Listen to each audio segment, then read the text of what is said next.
estar comiéndose con polvo, tiene que ser algo que está limpio. Ok. Ok, entonces subes. ¿Qué es esto? Galletas no es. Galletas no me gusta. ¿Qué galleta? Tampoco me gusta. Porque no están arriba. Arriba de. No, no están arriba. ¿Y esto qué es? ¿Adorno? Sí, adorno. No, que sigue adornando, que te voy a sacar la correa. Es que son. Oye, Ángel, dejando de chistes, yo te voy a dar un buen correazo por poner la basura aquí. No, son regalos. No, ándale, limpia.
still waiting till it starts. Starts at 1:30. We're still waiting. Like and subscribe for the CDL. I mean, yeah, CDL league. Get them to 2.0 mil for 2 mil. I'm out of here. Still waiting.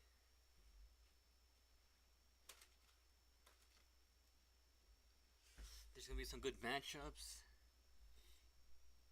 Rocker versus Ultra. LA Thieves versus El Atlanta FaZe.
Look.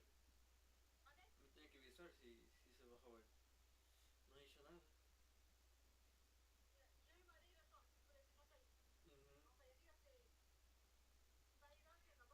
Ujú. Okay.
Tu cagas.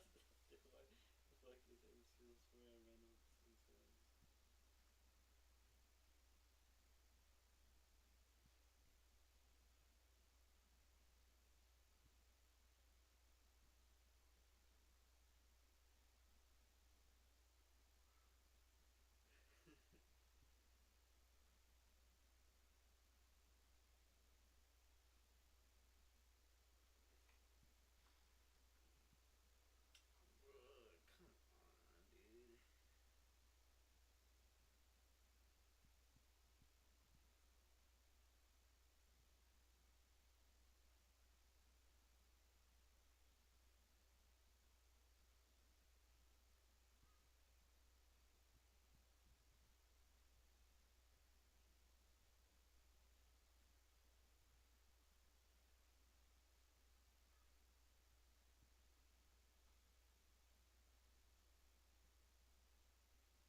Let's get her going. Let's get her going. We still have 7 minutes. Let's go check in college item shop real quick. To the shop.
Gets for winning against LAG, you match up against Toronto Ultra, a squad that's been looking very strong. 3-1 start here for the Ultra squad. Alley Cat, what have you seen from the team up north? I've seen a roster change that worked incredibly well in their favor. I was a little skeptical of it at first. I'm not gonna lie, but their S&D specifically has been unreal. 6-0 across the board, best in the league. Insight is playing unbelievable. 1.48 with a 70% opening duel win rate. You talk about Insight, you talk about Winsight and the iciness he brings to search and destroy. He's also just been laying in that damage. And Nameless, I said they were 3-1. Excuse me. This is a 4-0 squad. Yeah. They are without a loss up to this point. What's surprising, or did you expect this team to be performing at this level? No, I actually expect them to be performing at this level. You know, in the preseason, I said they had the most underrated roster moves of the offseason. I think Joe Deceives is just unbelievable. Like, this kid is on his way to becoming one of the best in the world at the position.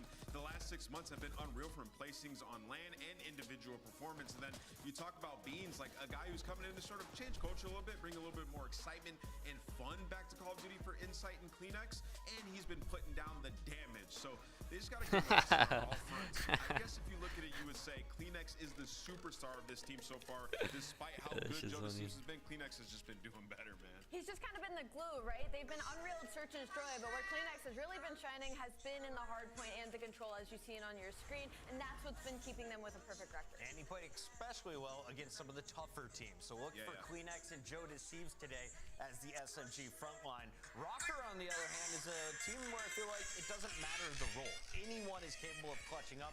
They don't go away either, Ali. Even when you have them down in a game 3, they somehow force you to a game 5. You're right, they don't go away either, but we do have to talk about the fact that they are 3-2, and 2 of those wins are versus the LA Gorilla mates. So still a lot to be desired from the Minnesota Rocker team, but I will say they've been proving us at the desk and a lot of the fans wrong, especially when it comes to predictions.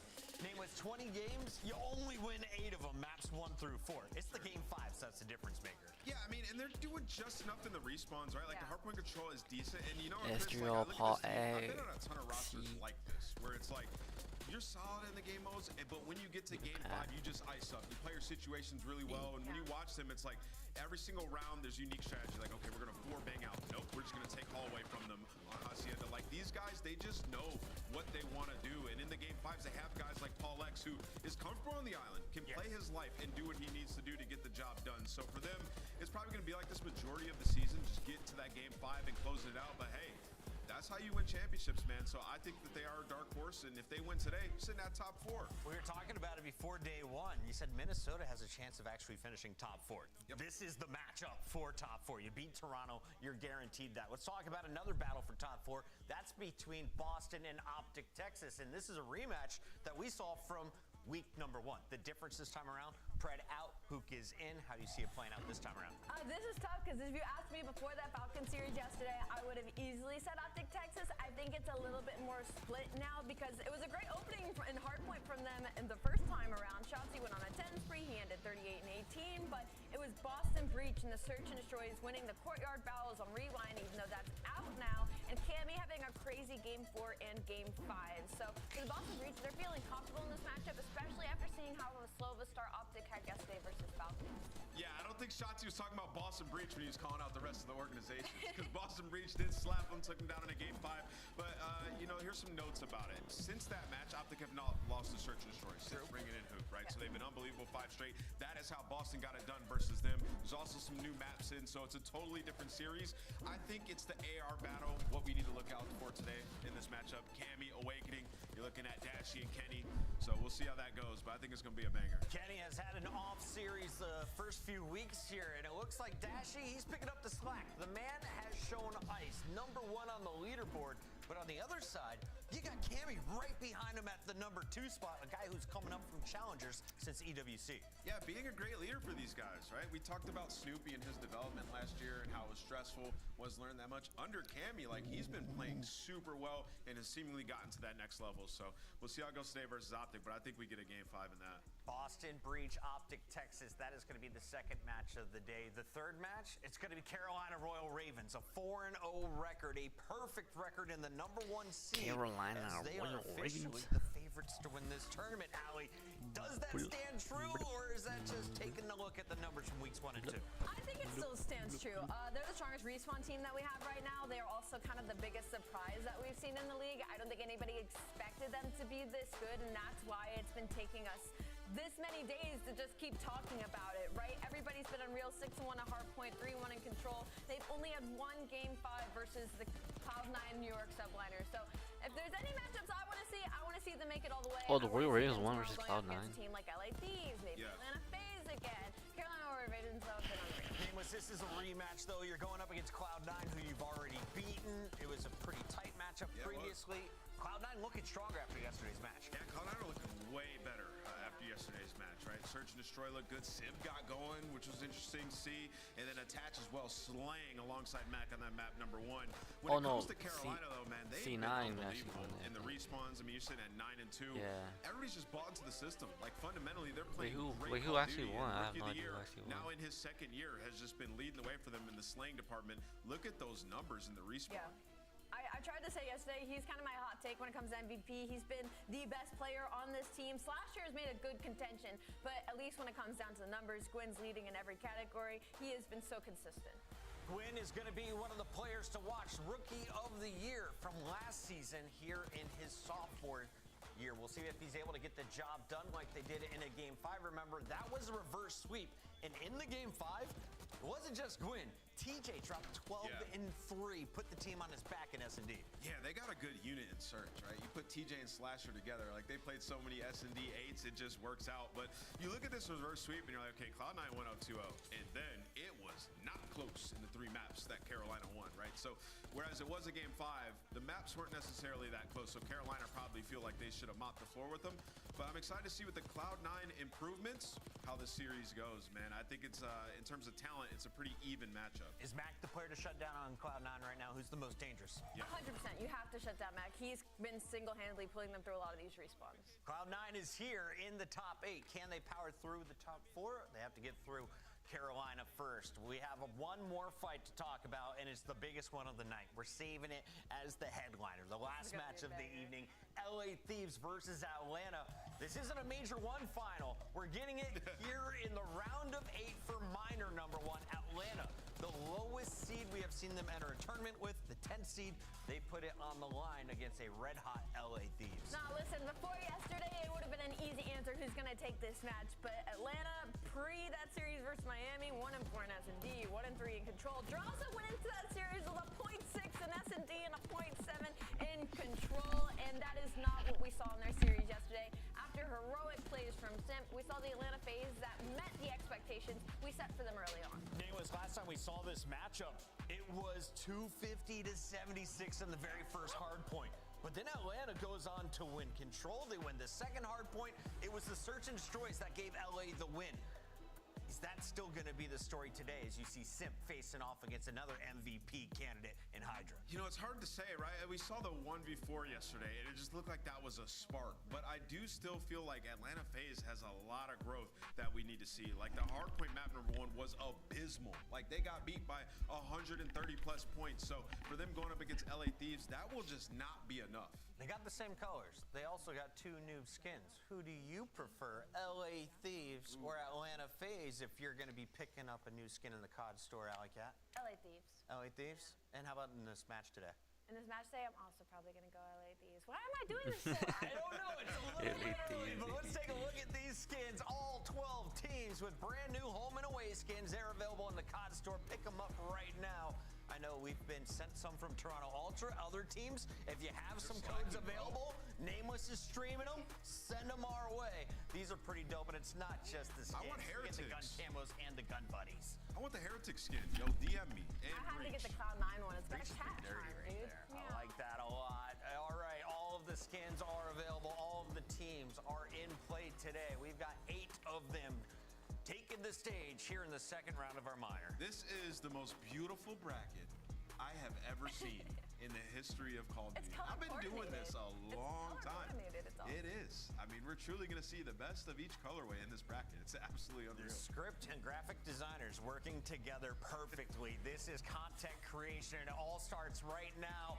First matchup begins at 3. We got 4 coming your way. When we come back, we begin with Minnesota Rocker taking on Toronto Ultra.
It's a battle of our purple squads as Minnesota Rocker takes on Toronto Ultra. We got our first sample of Minnesota in the minor yesterday. Slow start, but they finished with a win in a game 5 over LAG. But today we see Toronto in full force. They've been planning over the holiday. They're ready to take the stage. What are you going to see from them today? From Toronto Ultra, I'm going to see some disgusting search and destroy. As I touched on earlier, 6-0 overall. Inside Dragon 1.48. Joe's right behind him with a 1.5.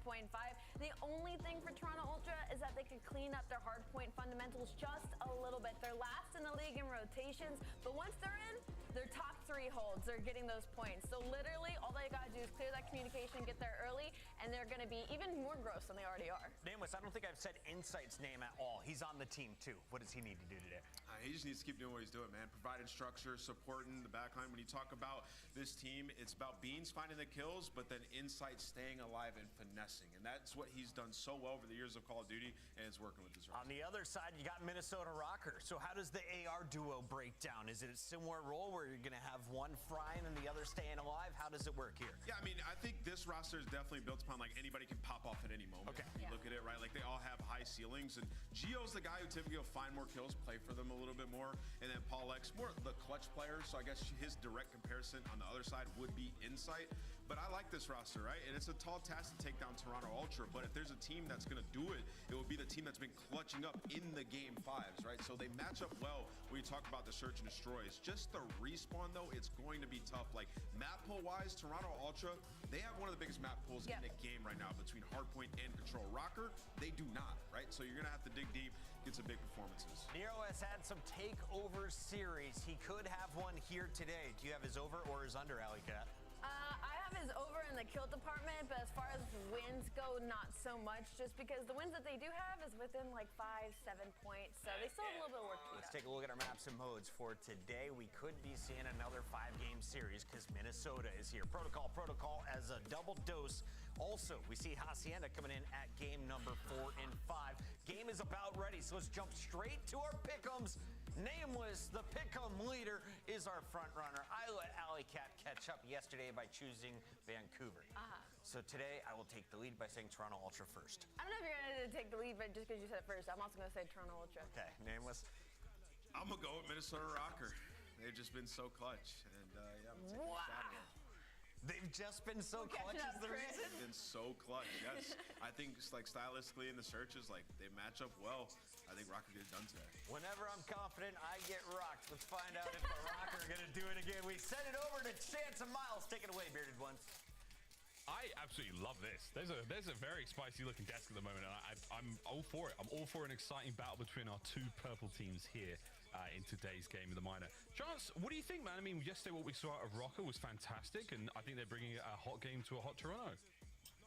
For sure. I think it's going to be a lot of fun and a really good test for both of the teams, right? Toronto have a phenomenal record as it 4-0 on the series. Who you got winning? Who y'all got winning? I got Minnesota Rocker. And as Nameless pointed out, Minnesota Rocker are incredibly gritty, super clutch, and even where like their hardpoint record isn't great, 3-7 overall, the wins they have are like absurdly clutch. So the 3-7 record does not look great, but this map number 1 Protocol is their map pick. So I think it's actually the strongest map that Rocker have. So happy to see it for the game number 1. Get to see, well, I would say quickly what they're going to bring to the table, but that looks like a delay. So less than quick. I wish I could say that. Something seriously wrong with Toronto. They're killing each other. Bad vibes Treachery, in that camp. betrayal in the camp. they're all having fun though, but yeah, that looks like an issue to start things off.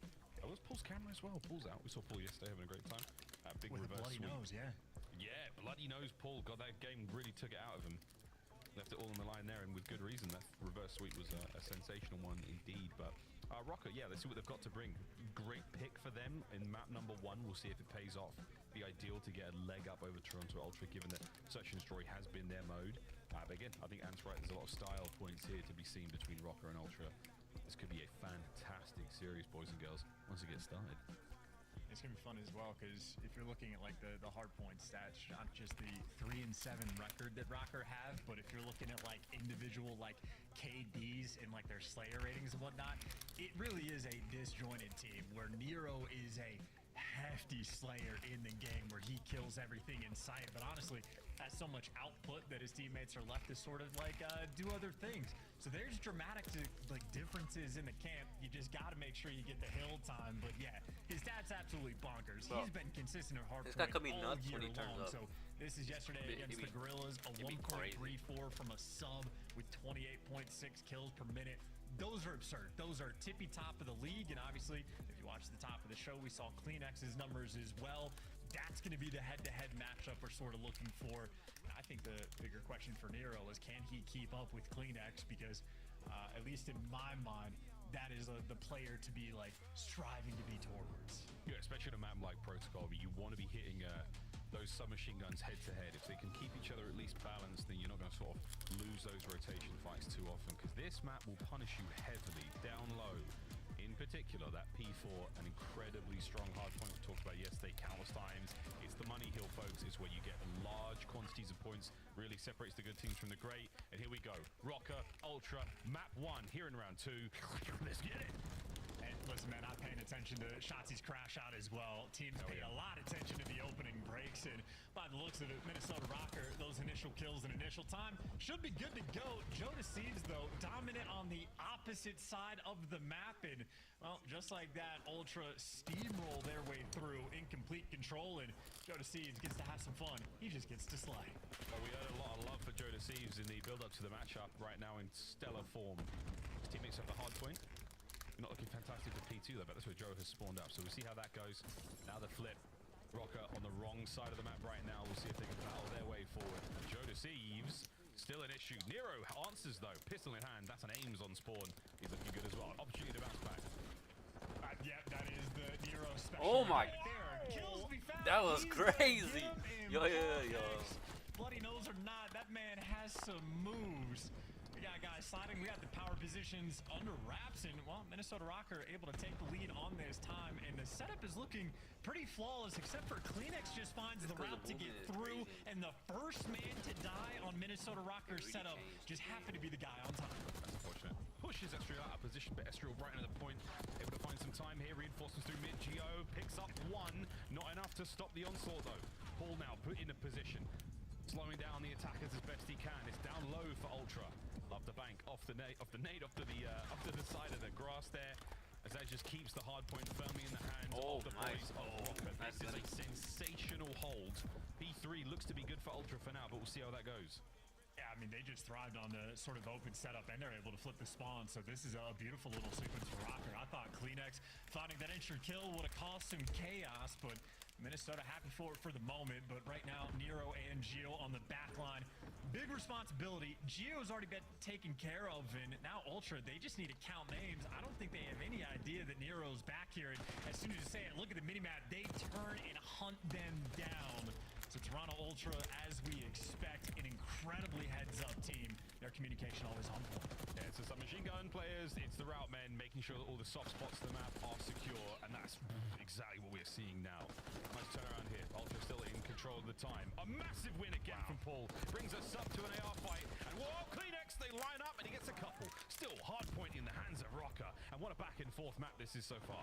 Hey, this is like the battle of just like sort of slay heavy plays and then like higher IQ moments where Ultra like sort of having better finesse, keeping track of names a little bit better, but then occasionally just getting slammed. So Rocker, it's going to be about a tie game going into new, the most important hill we have on the game. And look who's there first with SMGs prowling down low, so much so that Insight is trying to pull out a Jackal. Damn. That tells you what kind of engagements we're expecting for this one. It's so important. Oh my. Oh, Kleenex on the Nero. What a win. Lead change. That could be the difference here. The most important hard point in the game, arguably. And we've got it in the hands of Ultra.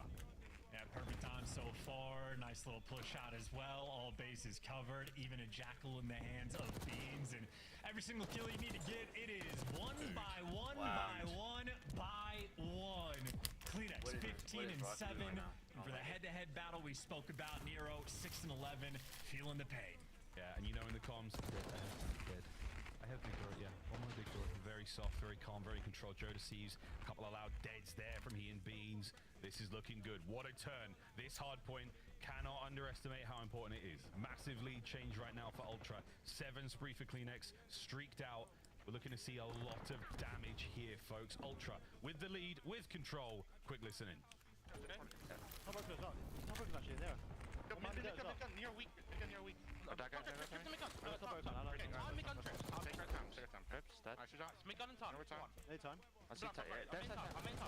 These trips and there's that time. No trips. I'm trips of low. I'm in streak. I streak by the way. Yo, he's in barrels. He's in tower now. Tower. I have a trophy. I'm back. I'm in trouble. Absolute P2. Yeah, both sides, I think. Nice. I spawned in for that. Try to kill these good trips. Really weak time. I'm the mid somewhere. Mid gun. Galley. Mid gun.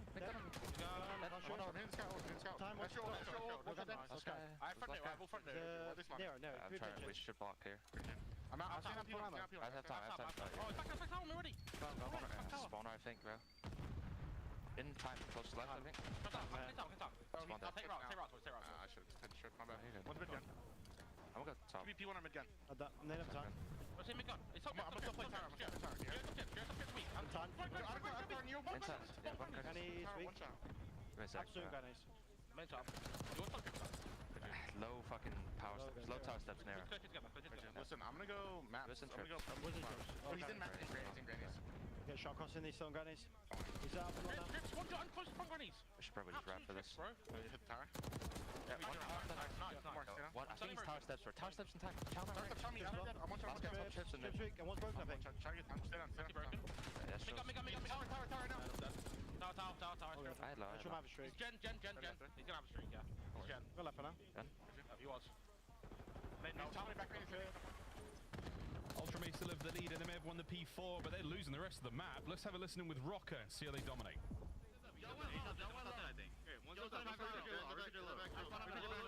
It's a Kleenex, one shot there. And P1. Someone top 10. Shoot P1. I'm trying to replay P1. Yo, back right of me, back right to next. Back right got me.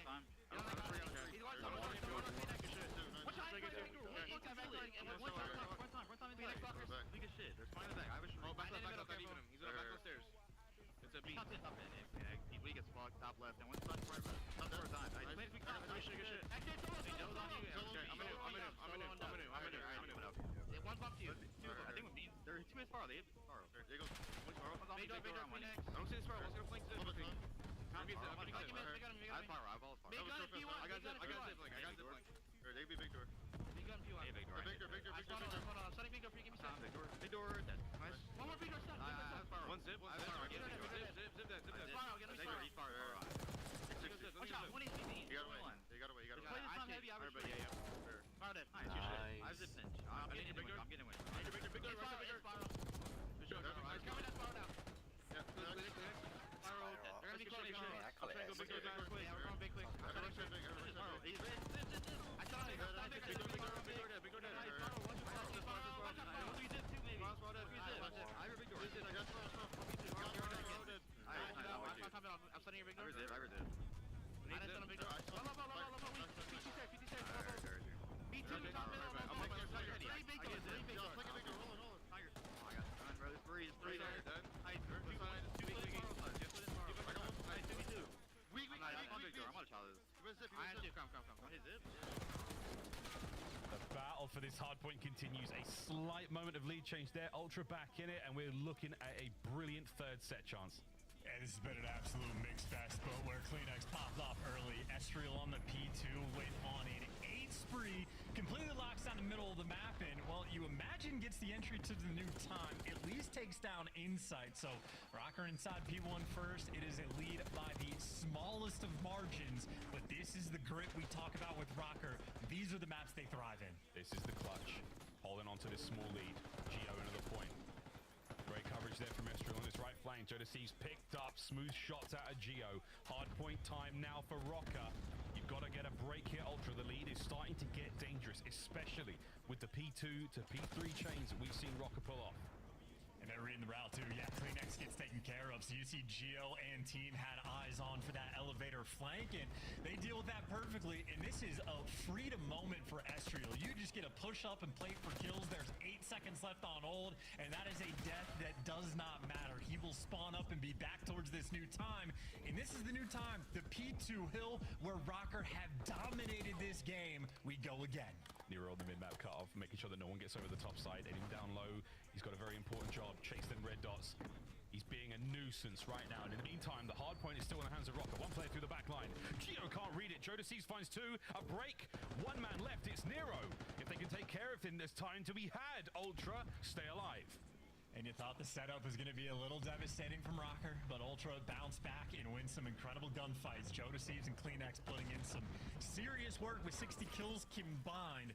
Now 25 seconds left. It's a delicate moment for Rocker. A few players are creeping up with the idea of hitting this old time, but they got to make sure you don't give up that spawn. Beans just spawns out at new, and you get 3 down in the feed. Rocker, welcome to the wrong side of the map. Oh dear, they found themselves here before, and they fought their way out of it. Once more, boys, and the most important of the map. This is the clutch we're talking about. Jodeci and Insight locking down top mid. A couple more kills and 3 down again for Rocker. Dude, they are still prowling the back spawns. You see how much they value it? They lose track of 1 player, and they hunt him down. So Nero's out of the picture before the plays develops, and now you're taking rounds with Kleenex. He is everywhere for it. Takes 1 to the grave. Cuts down at least 1 towards the front and the back. Now we go. A bit of a pinch. Anyone able to make anything of this? Final 10 for the game. Ultra now holding still. Rocker, 1 hit, 1 break. Are they in? Geo and Estriel find theirs. 1 man on the outside now for Ultra. Kleenex has got to go big. It's 5 seconds for the win. He can arguably do it. No, he's down, and contest as well. You got to contest for at least 3 or 4 seconds just to force it to do. Of course, if you break, you win. It's a nail-biter game, a nail-biter finish in Ultra. Wipe them off the map at the end, and now Rocker have to flood in just to force it to new. They can't get it done. Toronto Ultra win map number 1. Nero pieces his way in, and Joe can't believe it.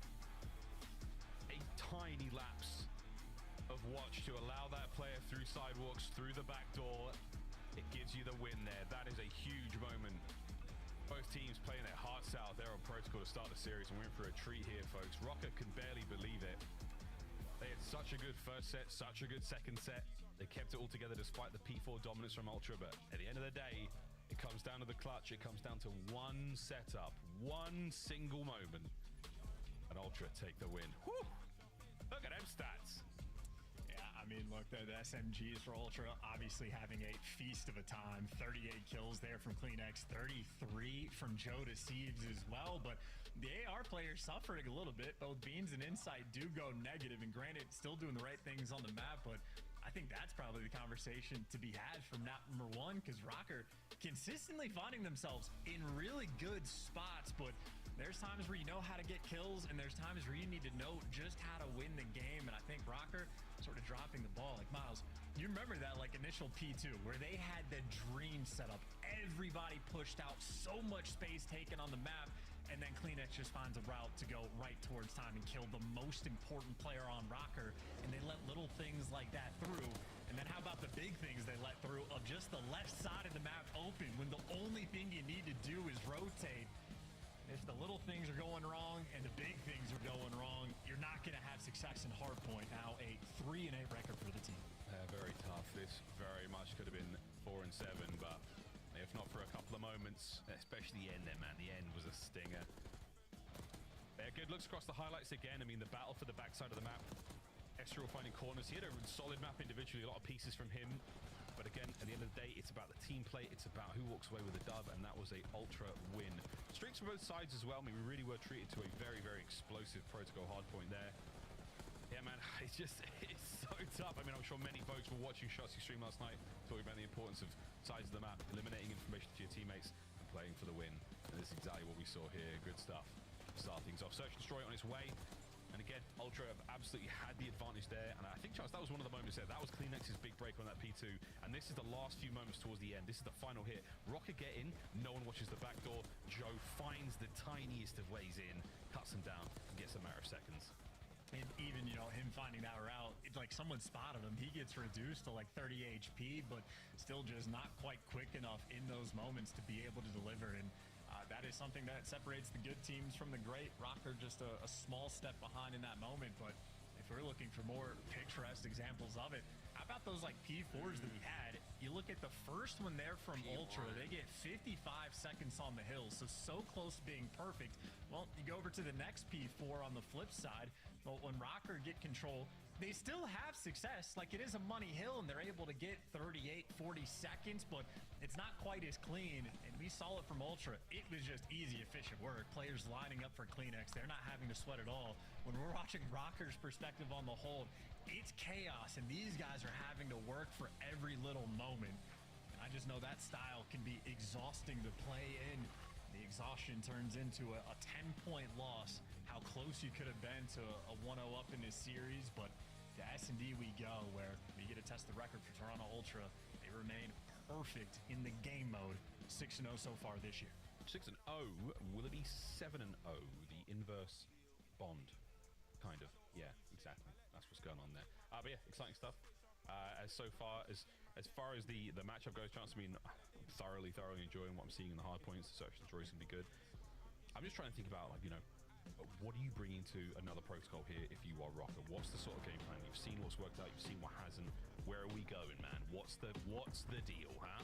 What's the big difference that we can actually bring against Ultra? We've studied VOD, we've done everything we can to improve over the Christmas break. What's the deal? I think mixing things up will be the way to go, right? So we've seen them on the map. Obviously, Toronto Ultra are going to be a team to do their homework, but I want to see teams start to steal other strats. Like, I really enjoyed watching Gorilla's mate play on Protocol S&D. I love Priesthood going out towards Helicopter on defense and just hitting the wall bang straight away because it sets you up for so many different things. So I just want to see you go deep into the bag of tricks and be difficult to predict. And just like CleanX running straight through the middle of the map on offense, I mean, the B site is wide out in the open. This is a perfect mini-map for Toronto Ultra. Paul knows something's up, and he's done. So that's a problem. That's the plan to B as well. Ezreal wins this fight on the top side. Can they get to B fast enough? Bean's already in position in heli. A fantastic power position gives you a lot of angles over the bomb. But watch out, though. Now he's a red dot. Now he's a problem. And this is just, I mean, good luck rooting all these players out. CleanX is playing for a guarantee. Easy one for him. Not a trade to be found. Well, it does come through, but now Ezreal's position's revealed, and Jodeci is in a god spot, Bean's in a power position, and there's only 20 seconds left. 20 seconds, got to make a move, got to get going, boys. Joe might have to pull himself forward now as well. Ezreal tagged up. Geo now set in for the kill. 14 seconds to go. A big win from Beans, and a win from Joe from behind Ultra. Round one. And, I mean, that's an insane first round.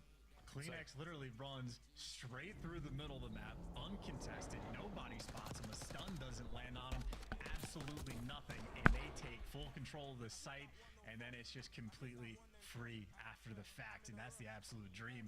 And that's a tone setter of a round one offense. Now Minnesota Rokkr, their next defensive round, are going to be forced to make some type of adjustment, and obviously we're expecting Ultra to play around that, but that'll be a future round. We just get to see how Rokkr respond on their attack. Do they bring that level of aggression? Do they go for the standard, drop down the elevator shaft, and bang out the A site? They do. A lot of noise upstairs. Not a single soul here from Ultra down low just yet. On this one, watch out though. No trophies at play, so those frag grenades and Semtexes are going to be very, very handy indeed. Here comes the counter attack. A 4v4 on the bomb site. Here we go. Miles, can I interest you in a big door hit? Ultra squaring up with all four players. Yeah, I'll take big door chance for 200. Here we go. Stuns connect. Helps the first blood. Nero on the trades. Back and forth we go as we undulate from left to right. Back and forth. Here we have Paul watching the back elevator. Nero finds a couple of big ones. And that's Beans all alone. Down and out. Rokkr hold the bomb site with an iron grip. Clean, man, clean. You gotta love to see it when all the gunfights with the Jackals down low. I think you called it out perfectly. The fact that there was no trophies, it was certainly looking dangerous down low. The stuns were connecting, players getting reduced to half HP from some nades coming through. So on the strategy front, I like the intent from Ultra, but I think Ezreal and Nero just a little bit too much to handle down low. 2 rounds in, Ezreal has already accrued 4 kills, so beautiful stuff coming out of him, but now to me, this is where the mind games come to play. Number 3 on the minimap, Nero, making the adjustment, making sure you cover that middle lane, but now when players on defense are forced to put yourself in cruddy angles on the bottom of the minimap, Ultra have dominated the A site. They already have the first blood. Oh, this time around, yeah, they commit down low, the inside can't get the second. Man advantage, Ultra bomb down as well. It's a very awkward split right now for the Rokkr boys. That's what a setup looks like, folks. Jodeci has Spiral, CleanX has the front door. You've got to be a last man. Beans watching elevator. Nero, good luck. You have to win this fight very quickly. And that was a decent amount of damage. Wait a minute. We'll be able to push up. Beans makes it a 1v3. And now you play the numbers. Nero! Oh my. Oh, damage. Not enough to get the job done. Chance, one thing I wanted to bring up about that round 2. I know I'm hitting the rewind here, but I think Ultra threw all of their frags and concussions except for maybe one top mid. And because no one was home, they had nothing. No lethals, no nothing left to retake that site. Whereas this time round, you're able to cover out lots more down low with that lethal and tactical usage. Fair enough. I mean, always an ever-present, ever-important factor to come into the rounds of S&D. So we'll see if Ultra want to use their taxinades for a potential site retake. But we know Ultra is going to be a team that makes the adjustments because that's exactly what they just did on the attacking round, right? First round, bang out towards B, completely taking space, and they play off of it and reposition. And right now, just outplaying Rokkr in the initial rounds, but here's Ezreal. Not only does Nero get the first blood, but he's taken bomb by his lonesome over towards the B site. And he doesn't waste any time to get this plant, but make no mistake, he's on an island. I don't think his teammates can be able to help too much from here. He's got to play this angle so tight. Gio's not been able to look over him anymore. He's had to now turn because Kleenex is inside his building. If he wins that fight, great. If he doesn't, wide open. This is a huge, huge moment here. 30 seconds to go. Joe's approaching the bomb site as well. It was good timing for Gio too. He was just waiting to get active. He times it perfectly. Just so patient, but Kleenex, the guy that he let through, gets the first blood, and now you're so far out of the picture, maybe it doesn't matter. Ultra just pick you apart a little too passive there, I think, from Minnesota on the post plant. And either way, Ultra able to swarm. And that was a very different look, right? Estriel basically gets sent in by himself with a hope and a prayer to get to the site. Successful on the bomb plant, but a breakdown after the fact and an easy gunfight win there from Insight. Ultra, again, always on top of the strategy battle in S&D. Yeah, that's a... Again, if it works out for Rocket, all good, but you don't have any coverage on the bomb. Ultra managed to win those fights, and again, it's little individual moments like that from Kleenex. Strategies might be there overall, which is re-secure bomb site, make sure you get the defuse. But Insight, he's got the coverage up top. Kleenex finding just those insane individual plays. 3-1 so far. Rocker, not out of this yet by any stretch.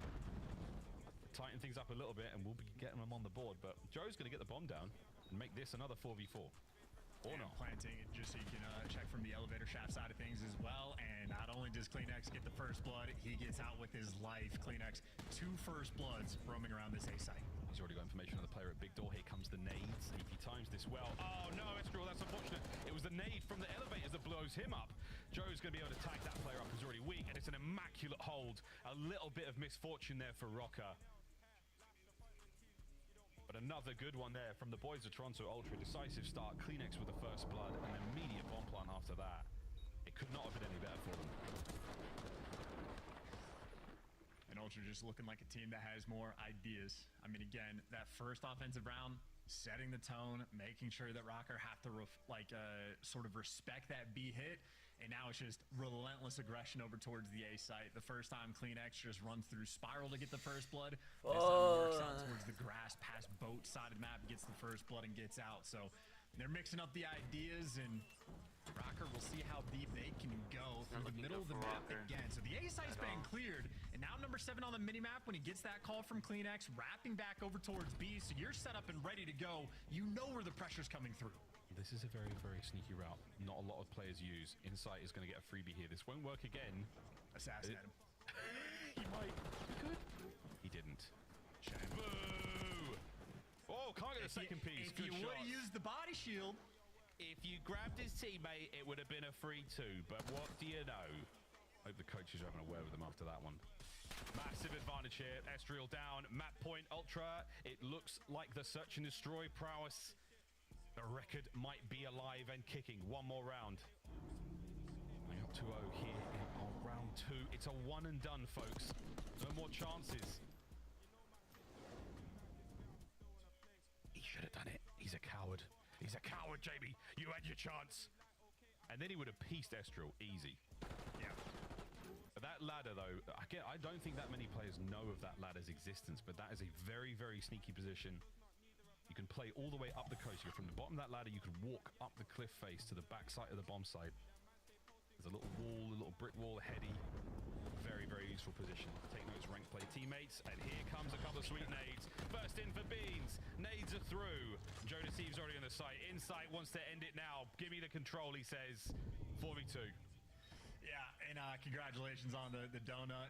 Paul X is going to join that club. Not ideal. And as gritty and clutch as Minnesota have been, Toronto Ultra is simply not that team. Nameless is faded. There will be no clutch. There will be no opportunity for clutch. No chances.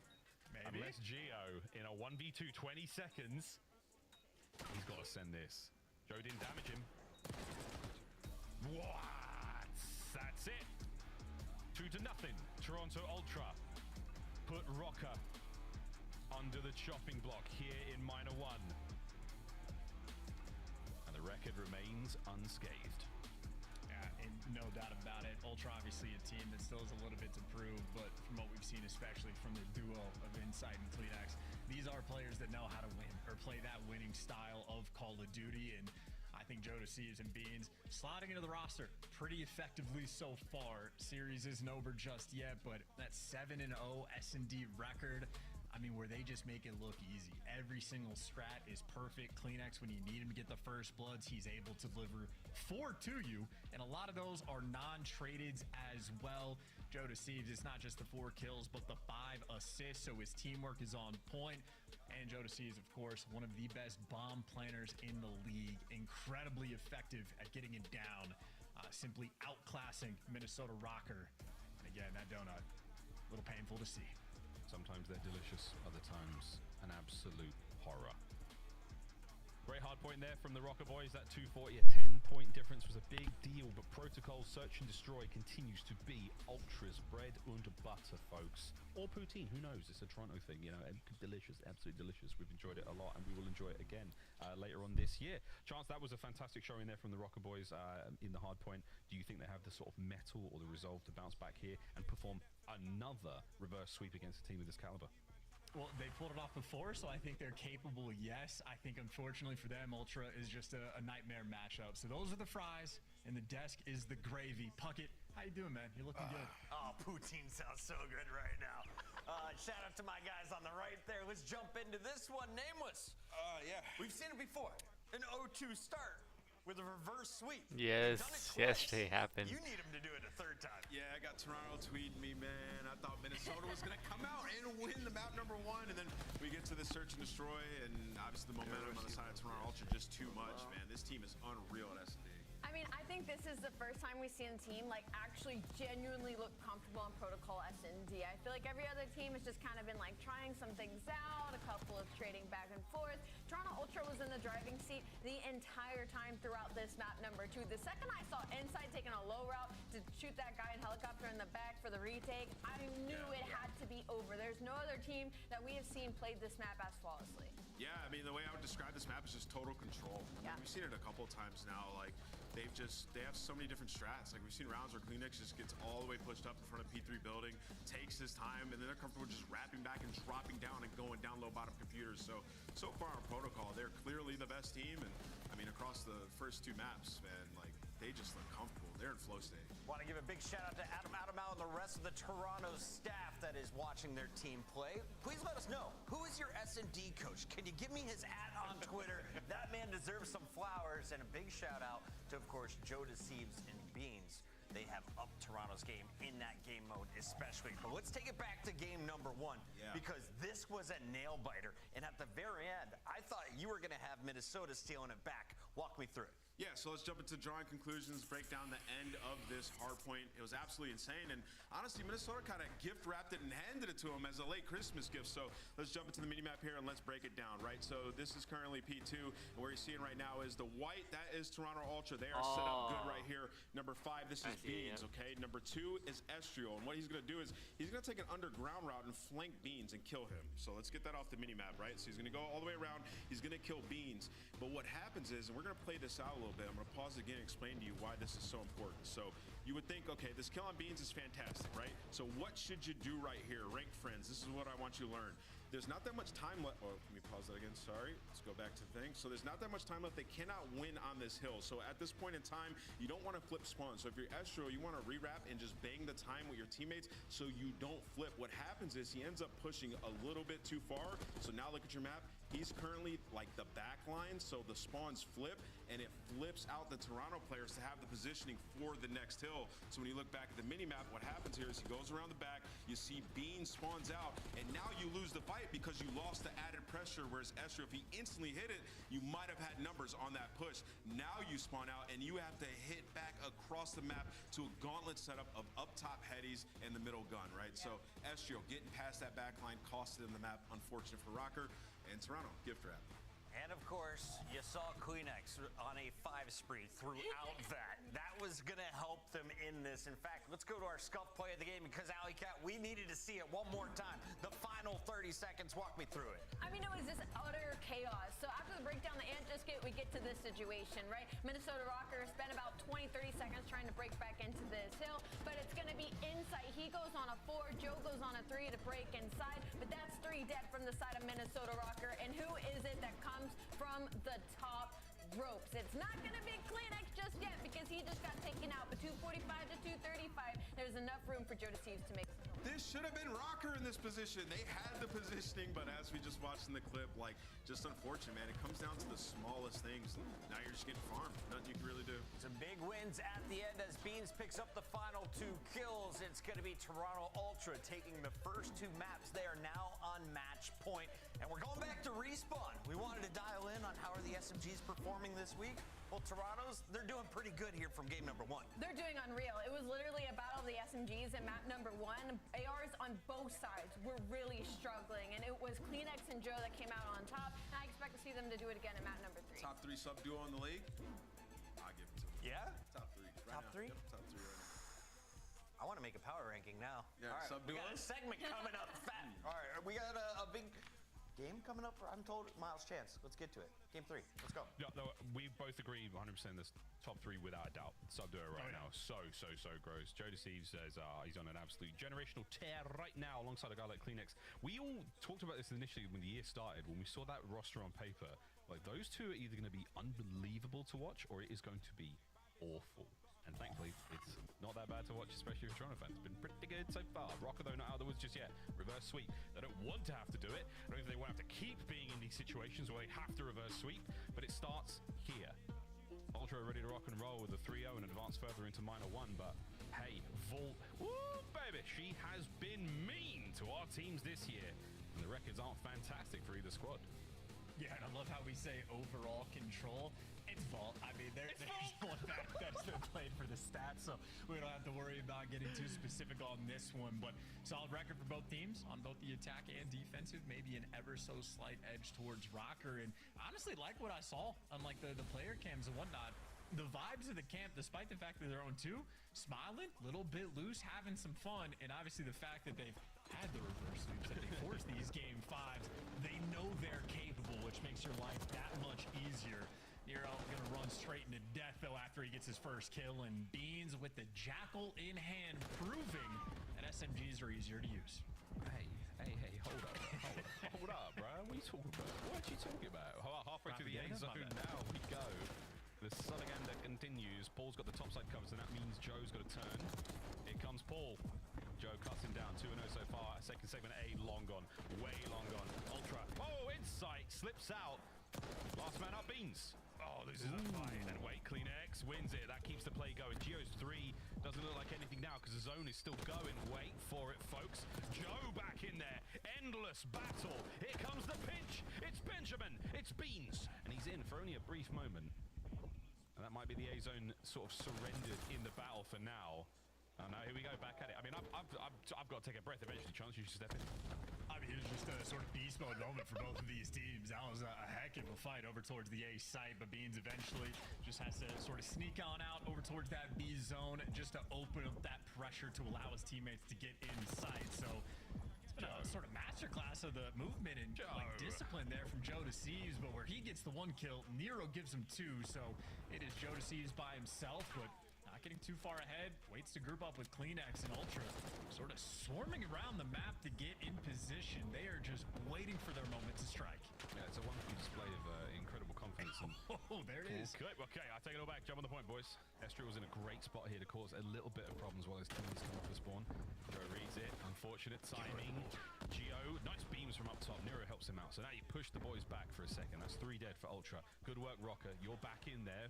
Only down by 1 in the life count as well. Love the play from Joe Deceives as well, right? His teammates fall around the point. He just goes and tries to reposition and get some sort of control. But that was a snappy moment for both of these teams. But 8v8 at this point, you're playing TDM. There's a minute left on the clock, and the A sort of like head smashing just means you got to make sure every kill is perfect. You cannot afford to throw away your life. Yeah, no more trades to try to get a couple in a row, and that's what you're seeing from Rocker. Good job. Joe's been nullified here by Estriel.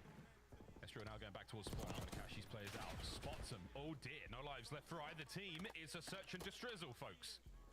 And I mean, if you're search and destroy and you're forced to go over towards this B site, you absolutely favor the defensive team. They're swinging in position. They got P4 control, a triple stack over by Art and Ultra grouping up together in the middle of the map. Kleenex, tip of the spear. Wait, 1 chance is all you're going to get. Trophies are nearly done. The nades aren't going to connect. Here we go. We're on the control zone. CleanX with a circular shoulder strafe. Estriel opens up the flank. Numbers now towards the point. CleanX, oh, gets two. It's a 2v2. 10 seconds left, though. Yeah, Rocker just going to force him to point. Look at the flank from Miro. Might be perfectly timed. Oh, he's only going to watch the back door. Will your Spidey senses tingle Joe? And the answer is no. Rocker. Clutch up a big round. Yeah, and I see the face of Joe Deceives right there, frustrated with that round, how close they could have been. But that's an icy moment there from Minnesota Rocker. Testing their resolve and their grit, and they deliver again. And a best play just coming through in the middle of the round. I tried to spread the SMG propaganda, and then here's an Ames at close range. Doesn't even get the first shot on him. Still takes him down. Okay. That's a spicy round. The attacking rounds aren't, statistically as profitable for our squads. So Rocker, so far, playing it up to what we would expect a Vault control to go. But here we go. Flip sides. Rocker, can you win an attacking round now? Spread the map as well, so they're going to be taking this just a little bit slow. Actually taking the underground route off the break. This might be setting up for a B hit. Maybe Paul X waiting in the wings to try to pick up some contact kills. Joe Deceives does get caught, so great teamwork for this first blood. Estriel already jumping and getting inside of Art. And they haven't gotten that first tick of progress through just yet. And it's going to be a battle to make it happen. Trades rolling through, and well, now Estriel is truly by himself, waiting for his teammates to get back, and wasn't patient enough. He's still out and about. Ball could be a problem here. 2 dead. That helps. 2 zone capture for now. How much of this aggression are you going to be able to pull? Looks like they're committing a little bit more now to pull off of spawn. So the B zone they want to clean up, done. Now over to A, ASAP. First segment goes out the window. Nice wins from Estriel up front. Can he get a second? No, Beans is there for it. Geo caught unaware. Perfect cleanup on both B and A. Back to the drawing board. That's a little unfortunate. I really like that sort of opening strat from Minnesota Rocker.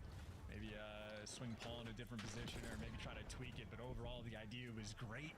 Maybe just trying to do a little too much. And, well, unfortunately, now you're down to 45 seconds off the game clock. You've at least cleared out your spawn, so that's fantastic news. And you get those 2 entry kills. So Nero, the nuisance on the B zone while his team's going to Oh my god, he's going off right now. Meanwhile, the one-man wrecking crew gets to do everything. That's a 5 spree. And that is a moment of domination. This B zone is falling. That is a disgusting set of kills. Nero takes over. Big white pinch now from Beans, causing problems. Estriel now steps up to the plate, and he keeps swinging. You've nearly captured the point. There's the pinch from Insight, saves the day. Paul not able to stop the play just yet. You are so close to finishing this round, Rocker.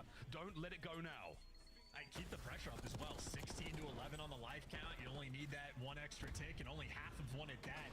You run it down. Like, if you win the round, either way, you're happy. But if you get the tick, it's even better. You just make sure you keep getting the trades, and they all flow through. Get that last kill, stack the point, you're good to go. Looking for the feet. Catches just about with the pistol, and he's got it. Nice. 1 round out of Rocker. Back to back, defense and offense. Dude, and what a round out of Nero. At the start, it seemed like they were doing a little too much, and then instead of too much, it was just everything. Nero had no help on the B site, and here's the best play. There's no reinforcements. There's no one watching his back. There's no coverage. He has stuns and nades and everything landing on top of him. And not only does he give you the 5 spree, he gives you a tick of progress. He gives you the A zone for free. I mean, that's a top 5 play of the week, if not of the month. That is a ridiculous moment for Nero. Oh, wow, man. No way we get another. Defense now for Rocker. They're looking unbelievably strong here on Vault. I don't want to jinx it, but I mean, this is the way it kind of goes. Nero, look at the movement, look at the snaps. The centerings are all there. He's got Beans dead to rights and a Mo waiting for the boys to show up. We are dancing all over the place here, folks. Rocker now trying to maintain this middle position. They've got a lot of bodies over here, and Paul finding 2 in the feet certainly makes that a lot easier. So does Estriel. 3 dead again for Ultra. I tell you, one of those sort of Nero moments, that's just might be the breakdown that just kind of wins you a map, right? Just an electric moment that really sets the tone.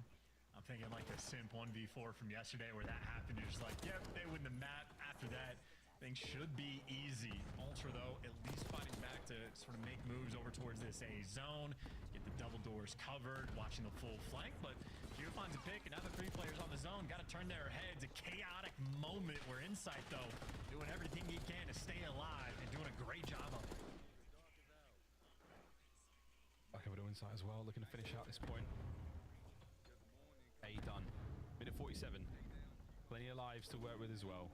Joe Deceives trying to do his Nero over by the B zone alone. Oh, Beans just about finishes the kill. That staying alive is very helpful. His teammates are in position now to cover. Beans waiting for the timing, waiting for the wind up hit. Awkward's turn and burn. There you go. Take that, keep it going. Oh dear. Ultra now, progress. They've got a bit of a stack. Here comes the counter attack from Rocker. Boys are trapped in spawn. Couple through the front line. B zone starting to bleed out, and Beans stays alive for now. Rocker, you've sport the lifeline. What will you do with it? Yeah, you got those 2 ticks already. I was going to say Beans might not have helped his boys out too much for the actual capture, but he's still in prime position. 2 players trying to take him down, and off this stun grenade, you can't get it done. That is a gift, and that should be the round. That should be it. Cleaned up. Brother, what just happened? The stage, bro. It must be What one of is those that? nades on the floor situations. They're all throwing stuff at each other. Nero, unfortunate team kill there. It happens so much in this game. Whoa, and this moment from Beans as well for a best play. Yeah, Gio, I'm so sorry about your ankles. You'll recover. Finishing that one was enough, but the next here, he didn't even react. He had no idea. Also, strangely enough, Beans went into the house. The door burst outwards. So I think in a split-second moment there, Gio doesn't really know what's going on. And that was the nade from the top. Here's the concussion. Oh man, Nero, he bounced it off of him. I think he jumped into it. Oh dear. Or was it a Kobe from an Ultra player from the? I don't even know. But must have been Nero. Absurd. It must have been. We'll find out later. Maybe he'll go on the flank or something tonight and talk about it. But what the hell just happened? That was another rugby one. Get out of there. We'll look at that later. But for now, it's a nice 3 down in the feed. Rocker. Not the best way to start this attacking round. Whoops. Behind you. Bad stuff. They took a route out of spawn to make that happen. So nice reposition from Rocker. They get slammed off the opening break, but trying to open up the floodgates to make moves towards any type of map control. Oh my god. They can't get anything covered. CleanX wins a huge 1v1, and while he gets traded out, his teammates are there to pick him right up, and even Insight's starting to fly with the Jackal. Make no mistake, he can move. Man's got his slides. PF flyers on point.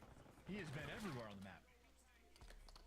And we're just checking everything. Cross the T's, dotting I's. Now you got a little bit of intel, a couple of players through the middle of the map, Joe. Send forward. Break kill. Gets at least 1 out of that. Kestrel still keeping the capture going. Lovely pitch towards the front side. CleanX from upstairs. Zestrel doing everything he can to stay in the fight. Lovely work. Plenty of reinforcements now from the Rocker boys. They've managed to get themselves into the point, no problem. Ultra, more good counter-attack. You're halfway through A. These 2 teams are playing with some serious pace as well. I mean, dipping, diving, dodging, sliding, trading, everything. And that's some perfect synergy from Paul and I believe Nero in that moment as well. Maybe it was Estriel, but everybody coordinated together. Nero found his way back home. The trades do roll through, but you see Rocker playing with the same idea. Doesn't pay off long-term this time, though. Going to be down a life, but you do have that A zone captured. 1 minute and 12 seconds left for them to work with, and Estriel finds the route to get through, but Insight finds the good shots, takes him down. No funny business just yet. No. Slight disparity in the life down. Ultra on defense. Well, they're fighting back, though. B zone looks pretty secure for now. The spread here from the Ultra boys, solid. 2 players through the middle of the map. Beans in the classic top art spot. That is the most important position right now. Cannot let anyone down that street, but it looks like Rocker trying to punch a hole through the middle, and they might just get the timing. No coverage from CleanX. That's like awkward teamwork too. CleanX down low, effectively watching Insight's back, who's playing inside the site, and now CleanX just gets to do it himself. So every little moment from Ultra, I mean, well coordinated. Players always there for the trades, even in control. These guys have talked through the setups they want to have. It's not just run it down. It's if we're turtled, how do we cover everything? Well, they've done it perfectly. 13v4. Minnesota Rocker, we're up 2-0. in this control. I haven't kept up well enough. Yeah, tied on ticks. I didn't count the kills in time. I don't know who pulls off defense for the final round, but at the pace these two teams are playing, it's anybody's ball game. Unbelievable. Well, round 5. Here we go. 2 straight from Ultra, and they have felt pretty decisive as well. This last little spree from Insight for our best play was also very nice. And Ultra do have the lead, so they will be getting defense. I wonder how much that like final round slammage came to the table as well, because they were tied up on lives early on, and then Ultra just throttled them towards the end. So little things can often be a difference maker. Certainly was the case in map number 1, but all's well that ends well for Minnesota Rokkr. They have shown their offensive prowess before. We'll see if they can orchestrate something while Ultra just looking to iron up and maybe let Insight get a cruise and run the show. Oh, he's hoping for at least 1 out of that. He gets some assists, so he's very, very close indeed. His teammates find a few more, get inside the zone, find a few more potentially. And that could be it. Yeah, there we go. A single kill from inside the objective nets him the Hellstorm. Let me find out Insight is an Omni movement aficionado. It seems like he has been moving in this series. Plays on point. He's got the Jackal in hand as well. Nice little 7 spree. And again, he just gets to be the rock for the team. I mean, getting assist in those moments. Everybody with the Jackal in hand surrounding that time. And now you got an iron grip across the map. Look at how devastating this mini-map looks. Ooh, these nice shots. Unfortunate timing there. Ezreal and Geo pick up a 2, and now you've got a wide open mid-map. Joe Deceives on the flank. Do they read it? They do. Nice work out of Geo. He has absolutely transformed the state of this map for his team. Now to capitalize. Into the A zone you go. Paulx trying to find the cutoffs. Nobody home just yet, but you got yourself 1 segment, and now Geo. The trades begin. A 3v3 on the zone. Yeah, Rokkr have handled these spawn trap moments incredibly well. Wow. And speaking of the pace of this game, I mean, we got 8 Jackals in hands at different times, but that is step number 1 complete from Minnesota. Step number 2 is going to be to burn the cruise missile out of Insight, because that's going to be a wonderful tool to have in your pocket for this Beeline defense, which Insight might have to invest early. Nero's behind you. You start to lose that ground, and you're in serious trouble. Pull back to the vault. Ultra spread the map now. Insight gets the intel that he's on the inside of Sneaky, but here comes the counter towards the top side. Ezreal finds it. This is a 2-man stack immediately. I do not believe we have any trophies either, and the trucks are still in position, so they're going to go boom. But they win the gunfights. First truck's gone as well. Massive turning point here with the numbers for Rokkr. And you're going to get that first tick as well, and now Insight going to be forced to use the cruise on spawn, but this is a beautiful moment for Rokkr. I mean, you got all 4 players nearby. The contestants coming through. The trade's coming out, and maybe you don't need the cruise missile. Maybe Joe Deceives and Beans just slam you. Only a tick has gone through. The new kids on the block, cutting them down. Nero trying to fight out now. A minute to go. Still good. And then the credit angle's on point, too. If he's not moving, he's doing something like that. Right side of the map locked down. Left side of the map apparently locked down as well. Ezreal gets traded, and now you have 7 lives. You got to take your time, group up, reposition. You got to stop the bleeding, and that is not the start you want. Yeah, the life count is not looking ideal. 40 seconds to go. We've still got at least 2 solid whacks at this one. Slow things right down. Insight finds himself a good old corner. And it is a very, very wide run. The 4-man hit now from Rokkr. They're hoping to get this done quicker. Now the time is in the red. Big wins initially, right through the middle of those still. 20 seconds to go. Cruise missile probably at the 11th hour, just to absolutely guarantee that no one gets near that point. Ezreal and Paul find their kills through the front. Here we go. Oh, he's not even here to call it in. No respawns remaining. 3 players. If you get everybody on the point, maybe it can fall. Second tick nearly through, but Beans finds the extra kill anyway. And that should be enough to get it done, unless you pull off the miraculous. No way. 4-man down, 2 players left. Is this going to be in time? I think so. Oh my God, let's go. Done it again. The snappiness, the grittiness, the indomitable Minnesota Rokkr. They cannot be killed. I don't understand. I'd like a replay. It doesn't make sense. I'd like a replay if we can, team. That is a tough one for Ultra. You had it all going, boys. Rokkr, I hate to say it. Is this the beginning of... I hate to say it, but this is the way it goes, folks, as it was written. Ultra take the first two, and then after a sensational effort and a little bit of magic, Rocker win the control. That is That's the beauty of control as well, right? You had no right to win that round. Insight just has to call in the cruise missile, and that's going to effectively seal the deal. But it came down to like 2 lives left. So we're going to take a look at it again, but it is more or less Ultra in full control the entire time. Getting all the trades, getting all the kills, getting all the info. Already you're basically to the no respawns remaining point. And then it's just a masterclass of kills. Ultra maybe just a little bit too scattered in the moment, start flooding into death, and a painful one indeed. And again, a cruise missile would have stopped everything. Instead, it's just the hero plays. Yeah, it was a hero plays. They're sprinting forward. And absolutely nothing here yet. I mean, Geo's 2 down. I mean, Insight sends himself forward there, but that's the last of their lives. And that's the end of the capture. So not making the decision to call in that Cruise after the first wipe of kills, the very first time they got on the zone, did actually cost Ultra the round there. Interesting. Interesting indeed. We'll be picking that one apart for at least 24 hours, folks. Woohoo! Okay. Spicy chance. And now, well, we say goodbye to Vault. We've said goodbye to Protocol. And now we say hello to Hacienda. This is going to be interesting. Hacienda Hardpoint. Who's done their homework? We're going to find out. Very much an unknown map, and I think it's very interesting that Ultra is the team that picked it. So if you're looking at the respawn record or hardpoint record specifically for Minnesota, 3-8, it has not been good, and 2 of those 3 wins came on Vault. Their other win was on Protocol, which they looked decent enough. They put up a good fight in map number 1, but they lost their map pick, and now they got to win the brand new one. But the decided Toronto Ultra, I don't know how much of the Hasi pick is. It's been going incredibly well in scrims. They're ahead of the game. Maybe they have some intel against Rocker on the map specifically, or they're just a team that likes to sort of build out the map pool as much as they can. So I don't know if it's necessarily their strongest map or if it's just something where they know it's important to get these reps in. But for Ultra, we just get to see what they can deliver on Hasi.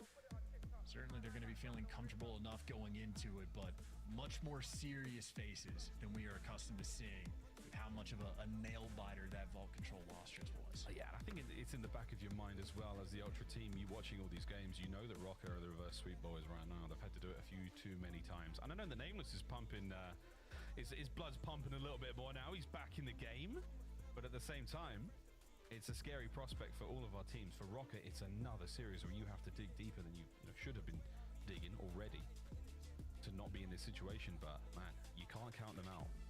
Hacienda is going to be a very, very interesting one, folks. Again, Hardpoint and S&D for that game 5. You're going to need to win both if you're Rocker. What a situation to be in. Also, shout out the Rocker team /G2. Those skins look great. But this is the way that Minor One looks so far, folks. It is a winner takes all, and it is a single elimination. There is no lower bracket. You only get points. You get an extra 10 points if you get 3rd place, but if you're out of the tournament, there's no more games. You get 10 points if you win this one. There's no more chances for our teams that are out to secure any points this weekend. This is a very, very precarious place to be for all of our squads that have been eliminated this early on. 20k that goes towards our 1st place team, as well as 30 coveted CDL points. Here we go, Hacienda. Let's get it. Yeah, and those bonus points go such a long way. Every single year in the CDL, those teams on the bubble, it always comes down to 10 or 20 points. It is a battle of the margins, and I'd say for Minnesota, that's been the story of their year thus far. A battle of the margins. A 10-point game on the Protocol hardpoint. Their wins on Vault, they're constantly winning by like 5 to 10 points. Always the nail biters, the round 11s, the game 5s. And if they somehow even force a game 5 here, that might truly be some Minnesota magic or a Minnesota miracle sort of moment, because the way that Vault Control just went down. I mean, I was trying to set you up for it. It's not the hero plays, it's the Nero plays constantly over on that B zone. The man was an absolute menace. Him and Geo working together, but first look for these two squads on Hacienda in a P1 where you just have 37 different angles to kill people. It's off the time, but Ball X gonna start peeling some heads. Nice little start from him. You got number 4 in the mid-map, Geo, just making sure he blocks those spawns, and now you get a reposition and go again. Immediate reads there from Kleenex. The subs are out. Top closed corridor. Here comes Joe. Immediate. Whoa, Large shots out of Gio. Nice damage as well. Cleanix does manage to make it through. Still at the same time, the man in the hard point, he's shuffling position based on where these attacks are coming from. So Rocker, they are soaking this P1 very, very well. 29 out of that with 10 seconds to go. Over towards P2 now. All good. Bad news. Beans is in the driveway. Yeah, and I don't know if you're even paying attention to these back spawns. No, you are not. Completely caught off guard. Beans just takes one long route and secures the spawns, but you don't have the time just yet. And you can hold this hill from both directions, but if you don't have Zig control, you're not going to have a good time. Insight there from the trades, and with the closer spawns, Ultra should be able to just overwhelm. And there it rolls through. Jodeci is for 2. I cannot emphasize enough how important Zig control is. That little side door, it's where things happen. That's certainly where the magic is happening right now. And Insight, he's got a lot to worry about here. He's the man in the lobby. There's a lot of damage there from Paul. Good work. Now Joe brings down Paul once again. We've got a close range fight now. Oh my, nearly on the slide. Beans, last man on the point. Nice. 20 odd seconds to go here, and you'll happily take that if you're Rocker. Remember, they are the purple arrows on the minimap. I know, folks. Ultra are in the white. 2 hard points up. We're going to offenses. This is already a banger. Speaking of players getting behind enemy lines, I was going to say Insight nearly finds the route. He at least finds a kill to open it up. And Gio, come out with your hands up. You're surrounded, but he gives you a little bit of extra, but not going to make a bit of difference there. All 4 players on the right side of the map. Right now, Ultra are down by 30, but they have at least out-rotated the opposition, so they put themselves in good spots. They just need to execute on a hill. Shots through the fence there from Gio. Not a terribly easy thing to do. Trophy's going to help out, but it's Joe and Beans who are doing a lovely bit of work there to cause problems. Nice return there from Gio, but not enough. Joe deceives now from the top side of this gorgeous Spanish colonial mansion. I'm not really sure what to call this thing, but it's lovely out there. Good shots out of Joe. 3 in a row now for him. Immediate turn. So here comes Nero on the pinch to take care of business, and the timing would have been great. Oh, but no, the coverage here from Ultra. Every possible angle, Insight, Beans, Joe deceives, you name it. We'll find the kills.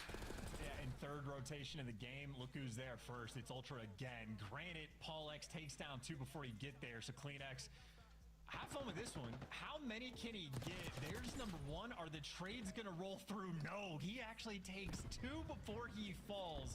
Maybe that's enough to soften up the push, because these Ultra players are swarming. Flying forward over to the rock hard point.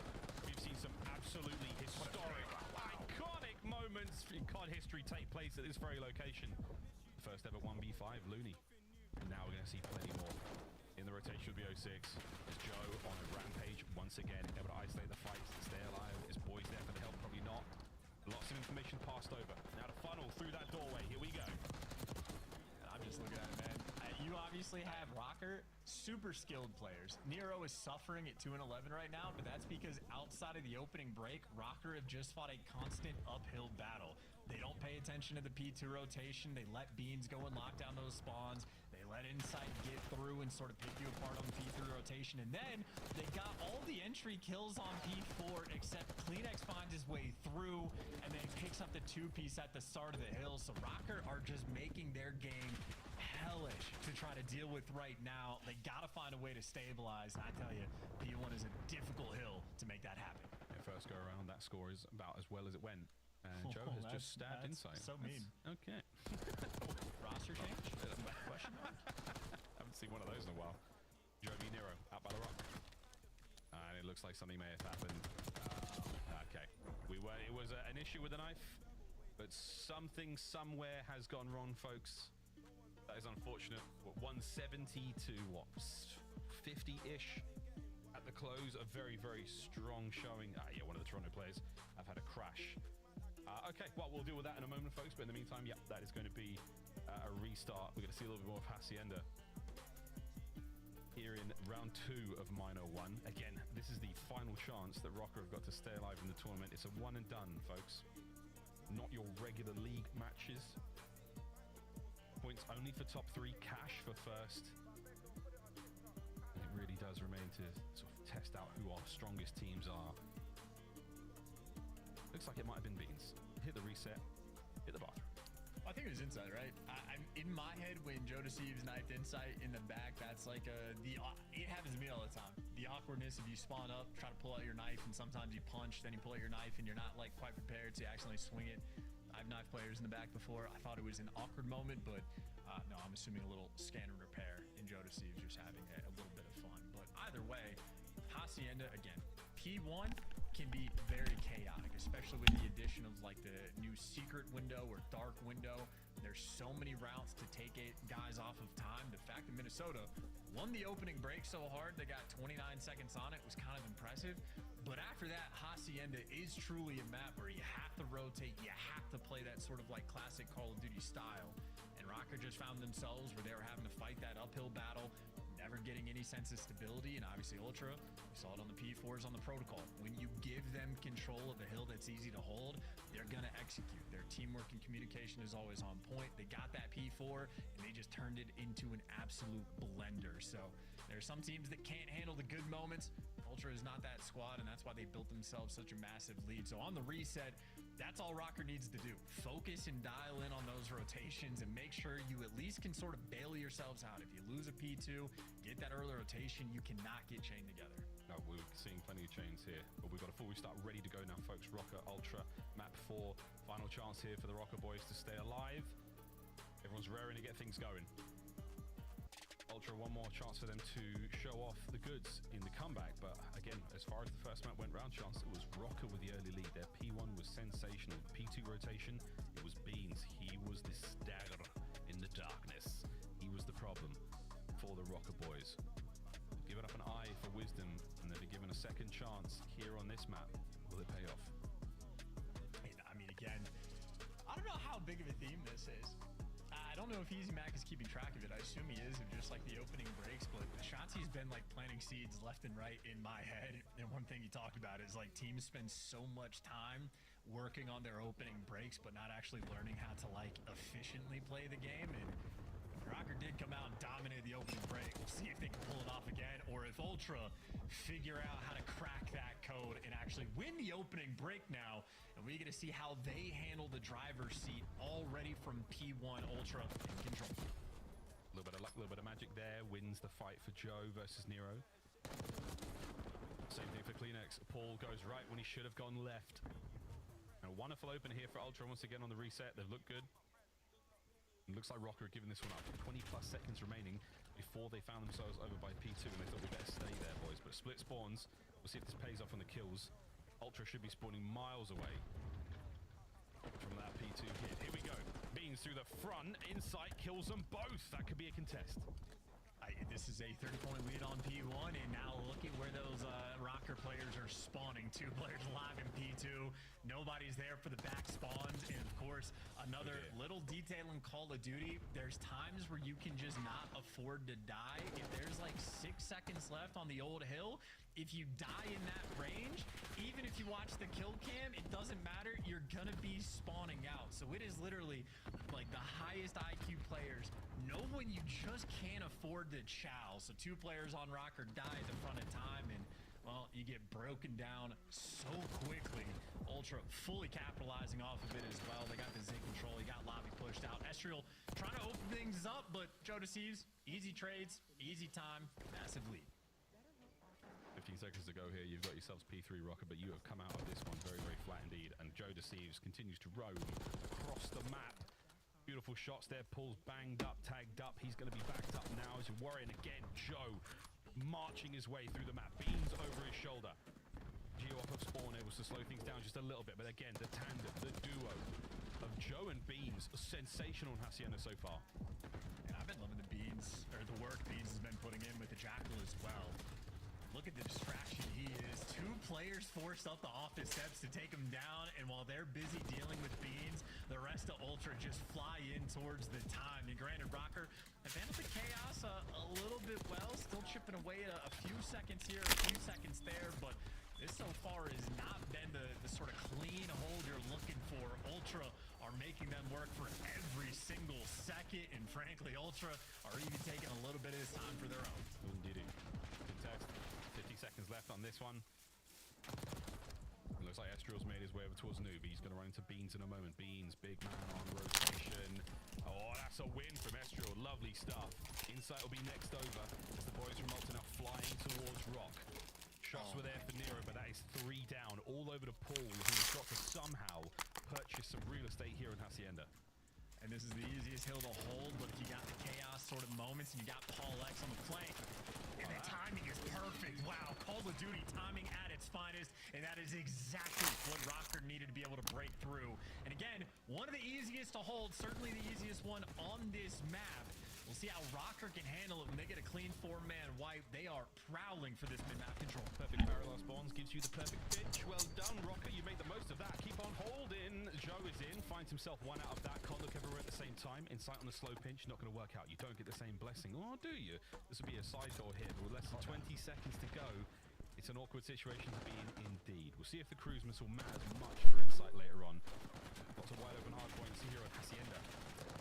Cleanup crew now arrive. Ultra, they're all down and out. Mostly spawns back over to the low right-hand side of the minimap.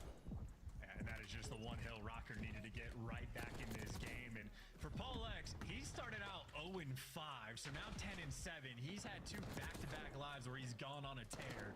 His 5 spree does end, but the gunny certainly hot, and that is going to be necessary for Rocker to get back in this game, which they most certainly are. Another 3-man wipe in the feed. Nero sent to collect this time, and cheeky spot to do it from. Can watch his own back from the spot, and you see him head on a swivel, waiting for the call-outs from his teammates, and Ian's maybe breaking it down from mid-hull, but Nero, this is his moment, what he's been waiting for to strike, and he executes. Easy 2-piece. Rocker so clean on this P1. He gets out of a situation where his teammates are all dead and finds himself 2 kills somehow. Now he's put pressure towards the new hard point. Wins a big one against Joe. He's got himself P2 control. You're telling me that Rocker have got the lead now? Oh dear. The reverse sweep's not quite there yet, folks, but they're making a case for it. Wonderful stuff. This is where you capitalize.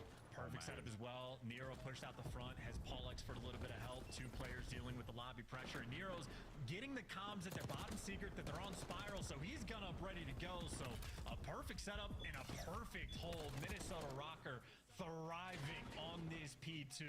You love to see it. Elite Call of Duty being played right now. These 2 teams getting after it. This is great. One man, though, making his way through lobby, and it looks like he's been let through. The timing. Yeah, Gio finds one. Here comes the pinch. Nero's got to win this kill. He's trying to get himself streaks as well. Estrel on the side door. There's Zig. Finds one. No more damage into the next. Nero gets it. Streaks as well. And he's right back towards the front. Magnificent hold. And he even checks the window. Nero! What a 10 spree. From 5-9 to 15. Yeah, Nero. Dude, he just has those moments where he can be absolutely built different. The Tyrant, a Tuscan, the nefarious player, the hero Nero plays he was making on the B zone. He could just be electric, but for Ultra, they've at least stabilized on the rotation, but I mean, now you built yourself such a nice lead. One good break, you're good to go, and look at the toy Nero has to play with to break this time down. I mean, what an incredible piece of property that is. Wow, with the lake and everything, you love to see it. Hard point now in the hands of Rocker. You did enough damage there. The mere existence of the cruise missile was a problem. Insight's like, mate, we'll hit you right back with one of ours to try to break the hard point once again. Tons of intel passed over. Oh, still no good on the connect. It has to be the main missile to deal the damage. Joe's going to get into the hard point, but you have to win the gunfights. Oh! They don't! It's Estriel with 2. With the pistol as well. Give him number 3. Nero sets you up, and Estriel knocks him down. Estriel was also the route man on this hill to go and block his initial back spawn. So Rocker right now, they're doing all the little things right. Estriel 6 spree. Looking to make it a 7? Absolutely, mate. We won't be looking for number 8 for now, but you cross 180 in the scoreline. What a turnaround here from Rocker. Our team of Saiyans only gets stronger as the series goes on, the more battle they experience, the higher these power levels get, folks. What a rotation, and they're still holding rock. Hey, this should be game as well. I mean, the setup from Rocker on this P4, it is too clean. It's a 90-point lead they have, and it should just get ramped up even higher. Pressure rolling through the front. Estriel gets 1 before he falls. Gio there for the trades, and you had what? A 10 spree from Nero. Well, Paul X goes on a 5. Then Nero goes on a 10, then Estriel goes on a 6, and now it's just Gio's turn. Every single player from Minnesota getting involved. And you can blame the reset cheese all you want. I mean, Ultra control this game to start, and Kleenex is going to do everything he can to take it back, but this has been a Herculean effort out of Minnesota again. It certainly helps that Nero is no longer missing bullets, as far as we can tell. He's locked in. Estriel trying to take care of the top side of the mini-map. Closed to away, not a safe place to be. Ultra are in P1, and it's a fresh set of hard points. Joe wins a doozy. Can't win it again, though. As the player goes from down low, pulls Phoenix out of position. Lovely stun. Back over to P1 we go. Ultra dominating the sort of rock section of the map. You get the guy out of time. Judo, last man up, wants to sort of make a dent on the impact. He's at least keeping them away from the time, and Minnesota Rocker just immediately taking the routes over towards P2. That's going to give Paul X the spawn, and unfortunately from Ultra, I don't think they've read this. They've got cornered up for P1 where they're just desperate to play for this time, but Nero gets you off of it. As P1 continues just to be such a difficult hill to actually collect, and you can see Beans doesn't even know what he wants to do. Help him out on time, go for the back spawns. You're trying to figure things out, but you got such a long way to go. That's a lot of time when you get, what, 20, 25 seconds of open hardpoint time there. Now you're trying to battle for the new one. This could be the death knell, though. You got to get going, Ultra. One man on the inside of the point. One man down low. Reinforcements moving fast. Joe catches another. Kleenex trying to bait out the play. You are going to clean up the point, but do you have the health? Do you have the trophies to survive the next battle? Here we go. Nice. Extrial through the front. He bought so much time. Beans banged up. Nice. He's a bullet. He's down. Oh my. Insights into the point. He's going to get two. He only gets one, and that could be game. It's a victory lap, trying to get these players on the heady, and well, Paul X has got Estriel to work with. Everybody flooding through the back, and there is just nowhere you can go. Minnesota on Hacienda, lighting things up, locking things down, and taking turns teeing off on Toronto. Crazy efficient work they just put together on Hasi. You just gotta close out. Yes, rotate. Here we go, Ultra with another run for it. Paul gonna get two out of this. A pistol, Paul X, the menace here on Hacienda, putting them to bed in garage. Beans now on the break once again. Kleenex gets in there. Rotation's done, and I bet you wish you had a cruise for this one. No one too close for this, and it's a matter of seconds, folks. That's game. You won. I hate to say it, but the prophecy may come true once again. Written in the stars. Rocker, Forza Game 5. Dude, and call me crazy if you want for this, but that moment on P4 where Ultra already had like a 40-second lead, they won the rotation, they got to the time first, and then Insight gets the worst Call of Duty timing imaginable. He gives up the pinch, Paul X is able to pounce through, and then the second Rocker got control after that moment. They never let up. That was an utterly dominant second half of a Hacienda that just got played. Minnesota Rocker looking crazy. And I also have to ask myself, is Nameless a genius? He just somehow knew. How did he? He's a man who believes in the old texts, the old gods. Some still believe in them. And Rocker have said their prayers to the COD gods today. Nero, 26 and 18, dancing around the map with the confidence and the ability of a young Achilles, seemingly unkillable. As Ultra fall off after P4. After that P5, I mean, it was not good. It could barely keep up. Minnesota Rocker, you stay on Hacienda for one final map in this series. Here in Minor 1, I mean, this is such an important turning point. This is the milestone of the tournament. You get your points. You get something out of this weekend. If you don't make it over this mark, you go home with absolutely nothing. Folks, we go to a quick commercial break. On the other side of this, Hacienda, Game 5. Is it written? We'll find out.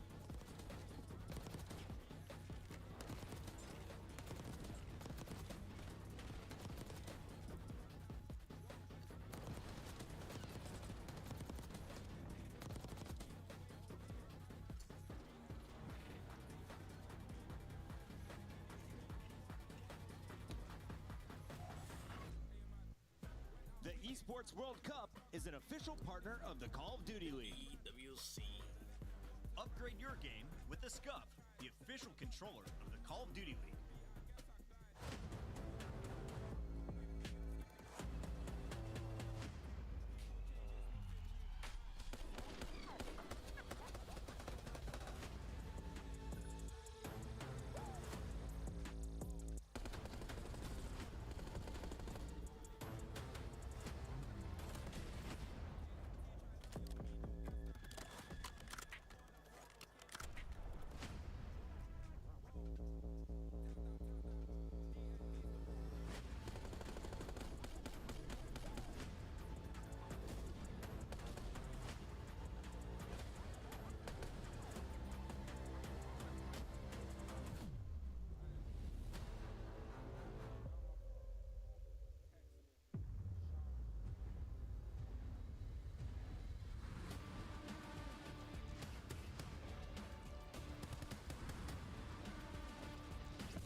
Jack me mid. At their hill.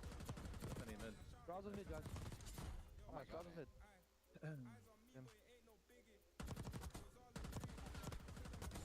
It's your boy Shotzi, man, with the ace. Little ace, man. Map number 1, I'm leaning towards Toronto. Oh, Joe, I think we have a gift for you. Oh, it's early Christmas. I missed out on all Christmas, man. Do you guys send that one back? Do you need a receipt? I got the receipt over here. Yeah, if you receipt. need it. What's the return policy on this thing? I think 24 hours. Do I have to open this? Yeah, you have to open it I first. do? Okay. Hello. This is weird. You look great. It's a brand new Maven. Yeah. They really got that on tight, huh? Hey, I'm gotta go with the New York subliners in this one. FaZe warmed up the subliners. Vibe check, bro. Dang, man. Paco has carried me in a rank. I'm gonna go with the New York subliners. That's crazy.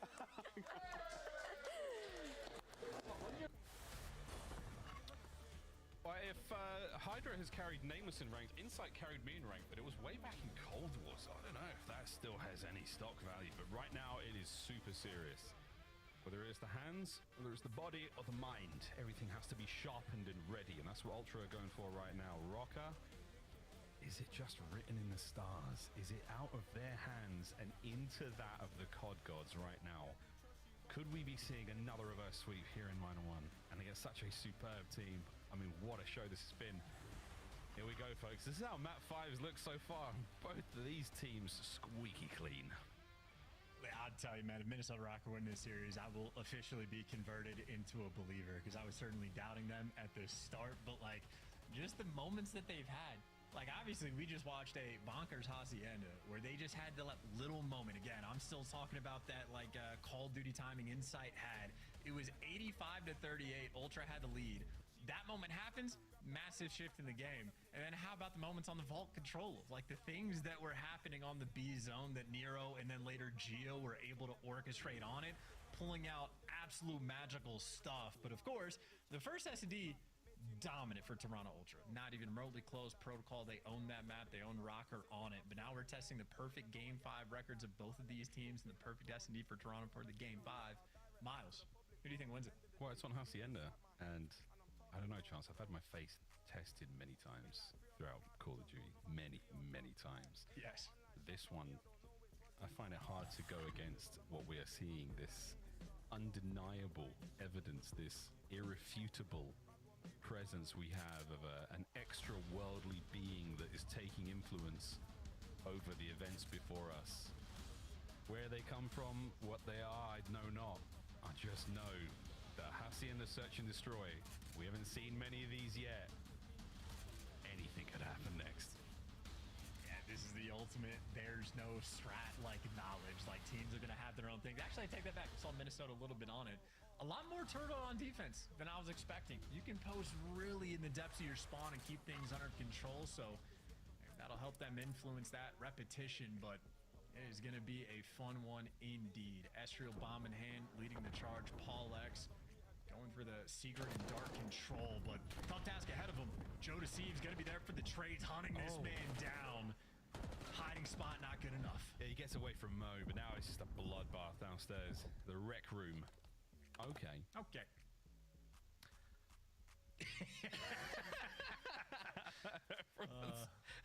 Everyone's faces really sod that one. They're like, what? No. Yeah, me too, guys. Goodness gracious, folks. Well, that's that. Well, a quick reset, second reset of the series, I believe. A tough one, folks. That's sometimes that happens. We will get this one restarted ASAP, friends. But yeah, that break's not going to happen again, is it, Chance? Not for maybe 2 or 3 rounds. Oh, fingers crossed.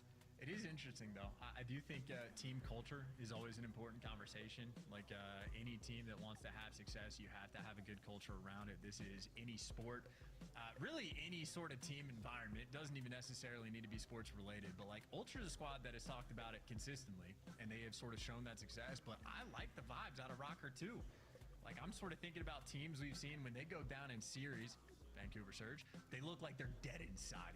Even when Minnesota Rocker was down 0-2 after Paul X dropped a donut in the S&D and they get slammed on Protocol, it was still smiles. It was still like sort of vibey enough, and like granted, it's not like I was necessarily having faith in the series, but here we are, made it back to a game 5. So even on a culture front, like these guys have been like, they've been all right. They've been pretty good. And that just emphasizes of like that ability. When you complete these reverse sweeps, when you win the game 5s, you like have that self-belief. You know you can do it. You've been here before. And Rocker just setting themselves up with another opportunity. Scrappy players we have on this team. Yeah. I do like the team culture notion though. I mean, how do you handle adversity? How do you handle being down? As we look across the cleanest of all time and try completely with Nameless, never seen anything this color coordinated. It looks like a swatch palette. You know, you're trying to, you know, paint a bedroom or something like, well, here are our blues, here's our greens, here's our reds, here's our purple, all together. You can match them against one another. All the other outliers have been dealt with. What a day of COD that we've got today, folks. All of these matchups potentially sensational, and we're being treated to a game 5 off the rip. Again, you only get points and prizing for top 3 onwards. No cash unless you get first place for that. 30 CDL points goes a long way, folks, in that road to champs. We'll find out who gets that again after this matchup. Whew. I like the minor format. I think it's pretty cool. It's a spicy way to start, you know, games. Regular season matches are fine. It's important to, you know, see who the best teams are. But now we put them under that bit of added pressure. We're not going to be seeing any more of the teams who've been eliminated this weekend. They are watching. Hi guys, hope you're doing all great. Maybe see you in ranked later. I don't know. See how it goes. I'm coming up on Crimson. I'm getting there. But it's been a lot of fun. A really good time. I think, yeah, chance as far as this one goes, not enough data. Not enough information, not enough to go off of on the gut. I mean, what I would love to be right now is a camera in the green room in the CDL studio in Columbus. That's what I want to see. I want to see how Nameless, how smug he looks right now, and how, like, you know, how good he feels about this one, and how nervous Ali and Chris look because they think Ultra's got this one in the bag. I don't know where this really goes, though, truly. It all comes down to who's hitting the plays. Hacienda's a brutal map to play Search and Destroy on as well. We'll see, man. We'll see. We're waxing lyrical, folks, when we get this server reset. I'm just ready, dude. I'm just ready. You know what? Let's get out of here. Network issues. There you go. It's not actually a server anymore. Let's go, folks, to a quick commercial break. On the other side of this one, Game 5, Take 2. Be right back. Upgrade your game with the SCUF, the official controller of the Call of Duty League. The Esports World Cup is an official partner of the Call of Duty League.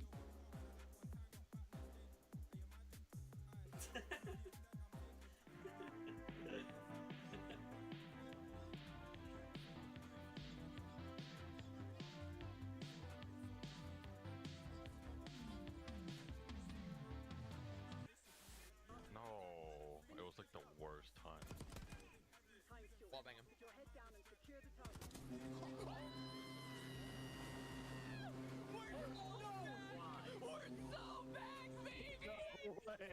We're so back! Deranged Native!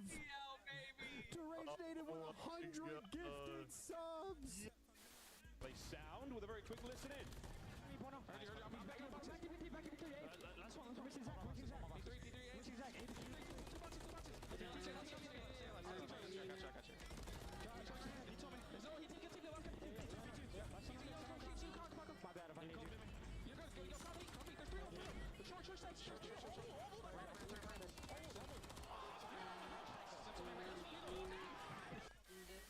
One clean break, one set of kills there. Afro sneaks in and steals the victory.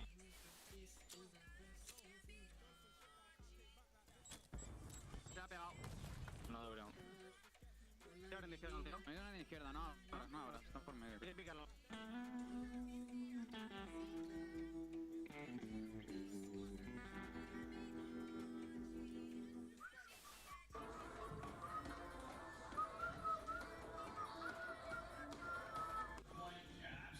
Bro, what the hell? To your asset, and you get into the garage, yes, indeed. Please, like, you're gonna check it, right? You're gonna check it. Oh, it looks one way! Envoy's on the other! The Magic Man continues! Envoy gets two! Scrap gets another! It's all on Nasty 1v3! I promise you, he's in that corner. It's his corner! It's Envoy's corner! Oh my god! Pleasantries exchanged between squads! Forget about him, and instead try to play play for the quick retake up the middle. Inside, well, he sees a lot of it, but not able to find any kills. So now Kleenex, he's really far away with the rival 9 at the moment. He's going to wait for Envoy to be the first one to move from the flank. Smoke is out. Envoy to check. No one's on the bomb. And Envoy holds his position a little while longer. Oh, my! How do... Oh, come here. And backdoor. Oh my god. Oh my god! The paternity test is in. I am the father. Maybe shop scrap? No. Okay. Both in you. I'm in you. Weak in you. And nice. Our set time. It's sell. Make him do something. It's 20 seconds. Come on.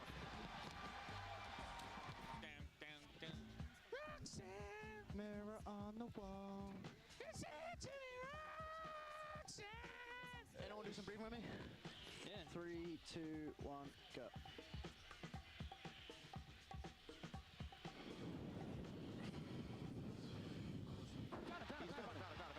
Just come in the bottom. I have low. He has to go top. Low.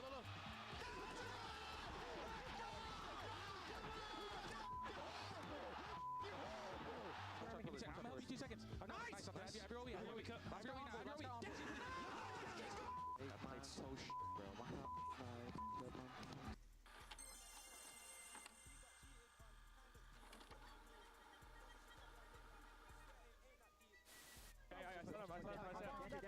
Come on the stairs. Nice. I'm looking at you. To be outer. That's nice. 3v1. See, play Joe. Nice, baby. Oh my god. Yeah, they got a... I mean, I'm trying to scam it. They won't even kill me. On bridge. Yeah, on bridge. On bridge, shield, dead bar, stop. I'm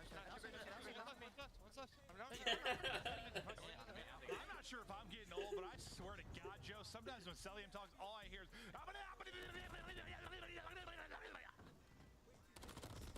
Yeah.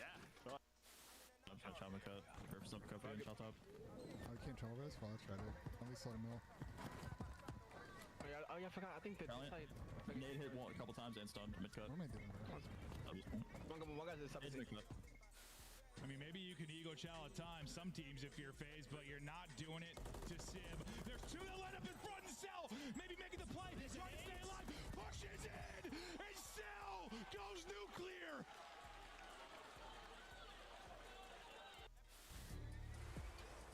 Ladies and gentlemen, welcome back to our game 5 here in round 2 of minor tournament number 1. Rocker taking on Ultra, and Rocker having issues with ping, so we actually screw that. We're going in, boys and girls. Strap yourselves in. We had an issue. There was a technical timer. We had a little bit. Forget it. Go. Game time. Here we rock and roll. This is it. Game 5. Can we complete the reverse sweep, or will Ultra survive? Many questions answered here, Travis, or asked here on the CDL. Will we answer at least those 2 by the end of this match? Yeah, you heard that call and I didn't, so I just don't know if it's the voices in your head talking to you, literally or metaphorically, but when you're right, you're right. Hacienda, we go.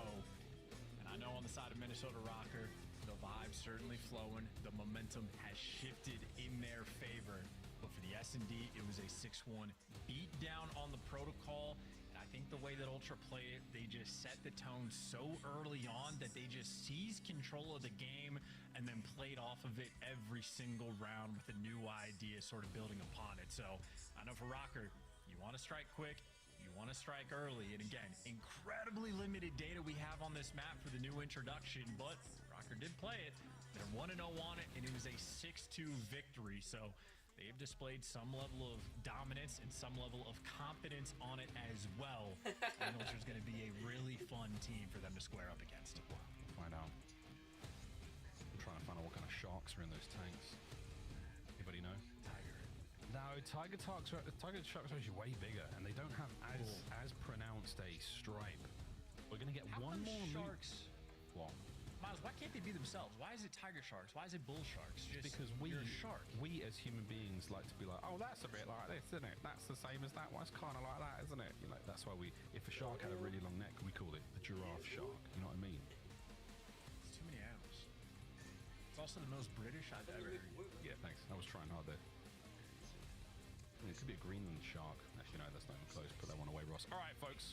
Hacienda, yeah, they are. See, look, they've got a nice little stripe, little dot thing going on there. Maybe we'll ask the Treyarch team. They could probably tell us. What was it modeled after? This is definitely a real thing. slight network issue. No, we were close, folks. We were close. So we're trying to make sure we get this as fair and even as possible. Rocker having some ping issues getting their server ready. So give them a mo. They do have a technical timer on this, so we can't sit here and do this all day. We got games to play. We got lots and lots of games to get through here. The zebra shark chance, not too far off. Doesn't actually look much like a zebra. Looks a lot more like a cheetah, if you ask me, folks. Anybody at home who has access to Google, tell me I'm not wrong. Tell me I'm not wrong. What we are wrong about, though, easier, yeah. Basically, we haven't got a game right now. We're still waiting for this one. But the boys of Rocker are still patiently making sure that the servers are all good to go. They have to load the game up, check the ping. If it's hot to trot, they restart it, and then the game begins from there. But we'll find out. Paul has been a stalwart for the team here, Chance. Despite dropping the donut in the first search and destroy, he's the guy we're going to be watching in this one for sure. Yeah, Paul X is sort of in that spot of like, his S&D stats don't look particularly good. Like, they're fine, but a little underwhelming, except the clutches. He's just had some ridiculous clutches, so he's been the guy of like, when you need him there, he delivers. So we'll see what he can deliver on a Hacienda. Gotta give a quick shout out to Esriel as well. Maybe the coolest headset in the league. Really like the color palette he's working with on the old headphones. But outside of that, that's all I got. We got some looks, though, folks, while we're waiting for this match to get started. Rocker have had their fair share of Game 5s. Let's face it, 3 now, and they've won them all. Here are some highlights from Minnesota Rocker. When the chips are down and you need them the most. Wins them against the Gorillas, mate. A huge victory here on Rewind. I miss it. I miss it, too. I really miss it. I mean, Geo, the old snippety snaps. This has been, yeah, a fantastic run for them when the chips are certainly absolutely down. That was a round 11 against Gorillas, mate. This one against Boston Breach. And just craziness, though. The amount of work they've put in. It's sort of like not even necessarily playing the competition, but it's like a weird combination of like whoever they're playing against, they never, like they always look dominant in like bursts. It's never like a fully controlled game. It's just the, oh, all of a sudden Nero's going on a 10 spree. Oh, all of a sudden Esriel's going on a, I think an 8 or 9 spree he was able to throw together on the protocol as well. But I do appreciate that for this Rocker team. All 4 players have taken turns showing off that electric stuff, and obviously the final clips you just saw there on the Hacienda is against Gorillas, mate, and that's a team that we were expecting to be fantastic at Search and Destroy, but Rocker absolutely picked them apart. Pretty even on the round win percentage. I know the KD for Ultra looks extra fantastic, as does that opening duel win percentage, but at this point for Rocker, you're testing their ice, and the record, well, it speaks for itself. It is a true battle of the Clutch Titans, so to speak. You know, it's week 3 in effect here in this minor tournament, but this is where you get to sort of either maintain that confidence from Rocker of their ability to clutch these moments, to force it to a game 5, to pull the reverse sweeps, and you get to test the confidence of Ultra. If they just continue to have a perfect S&D record, then they will be motivated to sit in their chairs. But I gotta say, Jodeci's and Beans leaving is a bad sign. Yeah, not great. Well, in the meantime, folks, I have received some fantastic updates across the Twitterverse. But in the meantime, we've also got some more clips of the Ultra Boys. Here we go. Some in-game emotes, which I'm not seeing enough of, frankly, guys. I'm not seeing enough of the easy Tiger. This is the Toronto Ultra in-game skins with their bats. Having a good time. This is you too, folks, can look this purple. Man, it's lit. They're Kleenex. Having a fantastic time. Team skins are available in the store right now, folks. And that's what it looks like. I'm not seeing it in third person. That's even more surreal. Good stuff, Kleenex. I also received an update across the social media platform of your choice, which right now for me is x.com, from the Sharkophiles, the shark fans, is in fact a leopard shark. A pair of leopard sharks on the inside of the tank there on Hacienda. Shout out to Nufi, Ripley, and Mike. Thank you very much, team, for getting that to me super fast. Super fast. Definitely not a zebra shark. The zebra shark looks way more... I'm not trying to turn this into a podcast, but why are there, like, genuinely, I was just cracking a joke. There are tiger shark, bull shark, zebra shark, leopard shark. I made up... Is it just all shark names have different animals? Is there any other species that does that? Oh, we do it with all sorts of things. I mean, there's birds. We give birds weird names. Shark bird. It's got a big fin on the back. I'm joking. That's not real. But you know what I'm saying? We would apply that. You know, or like the machine gun monkey. It's a chimpanzee that has a handgun or a fully automatic rifle. You know what I mean? Like, that's a real thing. No. You've seen Planet of the Apes. It's a documentary. Get on the level, dude. Let's go. Up next, Hacienda, folks. We're still waiting to get this one going. Yes, it is a podcast now, boys and girls. But thanks again to the folks who let us know about those leopard sharks. We will be bringing that up with extreme confidence the next time this map loads up. Oh, look, Chance, is that a pair of leopard sharks? Yeah, that's what's going to happen, folks. But everyone is basically in the lobby, but we're just making sure that the servers are fair and even between these two teams. That's the name of the game here, folks. And we do have a time limit on this. There is a limit to how long we can make these tests go for in the interest of all the other matches, your time as well, folks. Chance, Eels, thoughts, opinions? I very much just want to actually get in the game and play. It has been a fantastic series when we're in game. I know we had the one quick reset on the control, but overall, one of the more exciting vault controls we've had. I think one of the most exciting series we've had is a 10-point game we had on map number 1. And granted, map number 2 is certainly a blowout, but I think it was really fun to just watch like Ultra sort of play like the chess game that can be S&D at times, and if a team is playing checkers against you, well, that's why you win 6-1. I don't know, it's just been exciting stuff. Maybe take a turn of which player is going to pop off at any given time. Obviously, Joe Deceives and Kleenex running the show as the SMG players, but on the flip side, pick your poison, man. Could be Nero. Could be Nero indeed. Well, we talked about it. It's either the record of Toronto Ultra in Search and Destroy or the record of Minnesota Rocker in Game 5s. We're going to go to a quick break. Minnesota Rocker are on the clock for this technical timeout. When we come back, it's game time, folks. Don't go too far. Upgrade your game with the SCUF, the official controller of the Call of Duty League. The Esports World Cup is an official partner of the Call of Duty League.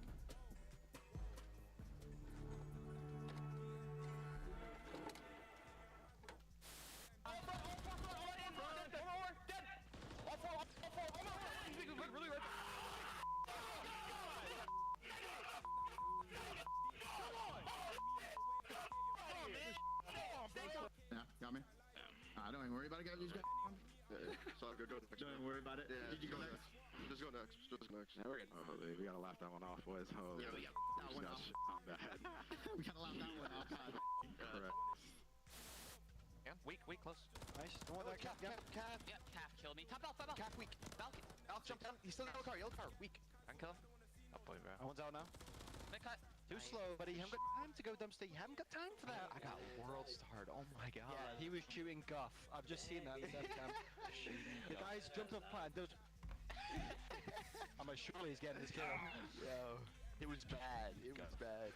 Pure guff coming out. I had the wrong attachments on. Yep, he's absolute. Holy shit, he's weak. Yo, tell me how. Tell me how. We did.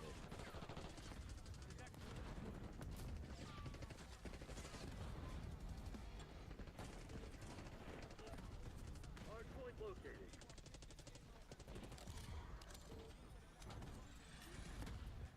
Did I just get killed by a fucking door? Cerca del... El otro tiene que estar por el under, creo. Going alley. No, en el alley,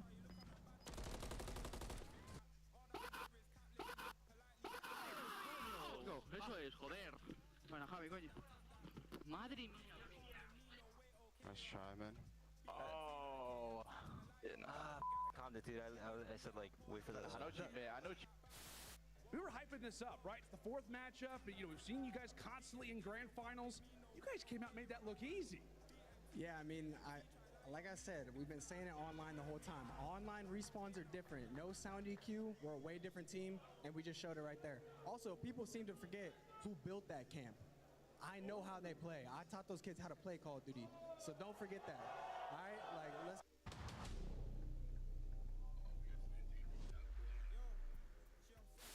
All right, hey, chat, watch this. All right, let's go play the game, man. Let's take a look at this bad...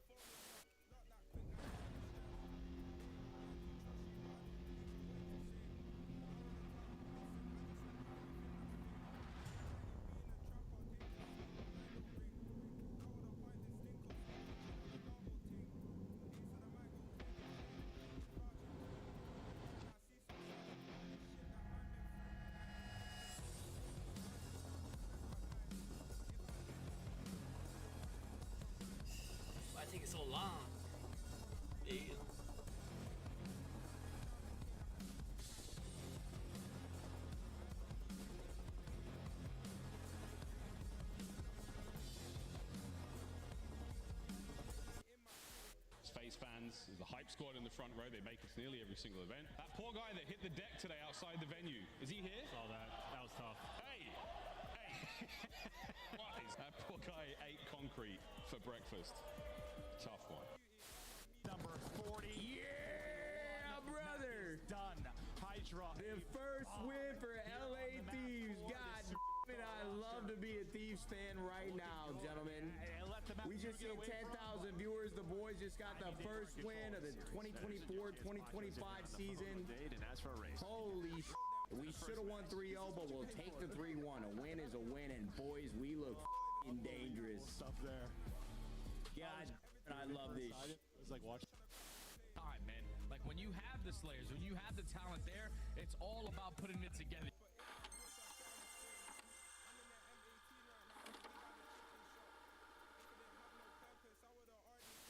They're going to pounce out. 04, great damage in.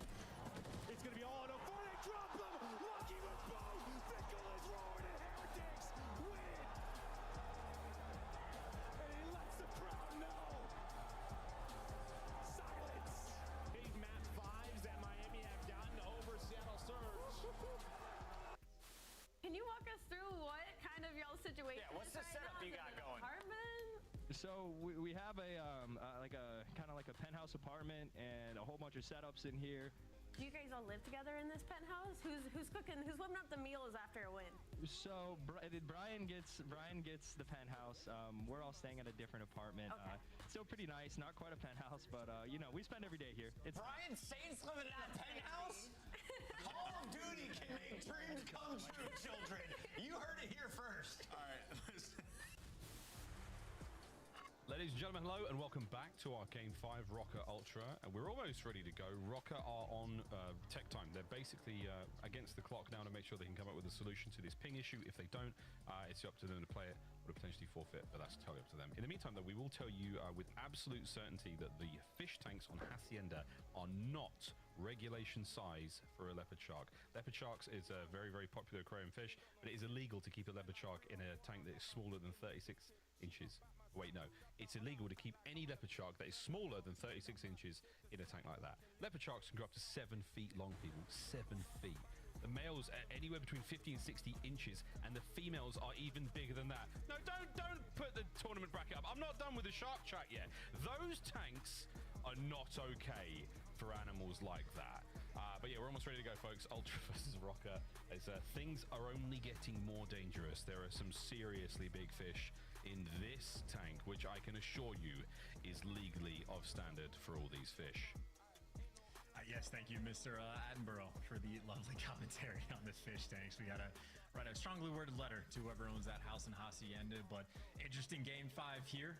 Once we actually do get to it, players certainly locked in, shooting bots, trying to stay focused, keep the hands warm. Joe Deceives spinning in circles, not in game, but out of game certainly. Man is ever on the map, and CleanX doing the tradition, just trying to stay calm or trying to stop a runny nose. It could go. Oh dear. Oh, there is something going around at the moment. Beans is staying certainly focused, and again for our boy Nero, something's just tickled Nero. You know what it probably is? It's these S&D leaderboards. But look who's up there the most. I mean, obviously Big Bruce way up there, but the entire Toronto Ultra roster, they're 2, 3, 6, and 7. The boys are all there. I'm sorry, Dashy has a 1.8. I know it's not his here. He has a 1.88, and I know it's early in the year, but like it's not that early. 60 and 32 is crazy. So that being aside, yes, the fact that all 4 Ultra players are in top of the leaderboards really does highlight that there are no weaknesses.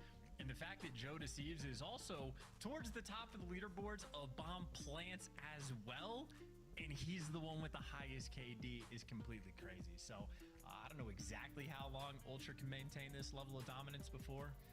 Obviously, for the CDL historians out there, Toronto Ultra last year started off their year with a perfect hardpoint record. I think they went up to like 13-0 before they finally lost. Maybe they're just switching up the game modes. Insight and CleanX just, you know, choosing what they want to dominate year over year. At least come Major 1 time.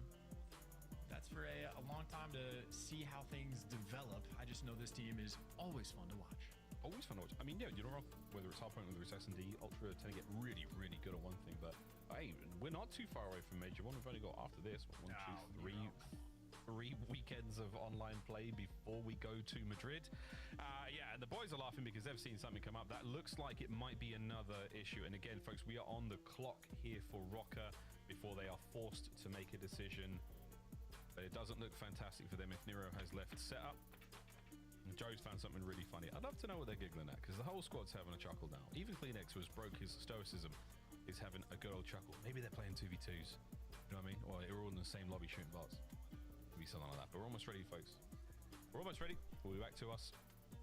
Again, for the Rocker boys. Why taking so long? The wait is somewhat killing me because I need to know if we are going to see Ultra lose their record or if see Rocker lose the game 5. I mean, there are 2 records at stake here. I mean, this is bigger than the King of Kong right now. This is beyond Steve Wiebe and you know, Billy Mitchell. This is a big deal. This is a big deal, folks.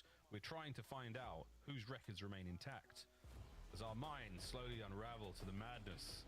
We go to another commercial break, but this is the last break. Compops on the other side of this one with an answer to either yeah, we're playing, or somebody's forfeiting. We'll be right back.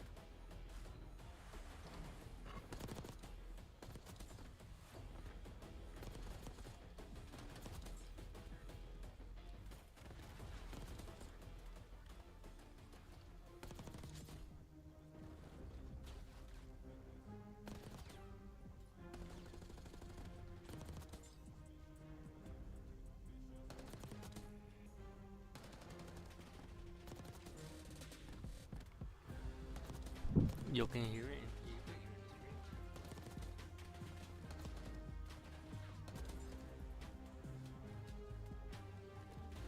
There's sound.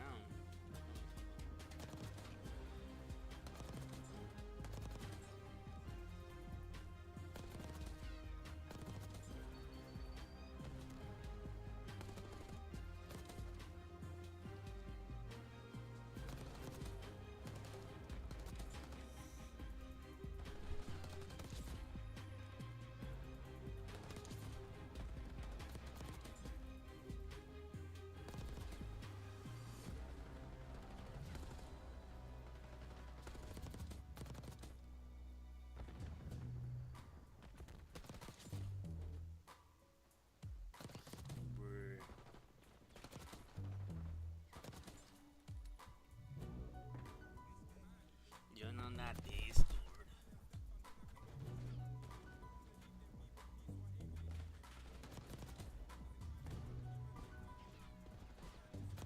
Be back. Water.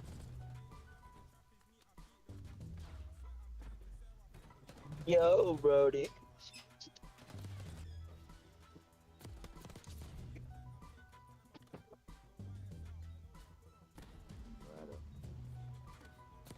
Yo.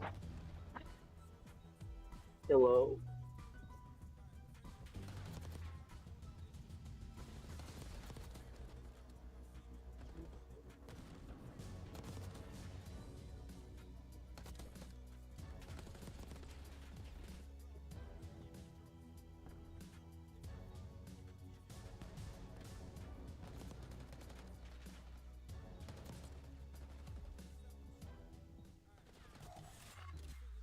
Here we go, folks, right into it. This is it. If there's a dropout, we will have to continue playing, or whoever drops out has to forfeit. We've run out of time to mess around with cables and screws, and we're going to the A-bomb site. And my word, all of Rocker here. First off, in the kill feed goes Yo. And this is the perfect strat. If you're trying to get something done in rank play, you need to call out something quick. Everybody hit outer fences. You clear the guy outside. You plant away from top dark, and you use nades to back him down to get the plant off. And then even after that, Rocker all clear for that first round win, which we talked about it some time ago, setting the tone in S&D for Rocker, a necessity against Toronto Ultra. Yeah, magnificent. Again, ideal start for them. But I just want to quickly reiterate, folks, if there is a technical issue during this matchup, if somebody drops out, we got to play on. First time we may experience that in CDO history, so strap in. One way or another, we're going to remember this series. Rocker, take the first. And not trying to bring up any bad memories for whichever team might have lost a 3v4 back on an EVAC, S&D, and Black Ops 3. Whoa. For the players that lost that, yeah, my bad. Random stray. Absolute random stray. 2-2 split here from the Rocker boys. Kleenex sees in from behind. Beans somehow managing to win that first opening blood. A lot of guns upstairs there for Rocker as well. This should be a freebie kill on Paul. Ooh, and close. Inside gets an extra pick in the meantime. Yeah, what a bounce back round. A little bit more calculated. And Joe Deceives not going to be able to pad the stats with the bomb plants. The final kill goes through in time. He gets that with an aims as well. That little circle strafe for the crouch thrown in there for good measure. Joe had that one red. Good stuff. We have bounce back. Literally perfect. 2 lightning fast rounds. Not much tape for Ultra to work with here when it comes to watching Rocker on Hacienda. A simple series. Playbook have they got? Abroad as No. Go back to the Black Ops 4 days. Very, very different look back then. Let's see what we got. Well, opposite side of the map this time, right? It was a massive stack over towards the A site, and Ultra have a lot more pressure in that direction. The B site has been left completely unguarded. And honestly, shades of what we saw in the protocol, Ultra just trusting their ability to retake this site. And it's early enough. I don't see any trophies out just yet, so maybe the nades can make an impact, but that concussion certainly won't. Yeah, that one won't, but the frag might. 2-2 split hit for Ultra on the retake. They're trying to find absolutely every angle possible. Paul checks it. Guns on both. That is sensational. Does that alone. That means all guns forward now. Over Estriel. Guns at the ready. And Rocker spring into the fight. The 3v1 for Beans. Dead. Yeah, definitionally a credit angle. That is on point from Paul X, and that is one that if you know you're the guy that needs to watch the Lambeau side of the map and you want to play for a guarantee, that is a beautiful spot to do it from. Gotta add that to my repertoire as well. But that is 2 clean rounds coming out of Minnesota. Wait, not home. 1 massive attack on the A site, No. 1 massive attack on the B I'm site. not, Ultra, no. well, their heads on a swivel. So difficult to trade. Joe Deceives gets close, but no cigar, no round win. Quick deep breath. Ultra on the attack now. You got to bounce back, fellas. 3-1 split inside the Soul Man over towards that long line of sight of B. Kleenex now trying to hit out the corridor. Geo pumps the brakes immediately. Might be able to get the kills, but you've overwhelmed the bomb site, so at the very least, plant that thing and play for the counter. Is he just gonna steal the exact same He's doing it all, but it's an absolute massive. Oh my. Oh goodness, that's disgusting. Another 3v1. Yeah, that's too much of a breakdown inside playing the credit. Or really just worried about the flank, but before the bomb goes down and his teammates get overwhelmed, Beans just not quite there for the trades. I think he might have just ran out of ammo. So unlucky look, but a fantastic retake there from Rocker. And now Minnesota going back to their classic strat, dude. When they get a man advantage like this, it is just group up together, play for the guaranteed trades, Insight, one of the most clutch players in the league. But this is just not a situation where it's looking possible. Good luck. First man over the top gets it, and Rocker rolling together as a pack. 3-1 now in the round count. They're over the halfway mark. Oh boy. 6-2 for Nero. He won a couple of disgraceful gunfights this round.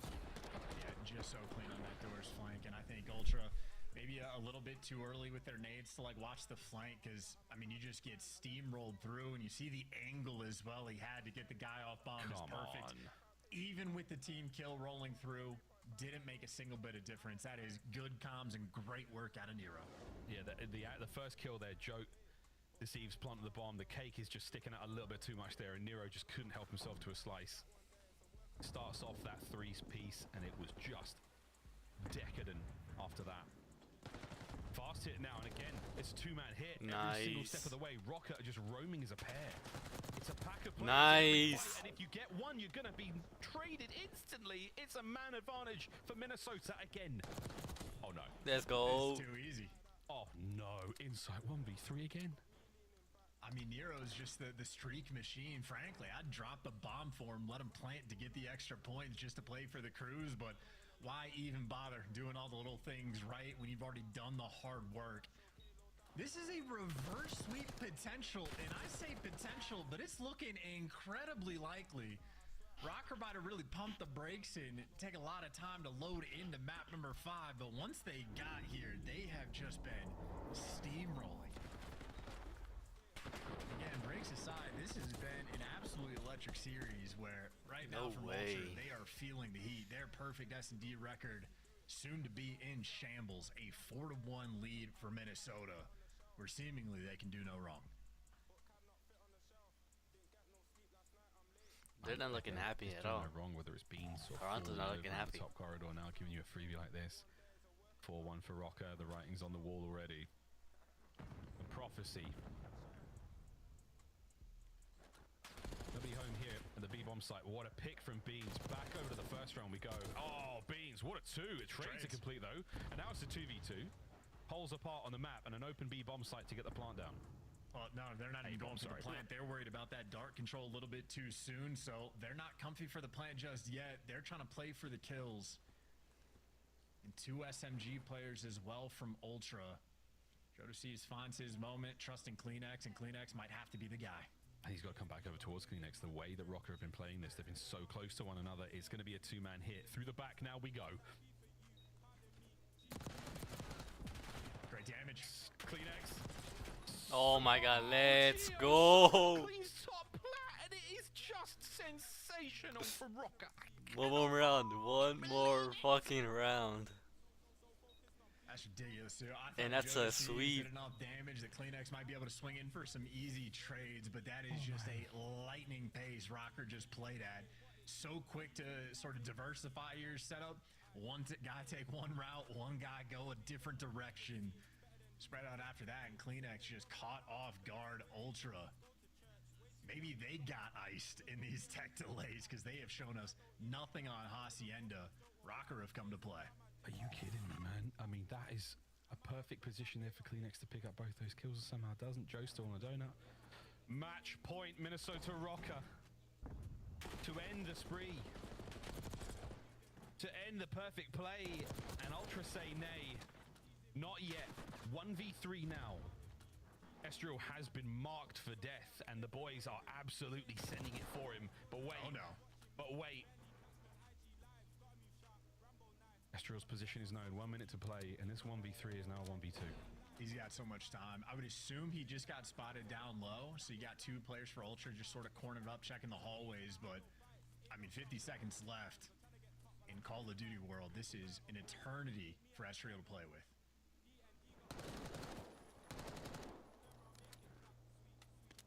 Again, shoulder to shoulder right now for Ultra. How do you play it? If you play too tight, you wind up possibly getting eaten alive by that jackal at close range. 30 seconds now. Dancing. Estriel, as he doesn't have the bomb, he's got a little bit of a journey to go back for it. And there it is. Will he double back towards B? He might just do that. Joe Deceives. Did he get spotted out? No, he didn't. He's going to get the plant down at the least. Oh my god. Oh my word, this round isn't over yet. And if I remember correctly, Estriel was like a Black Ops 4 grinder for multiple years in the offseason. He has played a ton of Hacienda. He still has a frag grenade to play with as well. That's going to be unbelievably useful. Beans has the door covered. There's the damage. Ah. And Joe Deceives is there for it as well. A That's very, right, very fast reaction from Toronto Ultra to stay alive. It's all good, it's all good.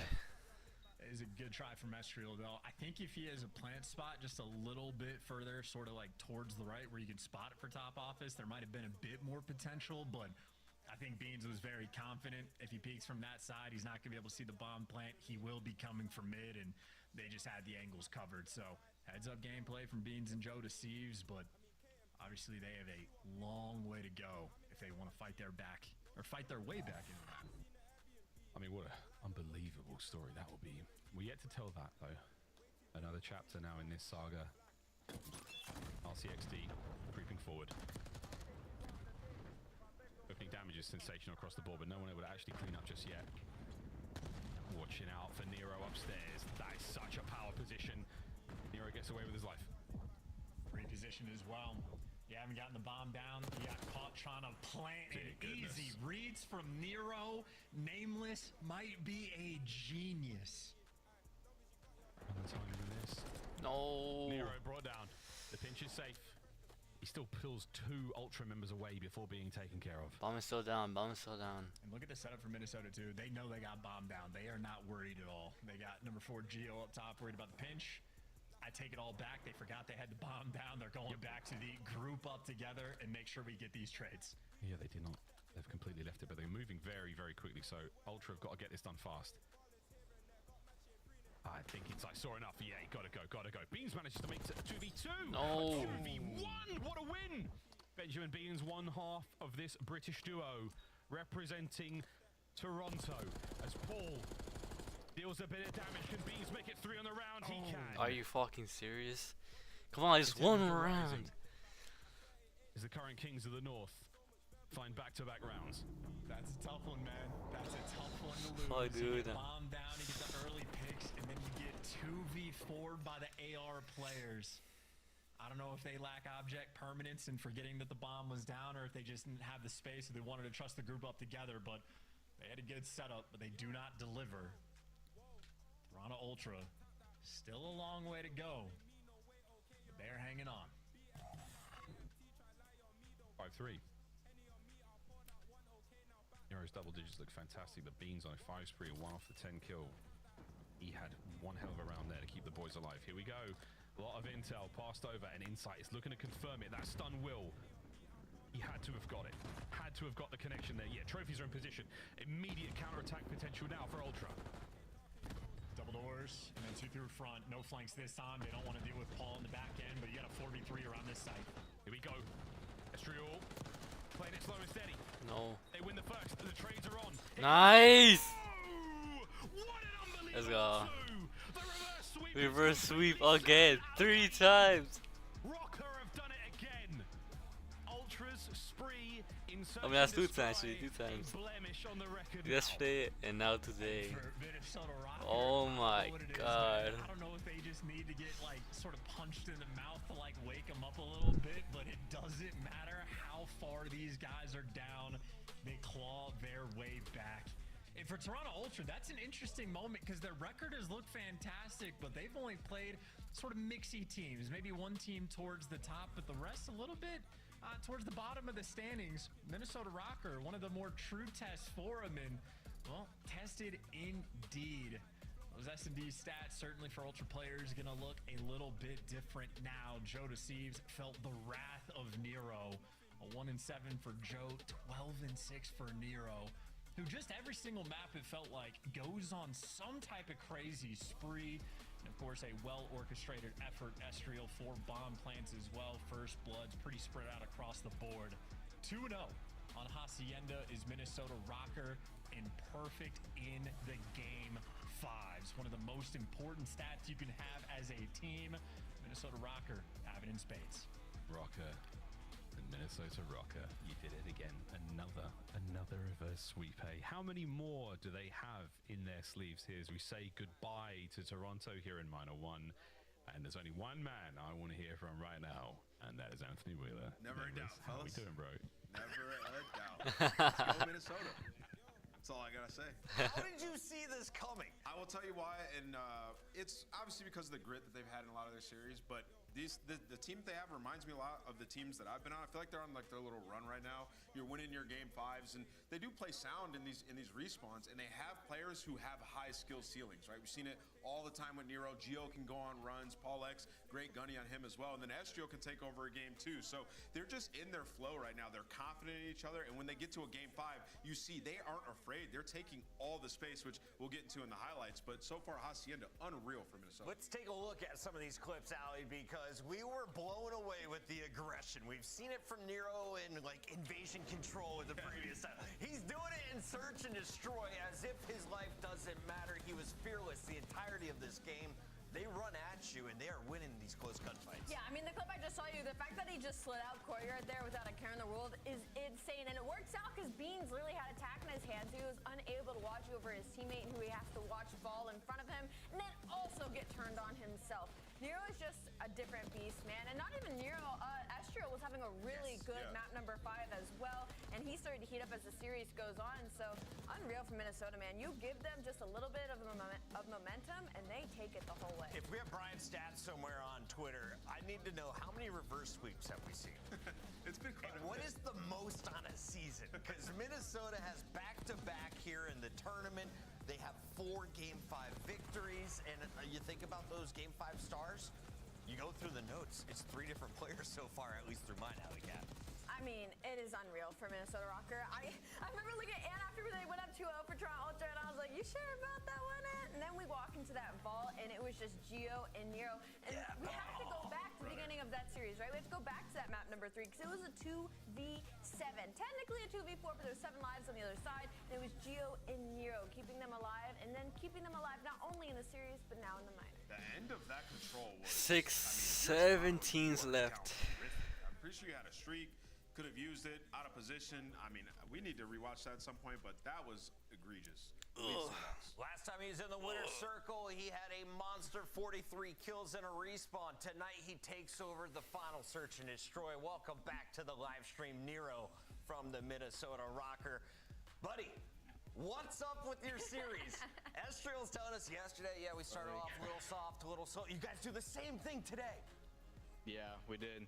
I just think first map, like, we choked really bad, and they're a really good SSG team. Obviously, they were undefeated. So going into that, we were just trying to blind counter, and you really can't do that as much. We just didn't stick to our game plan, and then after that control, that's the swing mode, and we're really good at control. And we just had the momentum shifts in our favor. You know, I want to ask you about Hacienda, new map getting added into the series. It was the double dose at the end that gets you guys the win. Do you have any fond memories of Hacienda, and how happy are you to see it kind of back in rotation, because it clearly works for y'all's team? Yeah, I love Hacienda. I do have a memory at Black Ops 4. I 4-pieced Sib and Mac and them on that rock hill. That's me, baby. All rock. That's me. Don't chow that shit. You gotta ban Hacienda for Nero, man. Nero, I want to ask you. Hacienda's a great map. I want to ask you, first of all, congrats on the win. You guys look phenomenal. You particular game 5, like, not hesitating at all, just pushing the issue, taking space. No hezzy. What's like the theory in search and destroy for you guys without giving away too much? Talk to me about your guys' search game and your identity. Basically, just do stuff together, and I really don't even know. So I don't want to tell you Keep straight.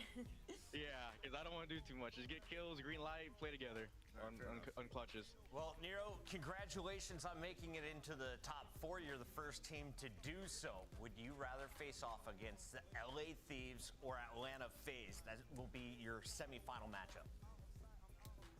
I don't even know. They're both great teams. That's just a hard choose, because both of them are great. Both of them could win. I'd probably say FaZe, just because like they're looking a little down so far, and Thieves just came out swinging. But it might be Thieves, because I want my rematch against them. So. I love it, man. That's what we're hoping for as well. Potentially, we'll see where Allie goes on her next prediction. Nero, congrats on the win. We'll let you go celebrate. Thank you so much.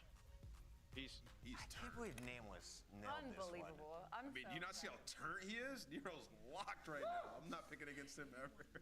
The Ohio boy is locked in, getting the job done in a game 5, and that means Minnesota Rocker is moving on to round 3. You are going to see them battle against Thieves or FaZe. That is the final fight of the night. But when we come back, it's Optic Texas taking on Boston Breach live here on the CDL.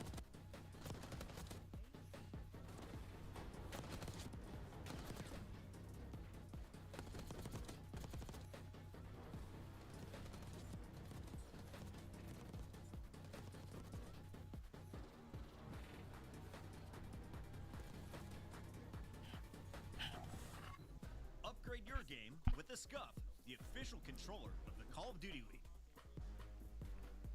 The Esports World Cup is an official partner of the Call of Duty League.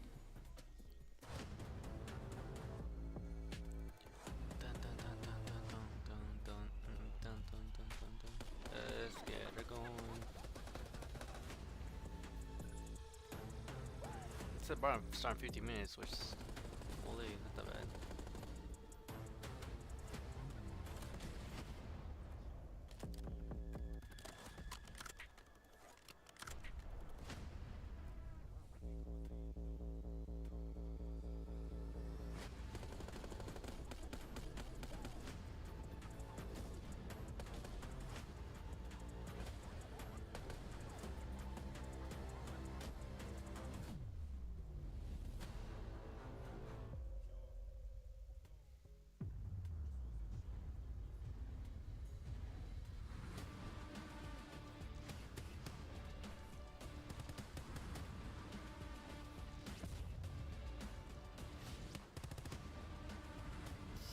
Yes, sir. Let's go, Rocker. Yes, sir. With the reverse sweep.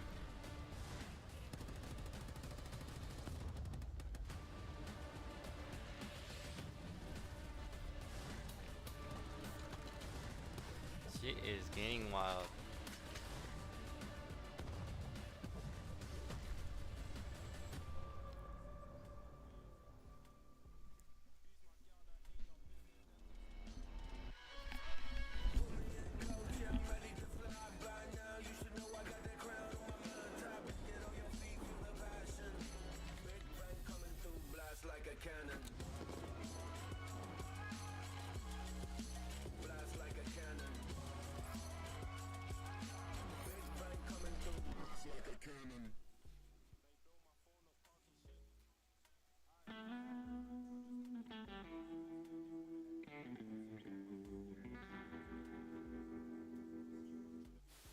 Nice, I'm in the game. Yo, CDL 2024. Yo, this is fire. This is fire. Oh. This fire, yo, Pete. Hold up. CDL champ and the come on, huh? That clean, bro. This kind of clean. Yeah. Yo, that's aura, bro. Come on, now. Ghosty doing his best to do it. Here we go. 3 are going to drop. A chance to go. One person. It's Rods that's got to go clutch. From the position we saw Crip do it, he doesn't do it. Ghosty able to put it down. They get on the point. Everybody's up. That's not going to hit. Second minute progress done. They got to surge on forward. A BZ with one. Can't get through. Oh, and Sim connect. But you win it if you're Crip. Of course it's Crip. Time and time again, he wins his one-on-one.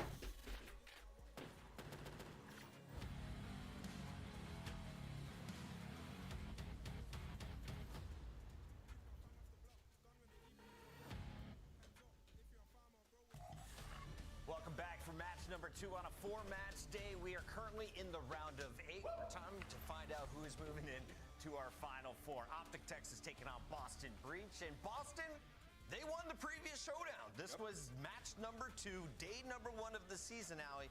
But we've had a new body switch in for Optic since then. We have had a new body switch in, and on the side of Boston Breach, things have been a little bit back and forth. Their control has really been hurting them in a lot of these series. 1-4 overall. They're all negative across the board. Where on the flip side, Optic Texas has been getting better. So we're thinking this series might go a little different this time. Yeah, you know, when I look at this Boston team, like, they've been good, 3-1. They beat Optic in both Search and Destroys.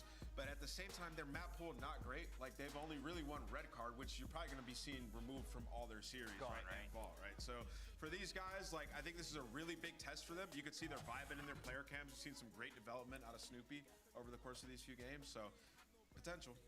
It's been fun to watch Boston. They were the worst team in the league last year. They bring up Awakening. They bring back Cammy. Cammy is number 2 on that ice leaderboard. Look for him in Search. But number 1 on that leaderboard was Dashy, and he plays for Optic Texas on the other side of this one. Shotzzy, he's been kind of the front man, the spokesperson for the team. But Dashy has consistently laid down that damage. The question for me is, what are we getting out of Kenny, a world champion tonight? I love that you said that, Chris, because I did want to talk about that. As Dashy has kind of continued how good he was at S&D near the tail end of last year into this year, rocking a 1.8, and then Shotzzy is kind of handling the respawns, a 1.26 in hardpoint, 1.3 in control, but then you're like, okay, well then where's Kenny and Hook at? So Optic Texas, they're still winning, they're still considered a top team right now, but we're kind of waiting for the newer additions of this green wall to really find their place in this game. I was like, the boys are just waking up. You nervous at all? Yeah, they do look like just wait. Their player camps have been really interesting the last couple of matches. But in terms of the stats thing, I will never look at anybody's stats playing alongside Shotzzy and Dashy, because sometimes it's like, it's just the Shotzzy show. He's just running around. You're like, okay, I have to hardball. I'm in position. Yeah, I'm blocking spawns. I'm waiting. You got him? All right, let's go. You know what I mean? So I think it's, you got to take it with a grain of salt when you look at like the Kenny stats after series. But so far, so good for them. They've been winning. Let's take a look at your Scuff maps and modes. It's a best of 5, first to 3 wins, and we have 2 Haciendas, 3 protocols. Why is everybody voting out Skyline and red cards. Well, red card in this series, that's a good ban for Optic because, like I said, Boston have loved that map. They've been the best red card team in both game modes so far. And when you talk to the side of Texas, I think Ant already touched on it. They have the deeper map pool. Now, the Hacienda opening up the first two is a little bit of a question mark for both sides, but as soon as you hit that protocol, you got to start leaning over towards the things of Optic Texas. We've got a big major number 1 coming up in Spain. This man just found out he has lineage from Central America, Mexico, and Spain. He calls himself Spanish. Shotzzy and Optic are going to win this one. I got Optic over Boston 3-1 tonight. Because we're going to Spain. Because we're going to Spain. And there was a snowman involved last night. He's my favorite player right now. That's true. That's true. I'm also going to go Optic Texas. I think they get their revenge. Yeah, I'm going to Optic Texas. Shotzi's been rogue, and the gameplay is going to reflect that. Maven, how was that break? How's your brain? You ready to party? Bro, I was going to say, Joe's got to carry me today. Dude, I had a horrible night of sleep, and then that series, I swear to God, I thought I was in, like, the Twilight Zone. Like, I don't know what happened. We were back in the green room, and it felt like 6 goddamn hours went by during that series. Just like 2. It felt like 6. Well, I mean, we'll feed them. I'm gonna need you to slap me in the face and get locked in for this one. No, imagine. I just got a bloody nose just gushing down my face. But I've been waiting for that for a long time. Yeah. I've been really wanting to hit you. Yeah. But no, we're ready to rock and roll. We're gonna have some fun as we continue on with this minor. Yes, Optic looking for revenge. Shotzi's on his like anime villain arc. I'm not really sure what's going on. He's having a midlife crisis. I get on social media and this guy's just been spouting shit at people. He's just yelling at the wall. I love it. I love it. He's having fun. You know, they won a world championship. They're filled with confidence and they're feeling good. But yeah, I was worried a little bit yesterday because they seemed a little flat or unmotivated maybe at times during that series in that particular matchup versus Falcons. But I got to think here, just because they already got beat by them once this year, you're going to come out with a little bit more. No, 100%. Yeah, I mean, that's where the play, we talked about the vetoes. The interesting stat, really, when you look for Boston, is that Boston is 0-0 across the board on every map. Now, obviously, we start with 2 Haciendas. Not many teams play that. But they played nothing on protocol. So when we get to the back half of that series, it should get interesting there for Boston. Yeah, no, I mean, it's just been, that's all we've had, Hacienda protocol. Hey, listen, I wish we still had Rewind. You need to tell your teams, if you want Skyline in the game, they better stop vetoing it. They better stop vetoing it. That's what I'm saying. Jesus. Bring back Rewind. Don't get me started, Joe. We'll get right into this matchup here, day 2 of the first minor. Snoopy right into action, and Hook is ready to greet him. So far, so good for the green wall out bottom mid. Right over to Cammy we go. What a nice little resurgence it's been from him. Excited to see what he was going to do this year. You know, one of our favorite players dating back to Cold War and what he was able to do. All we talk about sometimes when he comes back into it because we know the capability, like that peak he can reach. Oh yeah, no doubt about it, right? I mean, really, he's been doing it in Search and Destroy, so we get there in map number 2, but can he keep it going here for this Boston Breach team? Awakening a nice 3-0 start, some good early time, and really Snoopy finding the kills on rotation to control this P2 lobby area. Hook is kind of lurking right now. He's the point man for Optic Texas, and you know Boston Breach, that's what the comms are right now. Where is Hook? Trying to find him. There he is. Awakening, gonna take him down. Has there been anything like so far stuff the Hacienda you've seen that's made it feel really different than it did back in BO4? Just I know there's changes from 5v5 to 4v4, some small changes to the map, but mostly play the same? Yeah, fundamentally. Yeah, it just kind of makes sense. Right there, fundamentally, there was nobody in the back there for Boston Breach. They were not blocking the spawns. Optics gonna spawn in the back. Kenny's gonna get 4 in a row, and they're gonna control P2. In a great position here to milk some of this time. We'll see if the point players from Boston Breach can get some penetration here towards the point. Kenny is trying to hold the door, keep this streak going. Little backslide out, and he's able to stay up. Some help comes in as well. That's Hook that's able to bail him out, make a big play around the hard point. Dashy doing it from the back line is him and Shotzi. Nice. To take down 2, and Kenny still alive on that streak. Basically everybody on a streak right now for Optic Texas, and you know, you'd love to get that reflecting a bit more in the scoreline. You know, like 20-point advantage, but you're starting to really get grooving here. Well, I mean, that was a chance there for Boston to have this scoreline, right? They were controlling on that Heady. You die at the wrong time, right? Snoopy did a really good job, but back spawns were open. Optic take advantage of that mistake from Boston Breach on rotation, and now Boston gonna have to respond here at B3. Breach with the opportunity, but Texas shutting it down, and now it's their chance to answer back, though. What can they do? Hook on that 5 in a row, tries to get across bottom mid, not able to do it, so he swapped right over to the Phenom. Shotzi's POV. His chance to maybe look for an opening break. It's not going to happen as he's going to get dropped. Snoopy lights them up as he pops a triple. And now you're answering back within 20, and We'll see if we get a couple of solid holes back-to-back with these squads. Yeah, when you talk Hacienda New Edition, this is the biggest difference, right? This window wasn't here.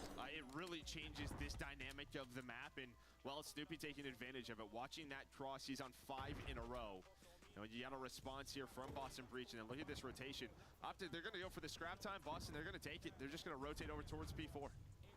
You got 2 already early rotated. One's going to be popping deep left and rotating out. That'll be Awakening, and we'll see what the timings are going to look like. I think number 6 and Cammy that pops, you basically get opposite split spawn there for Boston Breach from 2 of your players. They're able to isolate out and push through to drop Awakening backside garage on the wrap through. He's going to spawn up in that same position, so he'll be able to kind of pinch this out again. You've got a 2-on-1 near the point here in a second. Purge is going to need some help. Or is he not going to? Gets back to full, takes the gunfight. You've got control early in this point. Now, we'll see if that rotation with, 15 to 20 left ends up paying off. Cammy locking down one side. Doing a fine one, has the pistol. Nice shots onto Kenny as well. And now, with him controlling this side of the map, they know where the push is from them. You're spawning them garage side. Dashing up with a great opener. Here comes the rest of Optic Texas. Maybe waiting on Kenny to pinch through the middle of the map. He's up off spawn. Little contested in there, and it's just a back and forth battle. Hitting slides, trying to find a nice pop-up, and there we go. Hook and Kenny able to do so. No, I mean, you said that perfectly. For a second there, you only have one side to hit it from, but first guy to drop is Kenny. He spawns out mid. You wait for the pinch, and you're able to get it done perfectly. Usually you're going to need 2 lines of attack on this particular hard point, and they're able to take advantage. We basically got a tie game now as we get ready to get back to mid-map. All the fights kind of happening out around the point. Nobody in for now. First to push out will be Snoopy as he looks to get some of this time, but any major takeaways to that first set of rotations? No, I mean, trading blows kind of, right? Just go sort of back and forth, right? A nice response at P3 from Boston after what Opti was able to do at P2, and then you kind of split time elsewhere, so that's why we have such a close game. As we're back to P1, and it's just trying to find chunks of time while you can. And Shotzi, he's thinking about going on a wide flank, maybe trying to spawn a couple players out for P2. You probably feel pretty good, too, with Shotzi's been kind of your respawn god. He's double negative, and you're still basically a tie game. You got to imagine he's going to find his moments where he pops off and starts to take over, and it might be right now. Yeah, and that's just it. They get the flips. They're able to flip the map with 20 seconds to go, so you're going to earn some time. Shotzi's going to be on 5 in a row, and this is what makes him so darn good. Just recognizes the situation. What's the best play here? I'll try to flip the map for my team to set them up at P2, and he does just that. Boston will get the final couple of ticks, and now we'll see how they plan to attack this. Last time, such a good job from Optic Texas at P2. Absolutely dominant once they were able to get in. Can they do it again here? They deal with the pressure through mid. You're going to lose one towards back statue, so Shotzi will have to pick that up, and he's going to drop. So it's 2 big ones from Snoopy, and then you win the 2-on-1 towards the point. That is fantastic from Boston Breach.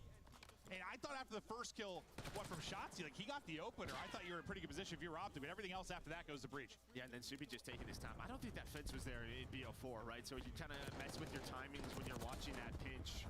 And Dashy just gets some bad timing there. So, but they're able to fight on through. That's going to be 3 dead. Purge, the last player alive.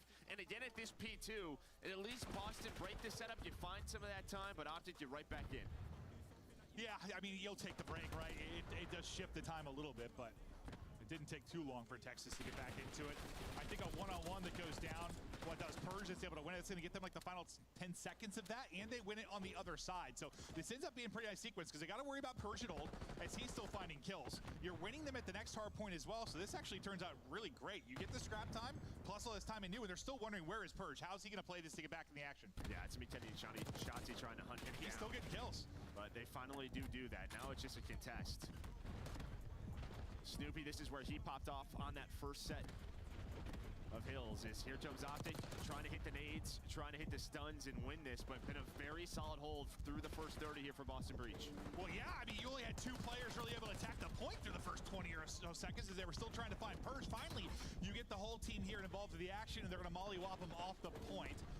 With about 20-25 seconds left, but you still have those back spawns, so you're still going to funnel in if you're Boston Breach. Remember, last time they rotated pretty damn early, right? With like 15-20 seconds left, you can see they're starting to back it up. That number 8 in Awakening, starting to move it back. This time that you've got more pressure forward for Optic Texas, it could go differently. No, that's just it. Yeah, they went for it one more time.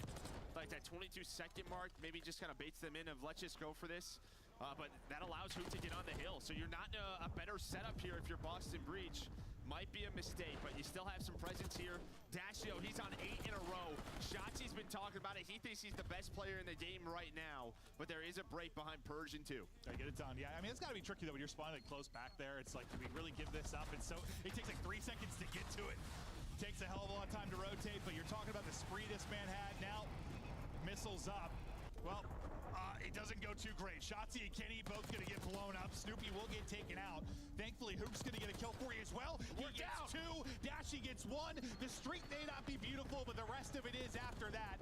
Optic down 20, ripping and roaring back into this as Dashy's approaching 30. Yeah, I guess best thing is it gets them all off the point, right? All of Boston kind of reposition, allows Hoot to get in a good spot. Yeah, but you still kill 2 of your teammates. Yeah, so. no, I'm just taking the positives on it. Take the positives, the small things, and well, they're only down 12 now. I mean, it went better than I thought it was gonna. Yeah, it should have been a lot worse there for Optic, but Hoot, a great double right there. This is going to be breaching the hill. I'm guessing that was an AR. This Cammy's just a statue there and gets incinerated. Still 20 points separating them. 3rd set of rotations now as everybody vies for control around the top balconies. Eventually tries to get to the point. There's 3 down for a second there for Optic. Optic, they're trying to work the comeback. Dashy's on a monster game, and we want to hear him coming. Let's go to Optic Texas. What's up? What's bottom secret? Sleepy. Yo, where's our bottom secret? Actually, I think we're top close. Are you on me? Open that. See you. Top close. Last guy top close. He's open. Our side open. Purge. That's last guy. Yes, our side open. So open that. Nice. Good shit. Let's get that. Guy's gonna be on it. Go. Right. He's on me. Low spot steps. And on new. Another low spot steps. Pushing one. Really slow. Leave it there. I'm here, Brandon. Oh, y'all play back. Rush your funny front. I will. What's deep back on me. Pitch front late, second arm. Pitch front late. They stun me. They know I'm here. I gotta live. Rock on me. Rock. I'm just shot. Here in front of me. He's close to dead. Yo, rock. Rock him again. Top left, one shot. Nice. There's one on deep on me. Deep front of me. I'm just living rock, bro. Do the left you can. And go over. That's it. I have deep left. Can they be sider or no? No. We have your sider. I'm dead. I'm absolute. Give me on me. Nothing hitting left. Yeah, bottom man. Open, absolute. He went mid. He did not go front. Yo. I'm leaving the back. Take my spawn in the back. Last guy top of him. Purge. I spawned. Actually, no, we're good. Yo, they could have got a well spawn though. That kid's one shot front. Two front. Wake's one shot. Nice. Go. I'm pushing through. I'm behind him. Not running. He's clear. Only 1 year max. Yeah. Pick up secret. I'm ready. Listen, you guys cut. What side are you guys cut. I hear you, Gallery. I have all right. They can only let me know the secret. Yeah, they're gonna be taking open routes. I got time. I hear you. Good shit, bros. I top you. Top you. The killer don't hit. Top me one shot. No, you got it. Okay, too close. Both one shot. They're hitting 3. They're gonna hit top flat, right? Yeah, top flat. I'm trying to sit up. I'll get a skid. Jumping out there. Optic, we're down 20, now up 20. 21 for the victory. Purge trying to get things done as he gets a double. Nobody in the point for now, but the 2 from Purge get wiped off the board as Optic Texas answer back. Still fights around the point. One peeking out, wrapping around the backside of garage and trying to hop back in. We'll see if they can make the play. Snoopy, he does. He gets all 3. He hops outside the map, comes in, gets a triple. Gonna force out another streak from Dashy, but what a play that is. You can't win it here, but I mean, that looked like a win for Optic on the minimap. Yeah, I mean, just great individual play there from Snoopy. But you had the extra utility. You can't win here now. So Boston, you get it to another P4. There's still a lot of members here. You see 7 and 6 on the minimap. Boston to be at P4 first. Optic are kind of going for this. Fighting this scrap time. So Boston behind that Snoopy play. Now with a chance to potentially win here at P4. Well, Hook gets 2, so he makes this a bit messier than you'd like it, but you still have bodies here. Cammy timing is, I thought, horrible, but it ends up working out. He's tucked into the corner. Now pick it up, Lambo side. Waiting on Shotzi, see number 2. He gets spotted? Yeah, Snoopy saw him. I think Snoopy saw him for half a second. You're waiting him to pinch, but now he's got to get involved. And now it's 2 dead here for Optic. They might be in trouble. Boston Breach now in front. 10 points needed for the victory, and everybody falling on Optic Texas. They got one more chance for this, but they're going to be able to get there. Snoopy says, no, sir. Made the play at last. Clutches up here. Boston Breach sneak away with 1. And bro, I just saw it the last hour in the minimap. I was just watching, like, it looked like Optic did, what, like 15 for the win? And they had all the control, and I saw like 1 arrow inside a garage. And I don't think we got it on the, I was watching the minimap. He just hopped out, hopped in, killed all 3. And I was like, okay. Yeah, so you should jump out of the map and go back into it, right? So yeah. Just went outside, hopped in, and just wiped 3. And then from that point forward, because that was such a bad time to die, then they didn't spawn in the back, then you got the rotation then to 4th, and the wheels just came off. I thought Hoop getting 2 on rotation was maybe going to be enough. I think Dashy might have got 1 after that, but you still had numbers and spawns if you were Boston. Holy hell. And they hit it one more time. They fight for that scrap time that allowed the 2 players there from Boston to just rotate, but a huge play. I mean, Purge and Snoopy both with 30 bombs. On the other side, Dashy continues to go off. He leads the lobby in damage, but Boston Breach steal map number 1. Yeah, I think they were probably thinking, like, they knew people had rotated. They were like, there's 1 person here, they had 2 players, but like, with all the fences and stuff, like, he just stayed alive and contested forever. Whoever it was, Purge. I don't remember the last player was, but like, he stayed alive. You only end up getting, what, like 3 seconds if you were Texas there at the end of 3rd? It didn't turn into anything. It really, like, the P2 is, I mean, Optic kind of dominated. You know, even when Boston, like, maybe won the rotation, Optic found the breaks. Like, the big money hill really on this map that we've seen so far. Really felt like Optic won it, but Boston did such a good job at P3 and P4 throughout the map. It was such a back and forth game that Boston takes a bit of a lead. Once we go to that listen, it just felt like Optic were rolling. You had multiple streaks from Dashy. Some of those Hellstorms come on in. The Purge was so good throughout this, and yeah, you know, the team kills come in, but it didn't really matter. No, yeah, it looked so bad, and then it ended up being absolutely fine. But now Dashy was on a heater throughout most of this. I mean, he typically is. Guy is shooting straight as always. Yeah, so I mean, this was like a great play, and then, yeah, so right here, this is it. He hops out and just gets all 3. Bang, bang, bang. And then after that, they just never really regained after that. Because then you end up winning the rotation, and you were able to contest it 3rd for a while. I'm glad we got to see the POV of it. I just saw it on the minimap, and like, yeah. You're rarely thinking when you play Call of Duty you have to watch outside the map. No, you're right. But like, it's insane. Insane stuff. I'll tell you, the 3rd guy did not react though. No, not at all. Oh, wow. I mean, maybe they're stunts. Nades are coming That's true. I think that's right. I was wondering how he got 3 though. He was repositioning, right? He was sprinting. True. So he was hit from a nade, but yeah, that was the play. I was thinking he was going to get 1, maybe 2. I would yell 3 on the feet. I was like, how the hell did he do that? Well, we got to see how he was able to do it. One of those hero plays out of Snoopy that helps them get the dub, 11-point victory. And, well, if you thought maybe Optic was going to come out and smash him with the payback, at least early on, we got ourselves a battle. Yeah, we sure do. Yeah, just back and forth. And again, Boston, this is the first time they're playing anything on Protocol. So if you're Optic, you're just trying to do the back half of that series. Yeah. Get to the back half, and hopefully, I mean, this is where you need to improve, though, with the Search and Destroy side. You think about the 5-game series where they beat them last time, right? You won both searches. If you're a Boston Breach, you feel like you've got an advantage there. We've liked what we've seen out of them, at least in this particular series. What do you think needs to maybe improve on the side for Optic when it comes to Search and Destroy? I know, like, Dashy's been terrific. He's been, like, number 1 in clutches and stuff. They've been winning. Like, they're on, like, 4 or 5 in a row. Yeah, so it's just since that series, like, you think they're in a much better place than they were. Yeah, I mean, that was week 1. Since the Hoot edition, I mean, it feels like that's been their most comfortable game mode. Okay, so just the production or the improvements they had right before the break, we'll see if they really come to fruition here up against this Boston Breach team that had their number. But it feels like, I don't know, it's like in part of my head I feel like I'm talking about, like, oh, they just played like week 1, like it's not that long ago, but it's like a month and a half ago, basically. Yeah. it's been a while. But just shots of the guys as they get ready to get going. Huge win there for Boston Breach in the opener. But Optic just try to brush that one off. They've been chatting with a lot of confidence on social, been streaming scrims, feeling good, but you just have to shake that one off. You see the S&D streaks, that's what you're talking about. You're on 5 in a row now. Mostly I just asked you because, well, in this particular one, they had some struggles. But now you get to see, have you really made improvements in this mode? Will it help you in this particular matchup? And one thing I always talk about with a team like Boston, right? You're coming off the year that you had last year. Early on in the year, the way you steal series is the research, right? We can't always say, like, the team that is the underdog, they have to win through, like, 2-3-5, for example. We've said that but especially in the start of titles, like, if you really put extra time into Search and Destroy, you can catch a lot of teams off guard. Yeah. I don't think I've ever said, like, upset incoming 1-3-4. Not usually how it goes. But right up the gut goes Purge early. He's thinking to look right. Nice little snap back to left and able to take the fight. Couple positions he can get chased from. That is a win and a half. Purge feeling it as he's able to get 2. Wasn't sure if the second player pressure was coming from bottom or from window, but he picks up window and guns him. That is just a confident round 1. just straight up right through the middle. Woo.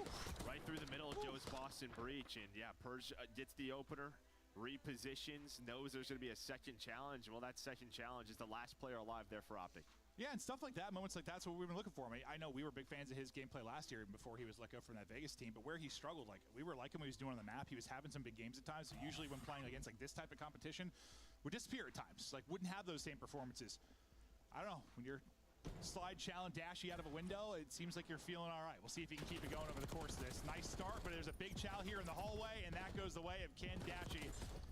Purge just tries to send it through with that same confidence, hoping everybody's weak because they all are tagged up, but only able to get one, and now it's going to be all on Wake. He just challenged middle of the map again, does Boston. This time, though, the AR duo shut it down. So Awakening left in a 1 versus 3. Didn't have the best map, number 1. But it didn't really matter because his team won it, but there we go. Optic hit the stun. They fly on through. This is what you're going to see a lot on Hacienda. It's a very much a retake map, and normally what that means is the defensive team, they're going to 4-stack sort of one side of the map, and sometimes the offense is there right away. So it is just a very quick battle. Yeah, it's a quick battle or a quick plant. Like, exactly. One of the two, typically. But I imagine usually those scenarios, it's like you don't typically get away clean like they did. And if you do, I bet both of them are like something 20 HP or something. Like they are tagged up, but you're just able to win it. Somebody's shot's just a little bit better. As we get now to 1-1. It looks like we might be beaten again. As the pressure is to A, the stack is to A. No, they're aggressive here on defense. I wasn't sure if they knew they were here. If any nades hit, stuns, if Felly out there were just kind of waiting. And well, the patience pays off there for Boston. Catching them off guard, but we're new at 2 versus 2. 1v1. They each win it on the other side. It's now going to be Cammy versus Kenny. A ton of time on the clock. Bomb has been picked up now. And these are these fun 1v1s where like you kind of just have no idea where the other person is after enough time passes. And it becomes a bit of a guessing game here. What are you trying to do when you've got bomb in hand in this position? I mean, well, you're going to have to pick a bomb to plan, right? It's sort just of pick 50-50. Normally when you're the defender, it's sort of the same thing, right? Do you just pick a bomb site and kind of wait? Hope you guess the right one, but Kenny, he guesses B. So it's like, don't overthink it. It's kind of a coin flip. Like yeah, 100%. Yeah. Normally, if you're the defender, best play for me was always just kind of picking one because you're going to have 45 seconds now to hunt him down. Better chance just don't get caught sprinting or something silly. So Cammy's going to plant, and he's going to take a route. Kenny has read this. Cammy's extending the route. Oh, and as Kenny goes up, I think he if this doesn't exist, he just watches middle connector, probably finds the kill, but it's new. Instead, he spots the middle of the map. 15 seconds, though. And Cammy just goes all the way back through, says, you can hop on the defuse. I mean, if he hops on that, I think he would have got it. But, well, Cammy plays it. Plays it perfectly. It's a long 1 versus 1. Kenny stays alive. I think there were 2 different chances he probably could have opted. Because when he first peeked out towards Balk, he didn't spot him, did he? No. He didn't go the whole way out Balk. See, there were multiple times he could have, but, like, it's the gamble, right? Like, I mean, most people don't just stick it in that scenario. Like, Kenny's trying to get some kind of info, but, yeah, Cammy has some balls on him. Takes a couple routes. I mean, he ran a solid 2.5 kilometers throughout the course of that round. Got a good, beautiful view of Hacienda. But he clutches up in the 1v1, and yeah, those are always interesting because there's like the 1v1s where like you're close to each other, you have information right away, and they don't last so long. Then there's those. They're like these extended like 2-minute 1v1s. And a lot of the times, your teammates are telling you, hey, it's this player. They normally don't hop it, right? Like it's sort of a player tendency in those comms. Kenny, get some vengeance though. He'll get the first blood onto Cammy. He was pretty good at BO4. pretty damn good. That team was disgusting.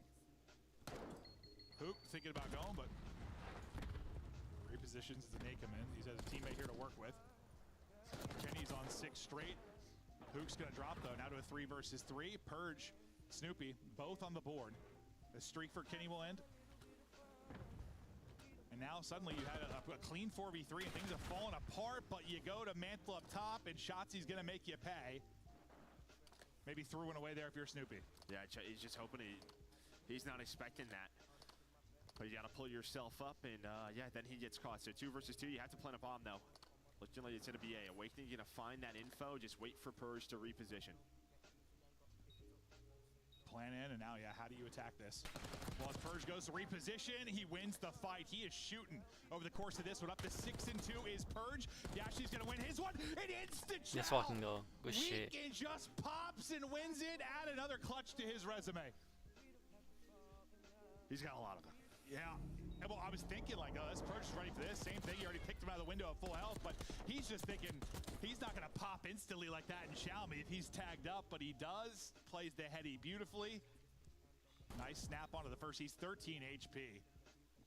You toss a rock at him, he's dead. And you just, yeah, he peeks it and just, dude, he loses him for a second, thinks he's backing out to get health, and just insta-pops on him. Oof. Ooh, I mean, he holds that for a second more, he gets the kill. Yeah, he tries to go for the slide, repositioning, and just unreal shots there from Dashy. That's just one of those things where it's just, yeah, it's just COD. You just die so fast. You like think you've got the time, but you don't. They go 2 for 2. Is Wakes able to get 2 from Lambo? Kind of cleans up the weak players from his teammate, and now into another one of these tight scenarios in the 2v2. We'll see how that plays out. Yeah, bomb down now, so they might spot that Kenny and Dashy. Cammy and Awakening on the other side of the map. So you just flip the map right now. They have all the information. Yeah, they see that bomb was down. So Dashy just going to look over this in a great position. Have Kenny watch his flank. Still 45 to go. Moving around as a pack here right now is Breach, is Cammy and Wake. Clearing everything as they go. A little bit of an opening gunfight there. No way. Nice. It's going to be another 1 versus 1. Kenny's just trying to get out. Popping back up. The timings are so awkward. Wake gets fried. He's got no ammo. He's just trying to get a gun reloaded for God's sake in battle here. Pulls out the pistol. Screw it. That sequence looks so awkward from Kenny. He's just laughing it off. Like he was in hell. I think, was he trying to like pick up another gun, but maybe Dashy's gun had no ammo in it either? I don't know. Yeah, he just kept trying to switch. He kept juggling guns. Juggling guns. So he's like, I'll just Still on use the juggling pistol. guns. He broke the glass, so Awakening thought that he was in the water. He was going to reload and kept picking up the other one. Yeah, probably. Yeah. And unfortunately, that gun also had no ammo. Yeah. But a great trade on the first one. Then, yeah, breaks the glass, so... You know, there's the option, he jumps in the water. That just looked like one of those funny moments that was like the average player, you know? Like, oh, 100%. Not to our pros usually. Like this gun on the ground. Yeah, dude, it just looks, I'd be so flustered in that sequence. But Kenny, he's dealt with his fair share of awkward moments here in Cotton. He gets it done, up to 8-2. The desk was talking about him maybe having a big day, and he's doing it here in map 2. It's interesting because they're using this to clear A, but the push is actually towards B. And Awakening does find one. That's actually a huge kill from Awakening. It's like a 1v3 there, yeah. And Ken is still in the car. So Ken's very much out of this play. And there we go. Breach is repositioned. Bomb is planted. Ken's still driving. Here it comes. Here it comes. He's still driving. I'm dying, dude. Good luck, Ken. You got to be faster than that. You aren't Flash. And they're on it. Well, that was a play. Yeah, yeah. I just kept thinking, like, he's got to get out of this. Like, maybe after the first person dies, he's going to get out of it. And then the second person dies, and then... Well, normally, again, like, our teams, they normally just use the car for info, right? You can 3P around it, you clear a bomb site, they saw nothing at A, and... Well, now you got to clear the whole map, though, when they're the other side, Joe. Well, they decided to go B. But, like, you got to get your use out of it. If you're going to use your streak, get your miles in, right? Like, if it's your rental, like, you got to use it. That's cool. You have to. Hanging out. He's got that covered for a second. Shotzi's just like, hopefully you can get one with this. Yeah, I mean, got to get value. Dude, he hopped out there on the defuse. Like, oh, that was awesome. 3-3 now.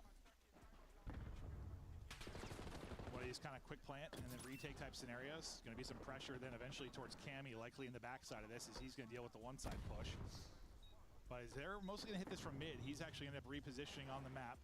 Potentially a big stun on the Purge. Purge was going to make the play, so now they know he's there.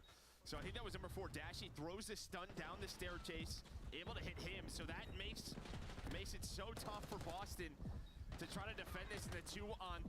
The numbers are too much. And if Purge gets that spot, maybe flanks Dashy. Round is completely different. But the stun hit. Good call there, Joe. Big stun and a round win after maybe a frustrating one they had the round before. They're able to get back into it. We keep going back and forth, but it's the hard point of the search. No one able to get any kind of significant lead over the course of this series so far.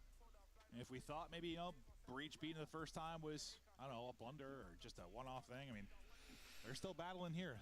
Hey, they're a top Second 4 time seed through. for a reason. Yeah, no, they're looking good. And it's awesome to see this based on, you know, how the organization did last year. But you're back in front of your optic now, trying to extend their search and destroy streak to, what, 6.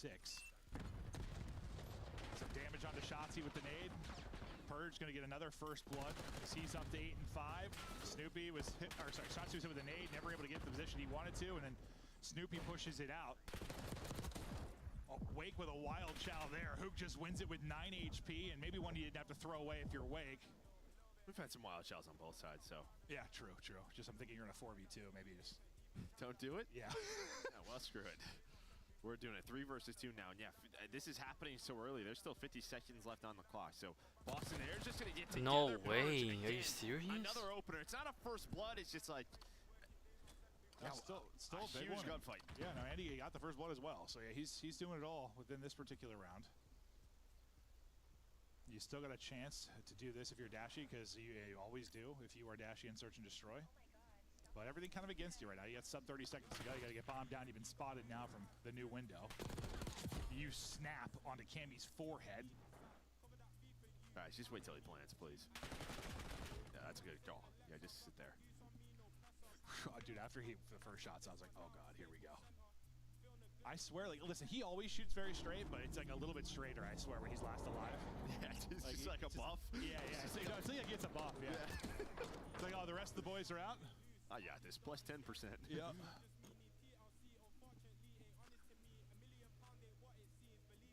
But now, thankfully, they close that out. You bring it back to tie now if you're Boston Breach.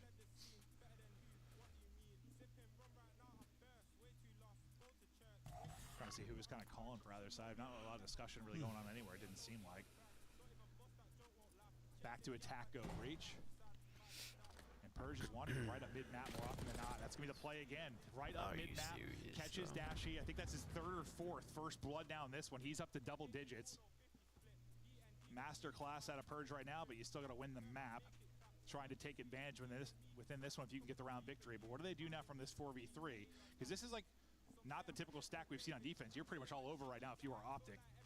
Yeah, you're trying to rely on Hooch, but yeah, they're thinking maybe this is an A play. And again, what's that time you need to be like? Purge just repositions, hits the slide in the corner, going for the ace right now. He is playing so confident in Search and Destroy. No, he really, really is. Like, just the bottom of this map has been his playground. His timings have been so good. He's been winning some difficult gunfights at times, or the easy ones when he's tucked away in a corner like that. Up to 12, gets 3 there, a round away from a 2-0 edge. Yeah, right, Hook was just right there, right? He was holding that staircase. That is a play where in a 4-on-3 you plant the bomb. It's not something you actually have to do is go out and get more space when you have man advantage, but he hits it and it worked out. Well, it was those ones where, yes, like you take the gamble and you die, and we're like, why'd you do that? But then when you get multiple, well, usually he's had somebody kind of with him to follow him up, though, at least. It's just when you both die, then it's real bad. 5 straight for Purge. Back-to-back round victories for Breach. I mean, they'd love to go up 2-0 for a number of reasons, especially with how their control game has been. And you think about the control that's improving for Optic, a 2-0 advantage could be massive. First blood could be huge. You get one there if you are Dashy. He was on the receiving end last round. This time he makes a pay, and he gets another one on. Not the guy you want to chow right now. Dashy up to 9 and 7. 2 versus 4, Cammy. That's an idea that this is an A play. Bomb gets down though, so Ken at least able to plant the bomb, give his team that advantage. And Purge has had a lot of great plays, but not really like from this type of scenario. Like what he wants to do becomes a little bit more difficult. Well, now he's kind of on the receiving end what he's been doing to Optic. Hook able to get that one closer to around 11 we go. Not a ton of time. 20 or so seconds ago. Cammy's got so many things to clear, and he will drop. So Dashy wins the round for him early as he's able to get 2. And we go to a monster round 11. I feel like the one thing we've noticed the last couple of matches with Dashy, it's like his timings with the backslides, right? That he's just been hitting. No, it's like he's not, his movement doesn't look like Shotzi's or something. But like just a clean backslide. Beamer. Yeah, backslide beamer, and it just looks, you just get zapped. It's like, it's depending on the angle, like when you got high ground, it's almost like it's like a pop-up. Like it looks like a joke. You just get zapped.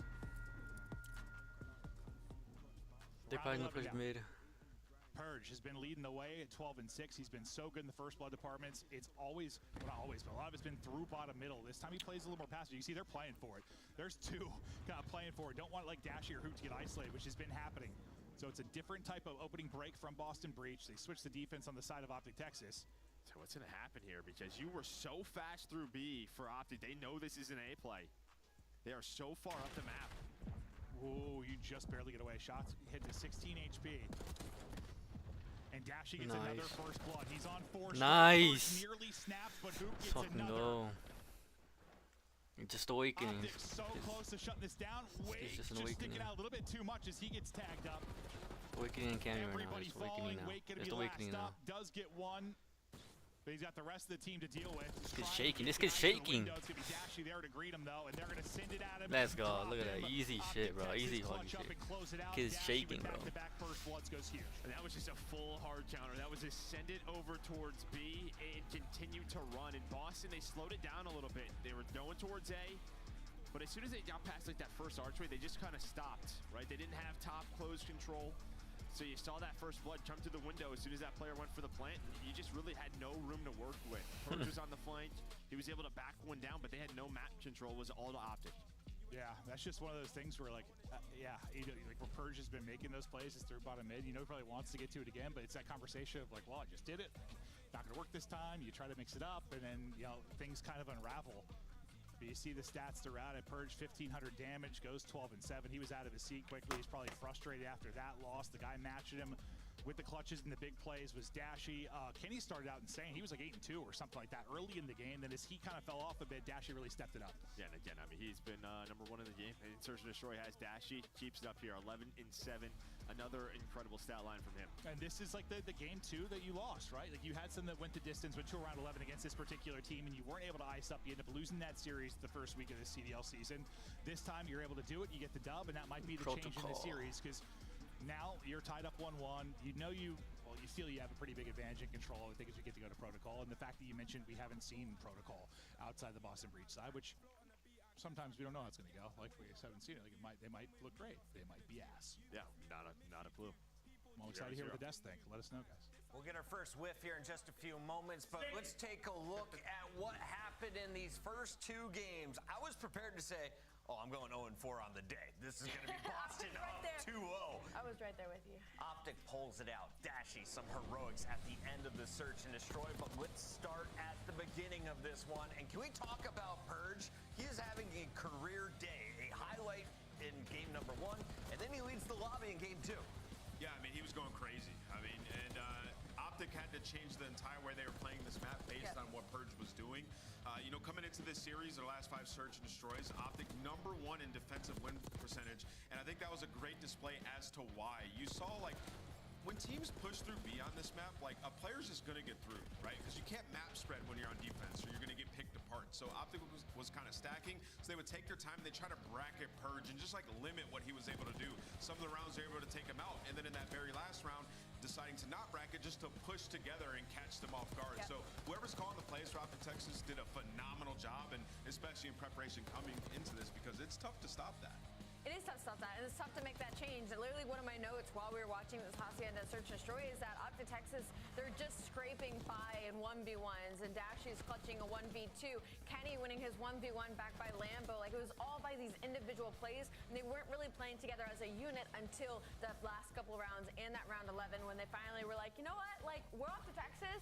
We forgot how freaking good we were. Just play together, play our trades, watch each other's backs, and it's going to work out in our favor. I'll say Optic is kind of playing like major 3 Optic of last year. Think so? The game wins are not pretty. They're not clean. But they're coming out in the clutch moments showing that they have the potential. Will they be able to live up to that standard? We have a triple dose of Protocol, and as Maven touched on, not a ton of footage out there for coaches to watch Boston. The biggest thing for them is just going to not only have silo control when you just want to talk about it's going to be Protocol, but obviously the fact they just need to play together. They have not been playing together. It's been very individual. Shot Speed's been playing very individual. On the flip side, I think Dashy's had to play very individual in Search and Destroy. Like we said, I need more out of Kenny right now as that other AR. I need more. He had a good start in that Search and Destroy. Can he get off to a hot start in Game 3? Only time will tell. For now, though, I do know our Scuff play of the game already in this series. It belongs to Snoopy.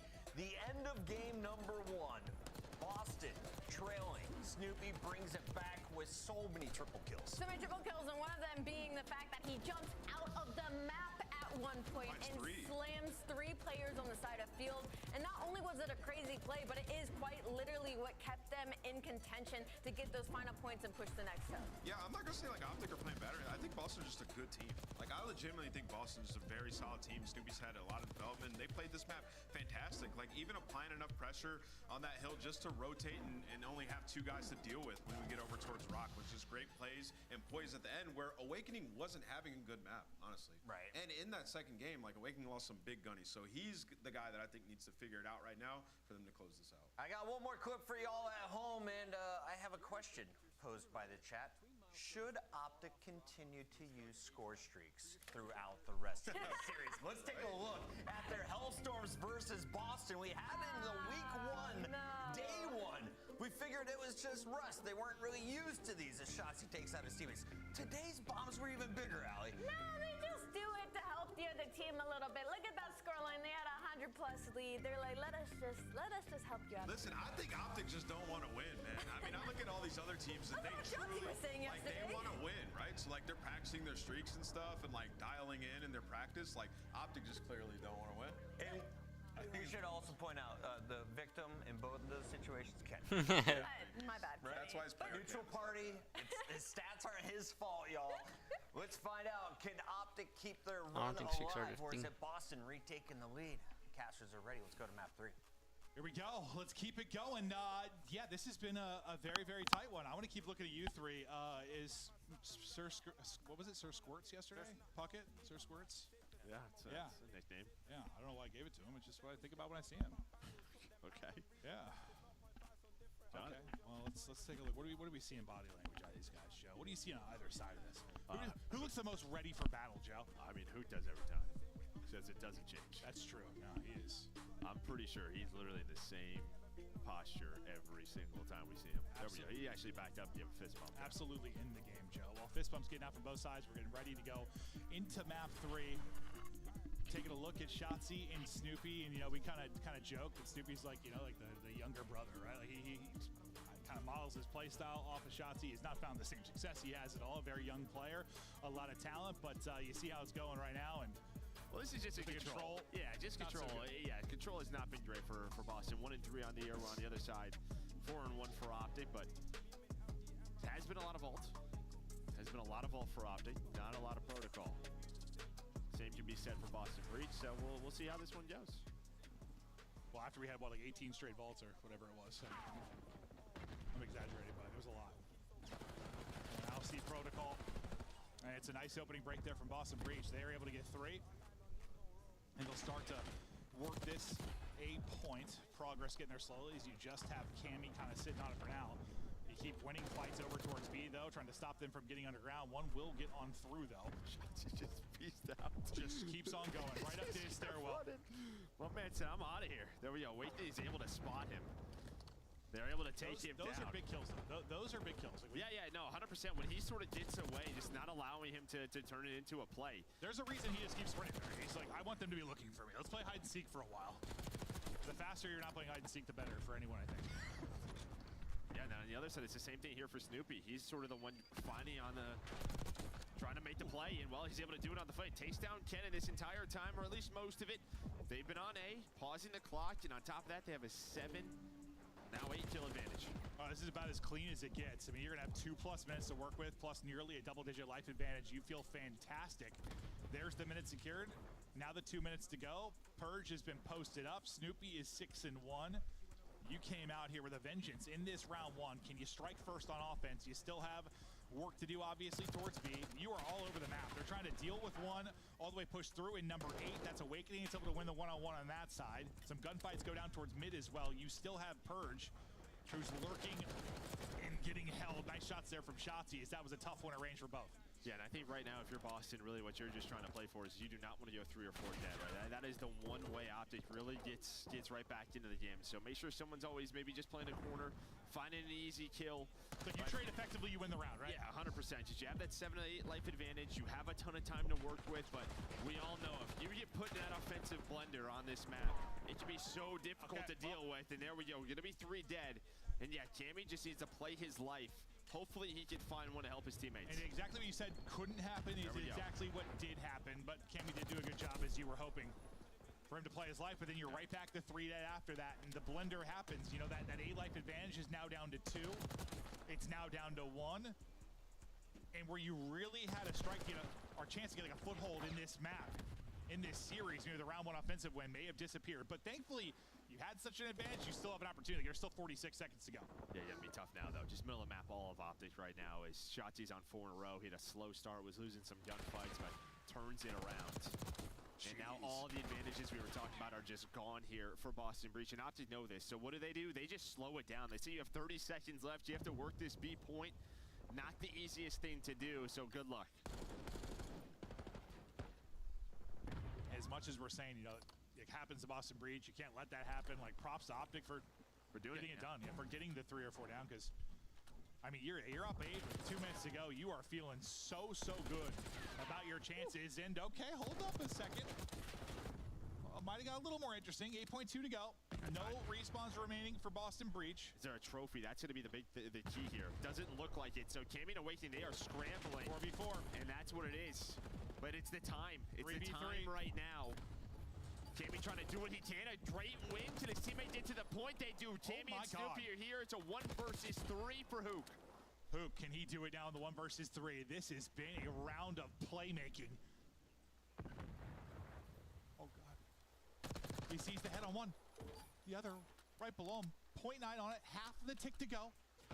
And Hook's just got to go. He's got no choice. Stun doesn't get the pop. Has to chow out. And where... I mean, that's just a game of emotional swings. Like, you are in such a good spot with your Breach. Then you're in hell as you're getting spawn killed. And then just the clutch moments down the stretch. How did Breach get that done, Joe? Well, it's the early advantage. That's really what it is. The fact that they even had a chance, right? I mean, 27 to 19 in the lives. You had a minute 50 to work with, and that's really what you're hoping for. You wanted to get messy there in the final seconds around the B point, and I just love the patience there from Purge, right? He doesn't like it. He knows the flank is open, so he backed into that sort of box corner, just kind of waited. I mean, there's a chance if Hook finds that kill on a Cammy, maybe the stun hits, but yeah, again, just the patience there from Breach was on point. No, but you're right. I mean, it's just you don't even have that opportunity unless you start that strong, right? If it's even a little bit more of a 50-50 type game towards the first capture, you're not in a position to make that type of play. Because usually you get like 3 waves of spawn kills. Like, it's probably over, right? Like, or you're at least not getting an offensive round victory, that's for sure. But they kept on fighting. Now we'll see if Optic can get their win, but Purge playing with some sauces. He's finding kills aggressively on the other side of the map. They're still looking for him. So Kenny's trying to deal with Purge on one side. On the other side, they're trying to deal with Shotzzy. Purge is able to win his. Hook's gonna get picked up as well. Purge is still just lurking around. He was on 4 in a row before he dropped. They're finally able to deal with that, but like due to his position and winning a fight on the other side, like you haven't really got pushed out at all if you're Optic. You have no map control. Yeah, you had a couple of players like push up in the base, just going for spawn kills, but you had nobody on A. You can see that you don't have a tick done. The clock is already down to 35 seconds. Well, it's because you had like 2 on their base, and then the other 2 were chasing like people in theirs. Like, yeah, no, it's literally just like 2v2 on opposite sides of the map. So Boston are going to take that all day, especially now with this situation. But Optic finding kills, and now you have that player getting the objective done. We'll see how far they can progress this. Not going to be too far as Cammy wins a nice one there onto Dashy. Kenny, though, with the double. And Shotzzy will be the lurk right over to the point. So you're looking for the minute extension. We also see the pause of his clock. You don't have a lot to work with. No trophy coverage there. You're staying weak if you are Shotzzy, but you're still up inside of it halfway towards that final tick in that extra minute. Dashy shot just a little off, trying to finish the kill, finally able to do it, and you do get that minute added on. So at 15-13 lives, advantage to Boston, a little over a minute to work with, so obviously not nearly as strong of a start as you had if you were Breach. Yeah, and the problem is you're stuck. Down. Yeah, the problem is you're stuck. It was the only 1 player left in the middle of the map. Everybody else was off spawn. Purge and Awakening in your base. And yeah, this is sort of that spawn trap we talk about on Protocol. Well, part of it's just been like, that was a play. In both rounds, just it's been Purge or it's been Snoopy. You've had these aggressive players and kept like maybe your AR second, like just guessing, trying to find people. Like, I mean, Dashy was 5 and 13 a second ago. Like, he's found no success early on. Well, he hasn't been able to get comfortable. Just get to his power spots and look one direction. This map, listen, if you're playing Reigns or whatever, you know, if you get put in a spawn trap as an AR, it is hell. Oh, yeah. Because you're running into buildings. Cammy snaps onto Hook on the flank to shut this round down. Okay. Yeah, no, you're breaking down something great there. So I got a little excited. No, I know. He hit a beamer. He was clipping wigs there. And he is feeling it. 5 straight for Cammy. 1 life remaining. It's all on Dashy, and he is dropped. Boston Breach. Hadn't seen him on Protocol. We're wondering what we were going to get, and so far, so good. They are bringing it to Optic in control. No, but honestly, like, dude, you're an AR. You spawn up on both sides, and you have to run up a tiny staircase. Then once you get to the top of the staircase, it's 2 buildings that you have to clear. Yeah. If you get to the top of those buildings, you're in good shape, but it can be tough. No, I just felt like I was watching, like, Dashy was trying to get out and on ahead of you. Like, the whole time he was looking forward, he was always having to, like, turn around, too, because he's worried about, like, Purge getting behind or somebody maybe shooting in the back because they lost 1 player who got through. You just never get comfortable. Because, I mean, I'm mostly pointing out because you just don't see Dashy double negative very often. So, like, when he is, you know he's going through it. Like, he is. I'm not even trying to criticize him. It's just... It's the map. It doesn't happen very often. Yeah, it's the map. And, well, credit to Boston Breach and how they're playing. That's another 3 dead. They're controlling this map well. And you know, one of those things we talked about is you have that 2 weeks, you have a big break, and your weaknesses show. All right, we have to improve on control. So their practice, I'm sure, there has been so much emphasis on this game mode, and they are showing it off right now as Snoopy hit some great shots as he's leading the way with 19. And again, it's like the same situation where, like, you win it on one side, and you deal with the player on the other side. They've done that efficiently, it feels like, so often. And while Rise, I'm saying that, they then go 3 dead. So, dude, that is not an easy shot from Shotzzy. No, you have the AR as well. No, it is not. Version. Yeah, you kind of saw it in the player cam there. Well, yeah. Before I finish talking, you went from a very good position for Breach to 3 dead. Sometimes you just hit your shots. And things can turn on their head so quickly. They have 1 bit of progress done, but only 45 seconds to work with. So obviously not that insane success they had in the first round. You're still streaking right now if you are Snoopy, and you're still winning tough fights, and that'll be 3 dead now to Optic. Up the zip comes Hook. Still no work done around the objective. You do have a body here, though, in Cammy. Cammy's going to get flown at, though, and they're going to get dropped. And really the big play is Kenny and Dashy. They're playing a little hide and go seek. They're just trying to find Snoopy, and they were able to find him, right? He was number 7. He was in their base. Again, just trying to deal with those subs off spawn. And they were able to find him so he doesn't let any more damage happen over towards A. Well, I mean, it was just a really good job. I think there were like 3 different times that you got 3 dead. Like if you're Breach got 3 Optic guys dead, and they weren't really able to turn into anything because Optic bounced back really quick. Just got like a big pick, got a nice double. Never able to really spawn trap them well. Now we're not quite done yet, but the first point's not done. You only got 9.6 on the clock. Lives are starting to get thin though on either side of it. That nade is going to hit. 1 player left in it. Will that be enough to close this out? I thought he was just going to finish the point, but he takes the gunfight. I think it just gets dropped. And then okay, they got the minute. Yeah, I thought for a second they didn't. Well, he doesn't take the gunfight. Dashy goes for it. He starts to contest and wins the gunfight. So Snoopy, Snoopy just jumps out of the window, and now Boston have a chance to win this. So able to capture A. They're looking for 2 offensive round wins on Protocol.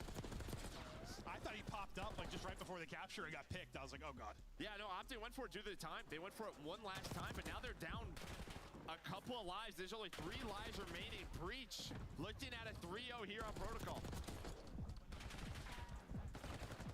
So close to getting it done. It's just going to be on Kenny and Hook now. Hook tagged up but gets away. 1 player left. It's Hook. Oh, knife up, stays up. 22 HP in a dream. Those Awakenings off spawn. He's a 1v3 in the last offense as well, right? And this time he's going to drop as well. Boston Breach.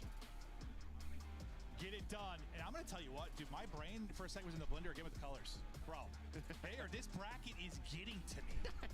Like yesterday with what we had the double purple, right? Yeah, double red. Today, the double green and white. Like, bro, I said something. I was like, I just said that backwards. Like, just looking at it. I think you're good. You're all right. Holy hell, man. Like, lot of green. It is. This whole bracket's just color-coded. And sometimes, dude, when you're talking fast and crazy stuff's going down, I'm like, what did I just say? But wow, you get a wild one there. Breach win it 3-0. Snoopy and Purge, like, we're just constantly being elusive and aggressive towards that back line. Dashy goes 13 and 23. I think that's a big part of it. Like, they just had constant pressure from Boston Breach, so he could never really get to his spots. A frustrating one there, and Breach, who had a tough loss there in the search and destroy, right back in control, and a 1-2 respawns, which is not They're really... one round away from 3-0 in Optic. In the search and destroy, maybe one Dashy clutch away from, this being done. So at least you have that if you're Optic. You won that game too. But in terms of the respawns, Breach they look in control, man. They really do. It was a very close hardpoint, but this control, I mean, winning 2 offenses on Protocol, so impressive, and it's the way they're doing it. I think there are a lot of people that weren't really, I know they were top 4 seed, but they're not that convinced maybe with what you were seeing out of them. Like, it's just the beginning, but then you have the break, and maybe their control game's improved, and just playing them so tight in every mode. Wonder if Breach is the real deal and a threat to some of our contenders right now to, maybe they're not going to be a top 3 or top 4 team all year, but can they make a run? Like, do they have a chance to beat the top teams? Because usually that's the big thing. We were talking about the middle of the pack, right? Like, yes, they'll go back and forth a lot of those teams, but do you have the ability to beat, your Thieves, your New Yorks over the years, your Optic? Like, can you do it? And, well, I mean, they're showing, it looks like they can. Potential's there. Yeah, potential is there for Boston. And yeah, I mean, just the game plan. Right, both offenses, they had the idea, get Snoopy in the attacking or defensive spawn. Purge was controlling bottom middle. The ARs were just getting on the 8-point, pausing the clock, and letting the subs roam. And, like, it's honestly, like, when you talk about what's, like, really impressive in this, like, I don't know, we think about hardpoint, you think about, like, a 100-point club. I mean, I don't know what Search is. You got, like, 6-1, 6-0 type thing. But, like, Control, 3-0 and 2 offenses, wins, like, that is very impressive. I don't know what you call that. We don't really have a name for it, but it doesn't happen all that often. Like, there are some maps, a handful we've had that have been, like, really offensive favored over the years, but, like, this isn't that. Like, some of the ones we've had that are more. So that is really, really an impressive win and some great stuff there out of Boston Breach. So now you got to rethink things if you're Optic, bounce back and try to win this hardpoint. You had opportunity, obviously, to do that. If it weren't for the big Snoopy play, and I don't know, just a couple of key gunfights down the stretch, you maybe win the map 1 because that was, 10-point game. But now you have to do it. Try to push this a distance. We stay on Protocol the rest of the way? Yeah. And I just like what I'm seeing out of, like, because you think, you got a lot of players here too on the Boston Breach side that have got, like, chips on their shoulders. You think about Awakening getting down to Challengers. Cammy, after being literally God on the map, has just been battling through Challengers. Purge, after I thought, making a name for himself and really popping into the scene and having some really big moments, gets dropped, and, well, he had to feel pretty good after that. Vegas team fell apart. But still, a chip goes on your shoulder. Snoopy, I'm not really sure what the chip is. Like, I mean, I'm sure he has one in some degree. He wants to prove it. Yeah, he's just a young player that wants to prove himself. But I think for the other 3, like, you just got a massive, it's not a chip, just a block on your shoulder. You're trying to show what you can do. Well, it's been a rebuild process, obviously, for Boston. All the roster changes last year. Everything that went along with it, but they found this core 4 and even through a new title. Yeah, you were surprised. That doesn't happen all that often where it's like... No, that's a trust from an organization just normally doesn't happen, right? Like, they normally play the market, you play for a young team, and they said this is the 4, we're going to stick with it, see how it goes. Yeah, I'd be curious to talk to one of the guys and see, like, how it came together, why they were so confident this would work. It's not like they had some insane success at the end of the year. It's not like they went out and won EWC or something like that, But, yeah, they stuck with it, and so far, looking good. I mean, who knows? It might not be the same team a month from now. I don't know, but, like, right now, I'm loving what I'm seeing out of this young crew. Yeah, I mean, 2 maps could happen, and we can just be saying they have more work to do. Yeah, I mean, I still think regardless they do, but I think it's easy to kind of gasp and feel good for them just based on what's happened to these players the last couple of years and also just the Boston Breach organization. Like, it's kind of a feel-good story, at least so far, unless you're an Optic fan right now. Yeah, and then, well, for Optic, maybe that motivates them, gets them going a bit. There's a nice start there. Kenny onto that P1 time, starting to earn some time. Burge is able to find one, but Shotzi trying to get lost. So after a nice opening there from Optic, Boston respond. And that is something I feel like they've done just a pretty good job with in general. We talked about in the map 1, like, not letting Shotzi kind of take over the map at times. They didn't really let him do the map 3. Map 1, for the most most part, there were a couple streaky moments, but usually if he got behind enemy lines, they were good at picking up, which makes they're calling names well and calming well. I think. I'm not listening to their comms, but it seems like that, right? Yeah, 100%. Considering, I mean, yeah, the respawn stats that Shotzzy's been putting up. He's not doing it in this series, right? Yeah, and it could just be an off series from him, but I think it is what Breach is doing to try and make sure he can't just isolate and pick apart the team. Or they're isolating him, yeah, and making sure he can't. Shotzzy tries to pop up. Not going to find success there, but the rest of the team does as they all find kills. And with 40 seconds left, you get back into this point. Fastball there at a hoop. But he'll just continue to hold, calm to the squad. Really is one player really applying pressure here. Maybe it's about to be two towards this for the final 30 seconds or so.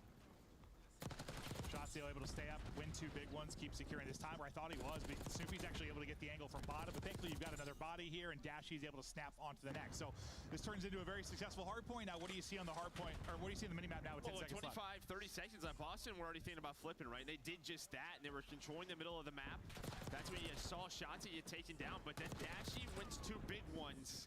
I thought flip the map again as he spawned 2 players out, but immediately after that, that is when Boston Breach, they do get P3 control, because, yeah, there was a chance there. You saw it from Optic. They flew out of P2. We're trying to fly up cliffside and get to the hill. And Boston doing a good job. And Dashy should be able to get there for free, right? Like, he should not be able to walk up outer catwalk, flank him behind, just get the guy laying the hard point. Yeah, I know there was like a gunfight going down the back, but like, that just looked too free, like wide open, right? He sort of waltzed on in. I mean, I know you regain control here if you're Boston Breach. But the guy in the hard point, I'd be like, guys, what the hell? Yeah, there's someone back there. Snoopy with 2, Cammy with nearly 2. It's a big kill as well for Tenny because he actually splits the spawns. So that'll make this P3 a little bit messy, but there's only 15 seconds left, and Snoopy and Awakening, they're just gonna rotate, but there's only 2 players here, so Optic didn't have a chance to break this. Woo! Well, Shotzzy with a great slide, hits the shots, throws the stun, he has the info. And there we go, it's a Shotzzy play maybe to get them going. And he wins the one he needs to first, right? Because Wake's got an AR then. He's able to stun him up and take his time with the second. You still get people here quickly, and it's a big double from Snoopy. So the play from Shotzzy, answered by Snoopy. Still a mess around the point. Which way will it go? The way of Snoopy. 12 and 6, 3 in a row. Lead change incoming. Well, yeah, Cammy running an extra sub as well. And Tenny gonna respond with one of his own. Well, now it's just a 1 versus 2. We talk about this being a money hill, but this has not been. Both teams just trading back and forth. Oh, this is what it looks like when no one actually gets a setup, right? Like, it's just been gunfights since the go, and it's mostly been like 2 for 2 over and over again. You haven't really had that clearance. That might be the final little skirmish, though. There's not a whole lot of time left. I say that, and then 2 more are going to hit it. So they want to battle for these final 10 or so seconds. They'll get that. Now we'll get ready to go deeper into our hard points. Statistically, Dashy bouncing back after a tough map 3. He's had a great series really outside of that control. Asserting his dominance now getting this one, but a 2-point advantage right now for Boston. Shotzzy gets one flying out the window, and we get back to mid-map. Yeah, very similar to map number 1. Shooting. Just pretty much tie game after that first rotation. Now Optic starting to get going. Have P1 control. Know exactly where they're spawning. Have Dashy looking over the hill, and again, he's just having another map. Yeah, 16 and 7 from him. No, he is on a heater. They're gonna need to slow him down, especially when like you kind of get the dud out of Wake. Dashy's put on a map like this. I just feel like the more Dashy starts to win like fights, the more it just frees everybody else up to do what they want. You let Shotzzy get into his spots. Let Hook go crazy. Game becomes a lot easier when he's winning all his gunfights. He's doing that right now at 18 and 7. Streak is now up to 5. That's like 40, 45 seconds, I want to say, on this P1. So a great P1 on Optic. P2, they were, I think, about 50 last time, right around that ballpark. There was a bit of a contest, but I think that was it. It did not last long. So you want to do a lot better this time if you're Boston Breach. And, well, I think already it's been better, but can you turn this into a lot of time to answer back? Is nice shots there out of Ken and stays up after the nade connects. And things fall apart with the opening hole from Breach. Is knock on well at P2. Started okay for the opening 20. That's just too easy then from Optic. Yeah, he wasn't involved in the fight, but Hook, he goes on a long route through the middle of the map and flips the spawns. But now it's in a little bit wonky. You see 5 and 6. Cammy actually spawned on that side of the map, so it's a little bit split. And now this is a chance. 20 seconds left. Boston were doing this last time. They let Optic just kind of get on through. Who does get spotted by Awakening, or sorry, by Cammy. Now he's gonna wait for his teammates and able to win that gunfight. Maybe freeze them up so he can get across the map towards this P3. Yeah, these will be some big gunfights because you're gonna have like a 2-on-2 here for a second. Well, kind of a 2-on-2 on both sides of this. As two players spawn out from Boston Breach and they try to trek across the map. Can they pinch this together, or can you just win it from the back line? So far in the back line, you've done well, and then you just hit the grapple, and you're able to smoke one there. You still have 2 players, about to be 3 players close for Optic as they push forward through the front. Can't win the gunfight at the back, though. Still have the safe spawn if you're Boston Breach. So far, so good. That's a huge win out of Awakening, right? We've kind of talked about his... You know, he's starting to pick it up right there, but Snoopy was off spawn. So I think if Food wins that, there would have been a split spawn. This could have got real hairy, and it still does, because Optic behind Shotzi right onto the hill. Yeah, they were just kind of spawning close up front, kept funneling it, and eventually it sort of bullied their way in. Didn't really rely on a back spawn, just kind of forced their way through the front. So what, up just over 30? And now this was one of the mixier points we had, well, like on the year, really, for this particular hard point. We'll see if it's a bit cleaner this time. Remember, Shotzi made the play. He came down and got 2 to open things up last time around. I mean, Optic, they break this, that might ice the map. That might, yeah. This could be a big one. I thought Dashy had that win. Snoopy, 2 HP, just able to win it. My God. The stun hit, so he's still weak. He's still weak because the stun hit, and there is the break from Optic. Again, they're able to get through, and that might ice the map. You might be absolutely correct. Still 40 seconds to go here, but you just don't have the same kind of pressure right now if you're Boston Breach trying to get in on this. Kenny trying to spot for info. And Kenny does more than spot for info. He's able to get 2, maybe even 3. Nope, his teammates will rally through, and that'll be all 4. They're going to get dropped. So it'll be about, what, 70 or so you're going to be up after this. Boston Breach are going to have to be spectacular through these next couple of points. But Kenny is taking over in some big moments here.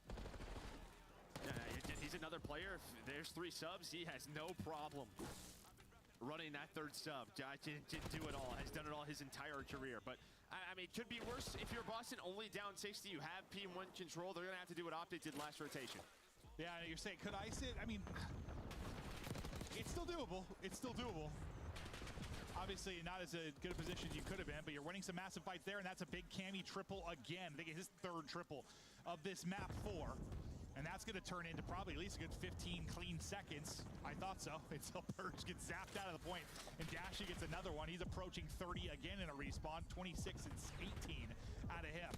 We're watching Shotzi's route right now. He's dipping, diving, dancing, and as he gets in behind enemy lines, frees up his teammates in the front, and they shut it down around the point. 20 or so seconds left here, they get a crew. And that's just what he does. But obviously, as soon as you get a player top zip, Kenny, on that side of the map, everybody has to turn. Maybe the nades are hitting, but now Optic in control. And as you said, Kenny, he has a triple. Doing it with the AR, doing it with the sub. That's 2 5 sprees in a row from Big Ken. Yeah, he goes 10-1 over this stretch, and this stretch is where they've really found some separation. So, big plays from Ken. Dash has been leading the way throughout the course of this from a slang standpoint. They've been mostly good here at P2 and a chance to close it out here with 14 points needed, but they'll go 3 dead. They'll go 4 dead. Breach with another late chance. And it's like you're still just in striking distance. Like, it's going to be tough, but you're close enough that you could potentially rally. You get these final 30 seconds, you're only down 20 or so, and that was a chow. That was a questionable one. I mean, those were the ones early on in this match he was winning. Yeah. But yeah, that's just not the easiest gunfight there from Purge. And now Hook with an insane double to get them on the hill. And that is going to be a break and 4 dead. And they can win it here to send us to a game 5. Wait, needed to win that one? I'm not sure it would have mattered, but he needed to win that one. And they have the time in this hard point. They'll close it out. We're going the whole way to a map 5. These teams have met up twice this year. It's gone to a map 5 both times. Last time, Breach won both Search and Destroys. Optic won the map 2. They've got a chance to get a little revenge there. Win both Search and Destroys. Show their improvement in that mode. But, I mean, Dashy was a consistent factor, and, I mean, Kenny was just great late. Yeah, and I think, honestly, the way this scoreboard ends up, I think they all end up positive. I'm pretty sure just the slang got really one-sided the back half of that map. Once you got to that second set in that P1 where they got 50 seconds, it started to get real ugly for Boston Breach. Just not a great map again in a hard point for Awakening. He finishes at 14 and 28. Nah, he's had a tough series. And I think like Boston again, there were chances throughout that. Like you think a couple of the P4s, just some. You saw what they were trying to do on the minimap to set themselves up. But yeah, we're playing COD. Sometimes you just got to win a couple of more gunfights. No, and that this time they weren't. Yeah, I mean, I think I said it even though they ended up winning the map 3. Like there were a couple times where like it'd be like 2 or 3 down. You made a good play for your breach, and they just all got smoked. I'm like, well, yeah, you just get guns sometimes. Like that was like a full map of it. It felt like just you were in good position. Sometimes you had like the rotation, and then Optic would just smoke you off the map. The P4s were interesting. Not the cleanest one. No. Like, and well, I mean, what the first one, Shotzzy gets 2 and breaks it up. Then the last one, the stun hitting Snoopy to be massive because he couldn't heal. Like both of those, you had not like the ideal setup if you were breach, but you had a chance to turn that into time, and you usually do. They just great plays from Optic, great stun, and they didn't get like anything. Yeah, sometimes you just don't have a trophy, so yeah, no, that hurts you. That'll be the case. Yeah, field upgrades. Hey guys, we're gonna continue on. We're gonna get ready to go map 5. It's gonna be a very, very sexy time. Don't go anywhere. Tweet the stream. Tell your friends, families, and your pets, and your sexual partners. See you soon.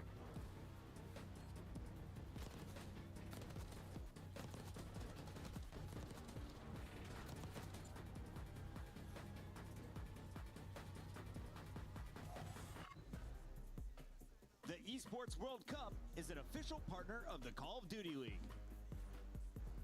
Upgrade your game with the SCUF, the official controller of the Call of Duty League.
Do you agree with Smokes not being in respawn? I do personally, yeah. You do personally? I do too. I think it would make the viewing experience worse. What did I just see on my screen?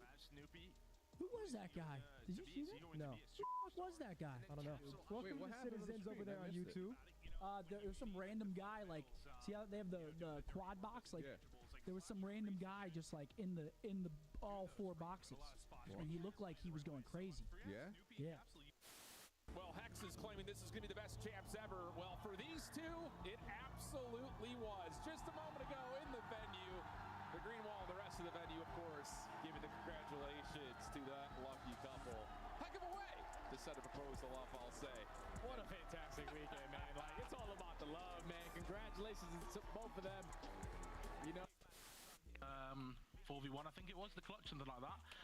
And we were just, playing the round out, and I hear, cat, he's pushing at him, thinking, he's dead, okay, so let's play it nice. And then I just hear a roar behind me, an absolute roar. And then he's like, watch it.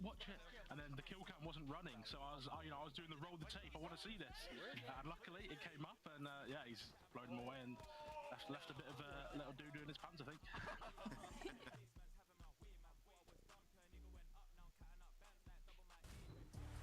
Hello and welcome back. We continue with day 2 of Minor 1. We've got so much incredible CDL action to come to you this year. We're just getting started, folks. It's the beginning of this damn year, and we hope you're having a happy new year. We've got a got a wild one here between Optic Texas and Boston Breach. One team moves on tomorrow. One team goes to bed sad. And it comes down to this map 5. We're staying on protocol. We saw Optic there yesterday against Falcons. We have not seen Breach there yet, but we hadn't seen Breach on control on protocol, and they look damn good. And I know it's very different, but like it's one of those things. Like you say we haven't seen them, they haven't played it.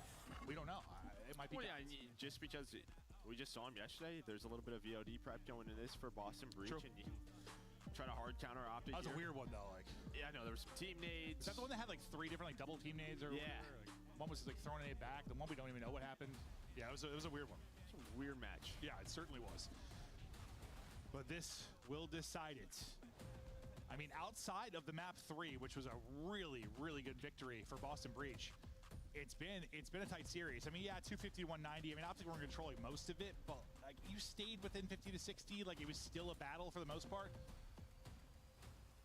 It's been a hotly contested series. We'll see what the Search and Destroy has in roll for us. And remember, Breach beat them to start the year, and they did it by winning map 2 and 5. But since then, Optic Texas are on 6 straight Search wins. This would be for 7 in a row, trying to get that S&D dialed in. And this is what Shotzzy was doing in Dead Amount yesterday, just going through the middle of the map, controlling top middle. Purge is hoping to find one there. Instead, though, there's 2 players to challenge. He ends up getting caught. Yeah, the timing looked insane when we were first on Shotzi's POV, and then they hopped off for a second. I was like, what happened? And then, well, I guess Purge gets dropped. First, I thought he was going to have a freebie, like when we swapped off. Snoopy, good luck with that wrong fight. Gun, yeah. Yeah, wrong gun, and no longer has a head on his shoulders. Shotzi's stairwell. We've got Shotzi's hole on vault. There's lots of Shotzi things. I think they were just shooting through the door because, yeah, he played that corner every single time yesterday. Now he's going to switch it up and at least just finds one. Awakening, though, does bring it back. 1 versus 2, but still very tough situation. 25 seconds to defuse this bomb. Yeah, I mean, this was him in map 2. How many 1v3s did he have where he just didn't really feel like he had a chance?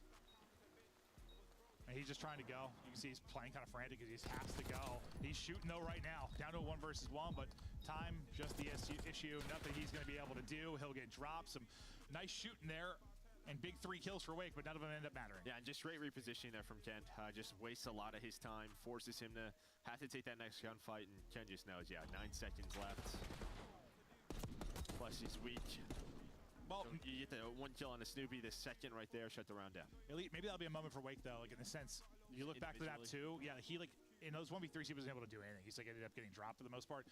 There, at least, I don't know, got a little confidence going, like fried 3 of them, had a chance to maybe make a play, because he just, I don't want to say he's not shooting with confidence, but he's kind of got beat up a little bit in this series statistically. Well, hard points are ugly for him. Yeah, they are, they really are. So maybe that just, I don't know, helps you a little bit. You just win some fights, start believing in yourself a little bit, or it turns into nothing. We'll find out. Cammy takes a long-range one, not the guy you want to fight in that position. It's Dashy, it's able to take it. Purge, though, right back to work. He was terrific. Remember, the map 2 they lost, he was 12 and 5. Had 3 or 4 first bloods to go with that as well. See if Purge can leave that same impact here. Right now, you're trying to dodge the nade. Caster occurs Purge as he gets smoked on the hop-up. Yeah, nade hit. We just went to it right from that cam. Saw that nade perfectly placed by Optic, and he hops up weak. Bomb is being planted, though, 2 versus 2. And Wake's going to reposition as he grapples up. And it's Dashy just winning a big one-on-one again. He had the first blood on the Cammy, right? And he wins that long-range one as well. Dashy has been brilliant over the course of this series outside of the map 3. It's going to be on Snoopy to make a play. Do they read the route? Here we go. Drops down, wins 1. Looking for it, spots it. Oh, maybe needs 1 more bullet, but it's Ken with the ice and a 4-0 start. Optic take a 2-0 edge. And he just doesn't know if he's on it, right? So he's trying to find a visual angle to see. I mean, maybe there's a second left for Kenny if he's hopped that defuse, but Kenny does get off of it, and then, yeah, he snaps as he's 4-0. Big round right there from Ken. It's like, dude, I thought like that little, you know, the little bounce you get on your reticle when you jump down, like I thought it almost, he was about to headshot cheese the hell out of him. Like I thought it just centered on his forehead for a second and Ken was gonna get evaporated, but he could have needed much more, maybe another bullet or so. He needed 1 more. But Ken clutches up. I mean, that's back-to-back rounds where it's almost a brilliant clutch. Or almost a big clutch, like Wake had a chance, Snoopy there with a chance. Shotzzy with the opener. Purge was so good at that map too. You want to stop that from happening, and he's able to do it. But after the mix there, it's a 2v2 and into a quick plant. And I like this. We've had a lot of these little skirmishes now. We'll see how this one plays out. Just both teams going for it. Kimmy, nade in hand. I think messes it up, and yeah, absolutely did mess it up. Yeah. Hold on now. Awakening 1v1. Oh, he has choused that weak. Are you kidding me? He's still going. This guy's a psycho. There was plenty of time left, right? I thought so. Yeah, no. Honestly, I was so flabbergasted from the nade thing, I stopped paying attention to everything else. I just had my hands on my face. Yeah, we've seen a lot of that. I mean, I don't know if like the way I just love the way he said, I think Cammy missed the nade. And then I thought Wake had all the time in the world. And I get the first chow, you're thinking, I'll catch him. He's not going to get my chow. I guess if both you're thinking that, I'm going to catch him. He's not going to it's the one chow. of those things where you just don't want him to get lost, right? Because the zip line's there. Yeah. If he gets up the zip line, he can go top mid. Yeah. He can come back down. Your chances of probably winning it are a lot less. You're right. But it just looks insane, but I get it. You don't want to lose him. Just try to gun him, but it's also dashy. Yeah, it was crazy. Yeah. 3-0 start for Optic now. It's a wild rounds, but a 3-0 start. Awakening his vengeance here with the first blood. You love to see that. You love to get a first. Purge just had some wild timing. And some of the openings of this round, that one works out in his favor. I mean, back to the round one, I think him and Shotzzy cross paths. Snoopy still dancing here at gun, and he's going to get dropped. Kenny trying to get out like a thief here. He's got to worry about everywhere, though. Top window, bottom window, top middle. Purge is able to get another one. And Boston Breach getting a much needed round. They needed a first blood. They needed a round desperately. And it's the first time it doesn't come down to a little 2v2 or a 1v1 or just kind of a clean round for him.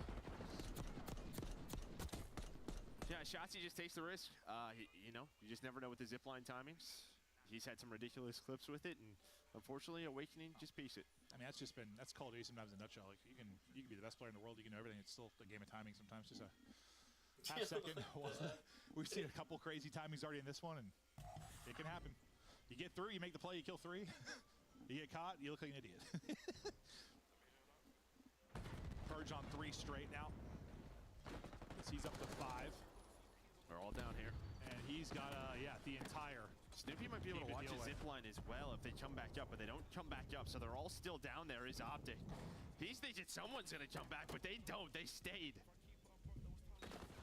I mean, main thing, at least for Purge stays alive. He's able to reposition. And now they can try and take the fight together as a unit, but it's just like a hard point break now. So difficult to do. Kenny gets the first. Purge now out of it. Snoopy and Awakening, they'll hold up a second. They're able to win some. Kenny gets an awkward slide across between 3 players. It's all on Dashy, and he's going to drop. And the crazy break comes in. Beautiful retake there from Breach. I thought if their Purge dropped first, they're in a pretty good spot. Well, you saw all the nades fly in, and that's really what it is. Just sort of nade economy. What do you have left? If you have some pre-nades middle of the map, if you don't save them for that, then that is, it's impossible to break. But, you just saw the repositioning for Optic. They were weak. The slides on in a couple of bullets, and that's the difference. And we'll take a look at it now from a different angle. Yeah, there was a nade back left, and you see, Ken then just has to reposition. Well, first I thought Ken was sliding to Chow right, and he might have got a kill, but he's thinking right, left. He's just thinking everything, and my teammates died, and ends up looking at almost nothing as he goes through, unfortunately. But no, that was a good view of just the panic it turns into. Ken just, ugh! But back-to-back rounds now for Breach. They were getting kind of smoked, and look who's having a map now. I mean, I know Awakening had some kind of meaningless kills, at least that first round, 3 of them, but he still kept it going. He's at 7-3, leading the lobby right now. That's a big kill. I mean, Purge gets spotted, so he ended up getting taken down, but if Shotzzy maybe gets a clean kill, then gets away, there's an advantage for Optic, but we're into another 2-on-2. They're not going to plant yet. Maybe trying to catch an Optic player on a rotation.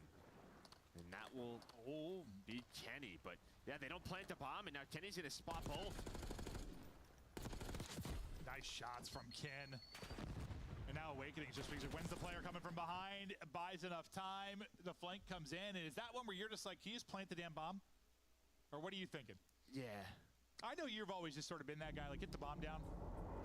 But it's like you don't want to be caught in a 1v2 because you're playing. I mean, listen, I'm not saying my way is correct, but you have all this effort to work an objective, and then you get to the objective, and then you abandon the objective. I don't know. Is it just overthinking it, kind of? Maybe. I mean, maybe, again, they're just trying to switch up the timings, try to catch Optic. I mean, those have not necessarily gone their way, the 2v2 skirmishes. So True. maybe just trying to switch it up. But my philosophy's always just sort of been like, yeah, you're going to do all this effort to work a bomb site. You might as well plant the bomb. But everyone's a little different. Well, it doesn't work out there as they just end up in a horrible position. Awakening continues the nice one, though. As he gets the first blood, Snoopy then a big double there, and while this round is done before it starts, I don't want to count Shotzzy out exactly, but it is going to be a tough one. 1v4, we saw Simp pull off an insane 1v4 yesterday. Well, don't think it's happening here. Back to the grapple, back to the respawn. Well, back to the next round. Yeah, I mean, props to Boston. They're staying alive in this. A lot of the clutches, 2v2s have not gone their way, but Snoopy with a great route through the middle of the map.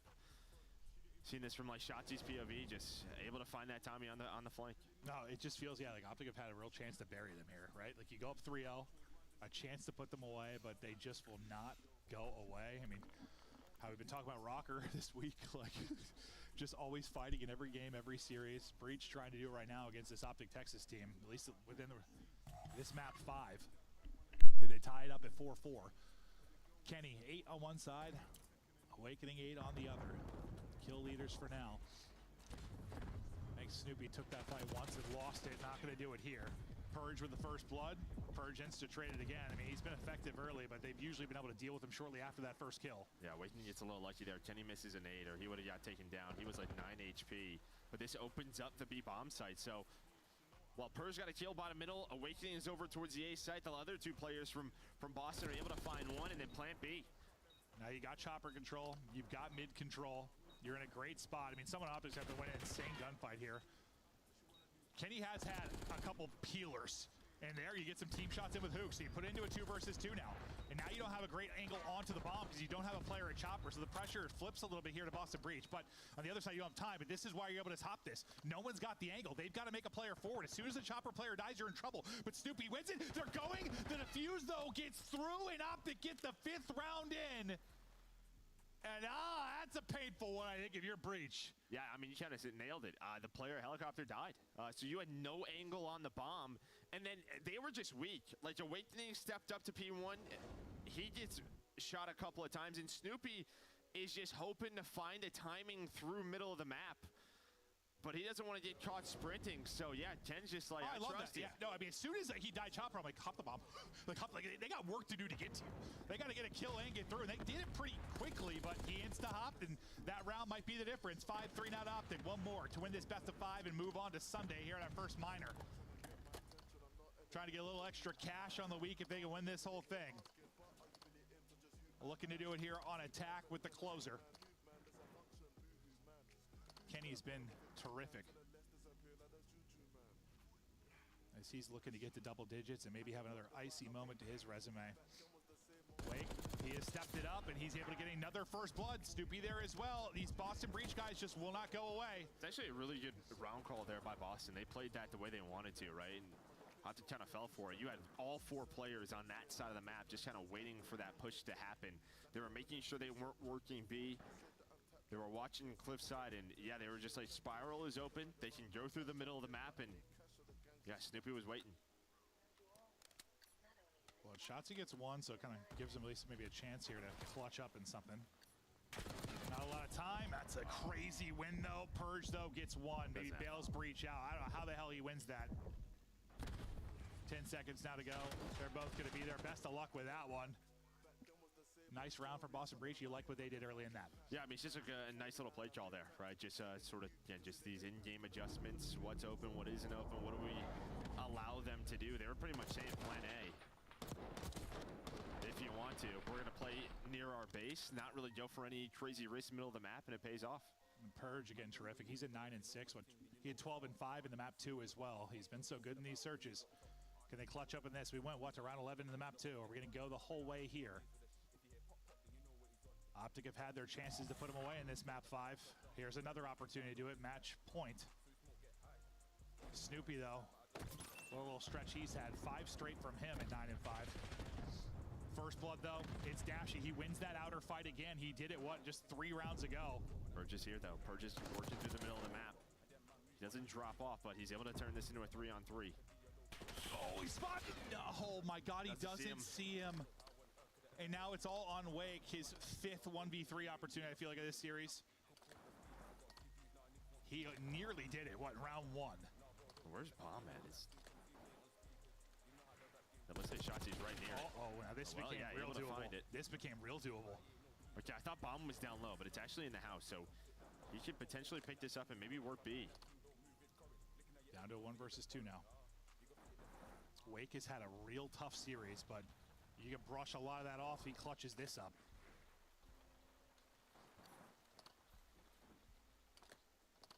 He's just thinking, can I get another pick on these guys? He's got eyes on both. He gets another pick. They're just giving him freebies. Oh my God, I thought he had it. He needed one more bullet. One more bullet and Wake pulls it off. Holy shit.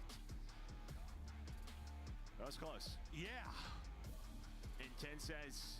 They were trying to let him clutch that. Like, Ken says, don't worry, I got this. He clutches some big one-on-ones. One-on-ones. He diffuses that bomb. Yeah. All the big plays right there. Ken says... He's been getting some flack from some idiots, and he's like, don't worry, I'm good. Yeah, I just be looking at the guys like, boys, like, come on.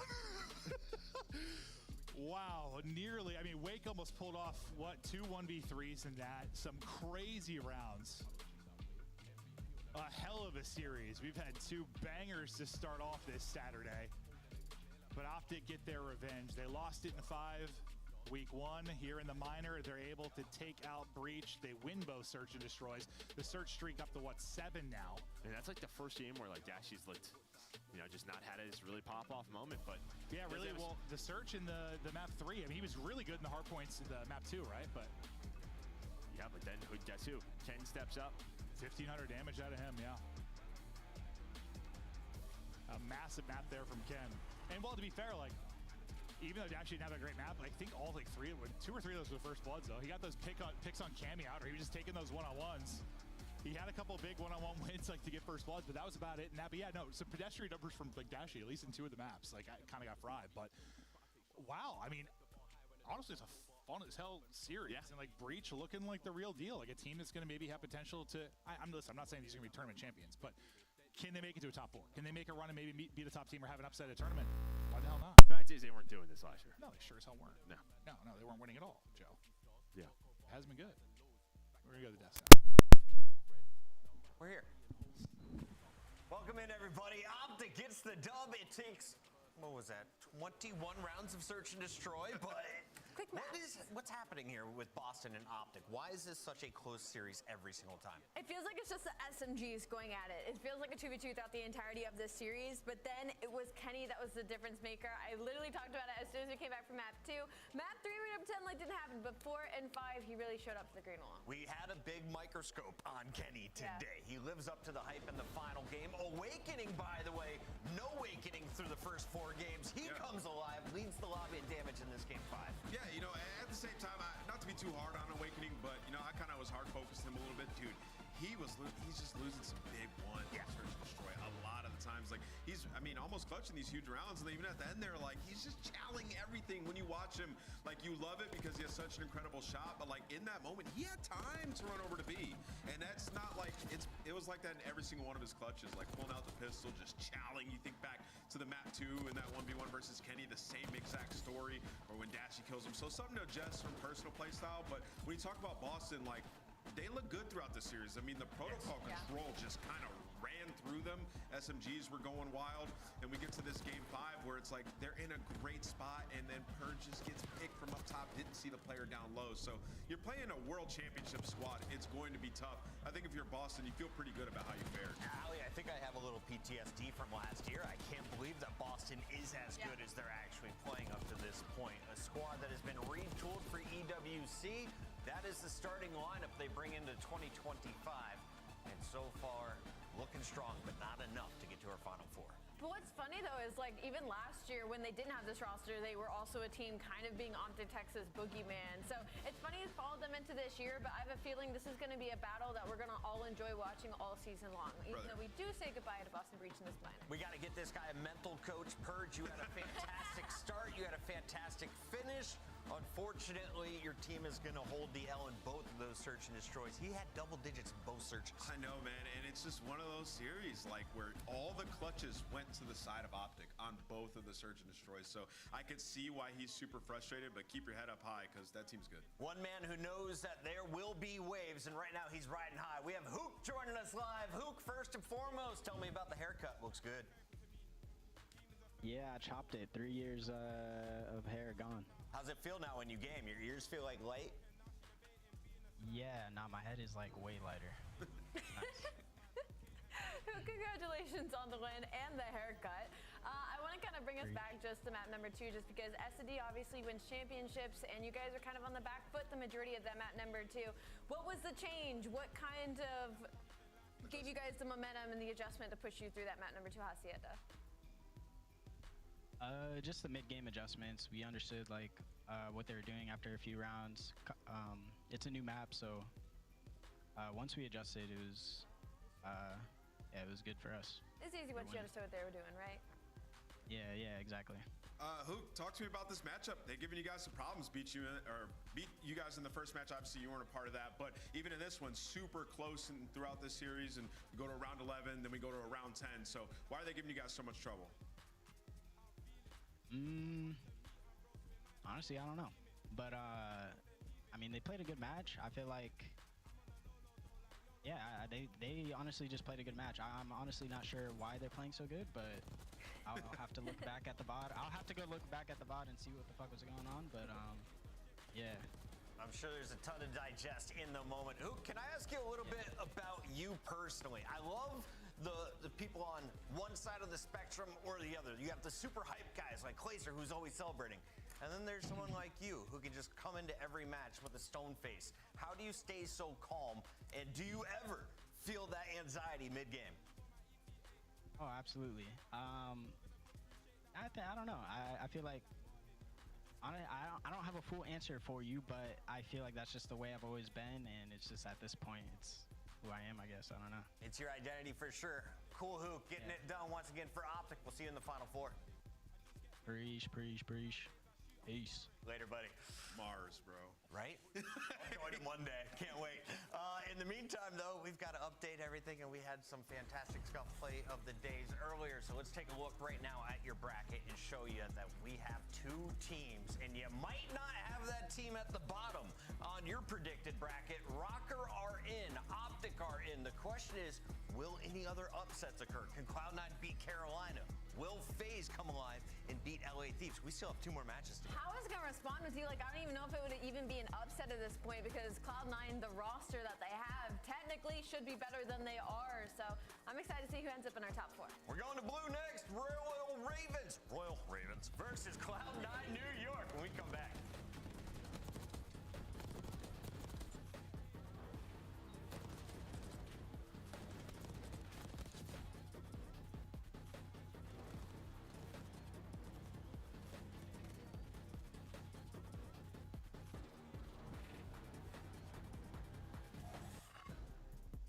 Upgrade your game with the Scuff, the official controller of the Call of Duty League.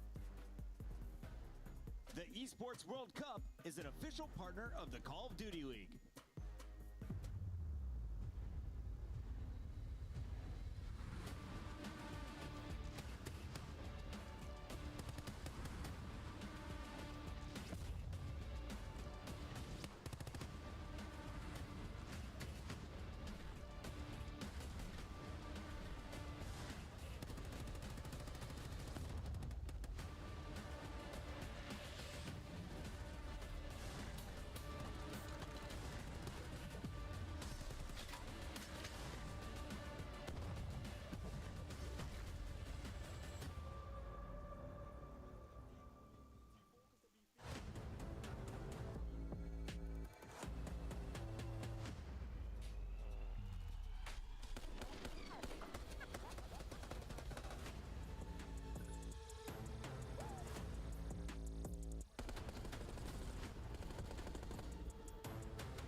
and this weekend, we will find out which team will take the largest portion of that $1 million prize pool and etch their names into Call of Duty history forever. Ladies and gentlemen, live from Las Vegas, the World Series of Warzone Global Final. All right. I look at it. It's guaranteed. Well, actually, talk about things that are easy to do. If you're having a knife holding, that's unstoppable. Might. Oh, the whole team might. I think they are. They're going to get a quick bit of a workout in. Come on, Beacon, get up there, son. They're going to get a workout in here in round 1. There we go, team. Up we go. Oh, Beacon, for God's sake, he's choking on main. Oh my God, dude.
If you're talking to your accountant, he might tell you the Carolina Royal Ravens are the best team in the game. Statistically, they are #1 seed. They are 4-0.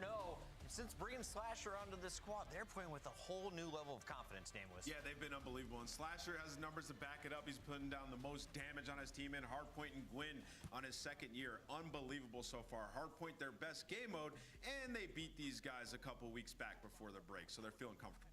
Ali, yesterday you were telling me this guy, Gwyn, has a chance of earning MVP honors in his second year. Let's take a look at the full roster for Carolina Royal Ravens. Why is Gwyn having such an impact in the 2025 season? He's just a really consistent slayer, man. I mean, we saw a little bit of it last year, and he just came out with the same consistency this year. And it's hard because we're singing the praises of Gwyn and Slasher, but that is in no means to shadow what TJ and Vivid have also been doing for this team. TJ has been unbelievable in this game, specifically in Search and Destroy, rocking a 1.32.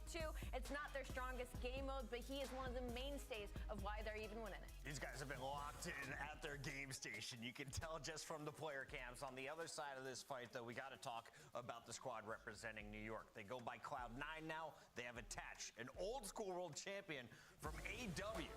He's one of the veterans, surrounded by young talent. You've got up-and-comers in Sib and Kremp. What is it, third year for Sib, second year for Kremp? Yeah. And Mac is making his return after taking a year off. Man, it's tough with this team because you look at this roster and you're like, how did they get away with this, right? Mac comes off of a year off, and he's the best player on this team right now. So for Cloud9, New York Sublions, it's just kind of about figuring out their chemistry and trying to getting the gel and the way their roles are going to work, and it might take some time. Nameless, yesterday you said we got to watch Sib. Yeah. He got him here to this day. He played a bit better, especially in the search. Was it good enough? Do you need to see more from him? Oh, yeah. I mean, in this series, when they played against Carolina last time, he got swanton dive into the earth. Like, literally, -34, he was getting cooked. That's not going to work against a team like this. Like, you're talking about a Carolina team, top 2 in hold and break. They play the fundamentals well, and they have players who can put up kills. So Sib has to be better. I think it's definitely the X factor in this series. We're going to be taking a look at our maps and modes. And Ali, I know you've been scratching down some numbers, getting ready for this battle. So, with a double dose of Hacienda where we have no info on Carolina, what did you do in this best of 5? Who do you give the edge to? I have to give it to Carolina only because I have big question marks on both the Haciendas. We haven't seen either team on them, but because the only map I could see on here New York Subliners would like due to previous is that Skyline Hardpoint map number 4, and that is just if we get there. I was going to say, Ant, are you excited to see Skyline today? Yeah, I am. And these guys played it before, and it was New York that won it. And New York are actually number 1 in differential on that map, and the 2 times they played it, plus 77. So they feel really good on it. I just think in this series, like, we got to see a completely different Cloud9. All right, give me the role rundowns. Who are we looking at matching up in a 1v1 from Carolina and New York? Is it the AR showdown? Is it the SMG? Which player in particular? Yeah, I'm looking at Slasher versus Sib. We kind of just touched on it. Slasher's like, it's like a new renaissance for him, man. He's been unbelievable. So Sib versus him is the one to look at. Ali, on the front line, who are you looking at? On the front line, ooh, that one's hard. I want to see a little bit more of a Vivid, so I'm just going to kind of put the pressure for him on the side of Carolina Royal Ravens. For New York Subliners, it's still got to be Mac. You've got to watch him. Reese has some of the best accuracy in the game. It's time to find out how accurate Nameless can be. He nailed the Minnesota pick. He's 23-7. I'm copying yours. Where are you going? I'm going to go with Carolina. I think they get this one done, but I think it goes to 5. I think we got game 5s all day today. Ali, where are you going? I think I'm going to stick with Carolina Royal Ravens, but I would not be shocked if Cloud9 pulls it out. It's time to find out. Will it be Royal Ravens finishing a perfect 5-0 start to their season, or will the upsets continue? Miles and Chance, take it away. Thanks very much, Desk. Charles and I talked about this briefly. We both agree on this point. Slasher was always good. Yes. Always good. And now the team's performing, and he looks fantastic. And I'm a believer right now in the Ravens. We'll see if they can bring the goods against C9.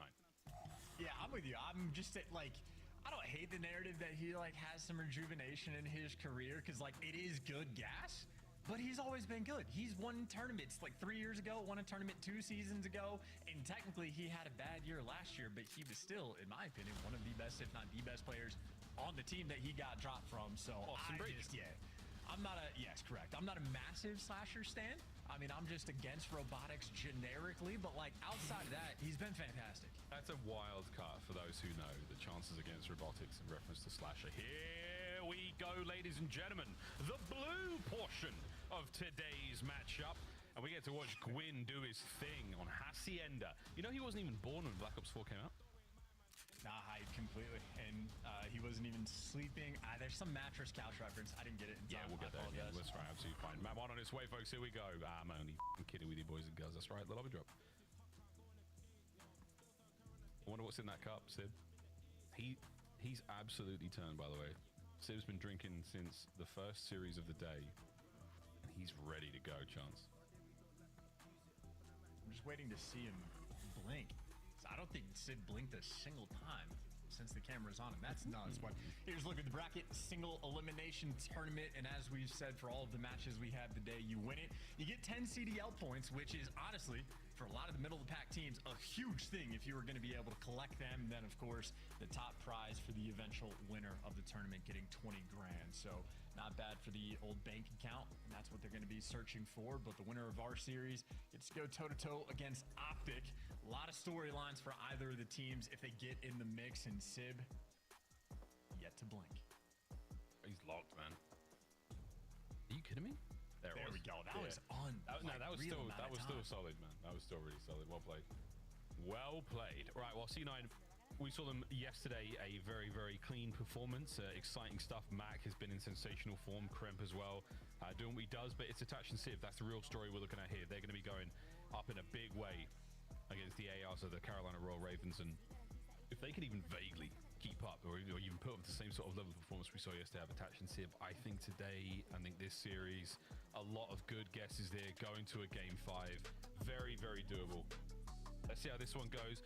Little drop there in the lobby, but we're back at it, boys and girls. Here we go. Hacienda, map 1 in this one and done series. Skip in minor 1. Let's come back at certainly for like the Attach and Civ sort of narrative. I think they would just tell you that like the first week or two was like fluky from their perspective in a sense, and that's why. We'll come back to that.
¿Dónde?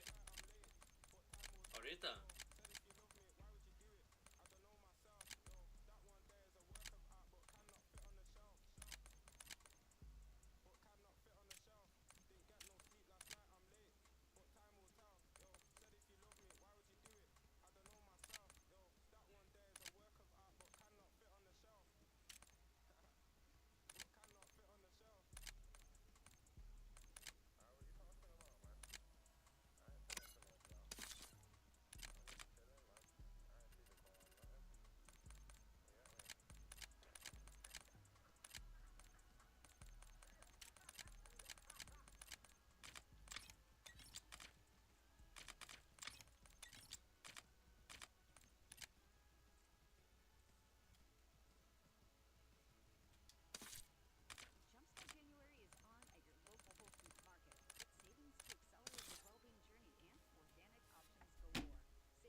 totally forgot. Taking on Atlanta FaZe. It's a rematch. Last time, Alley Cat, how far did we go in that best of 5?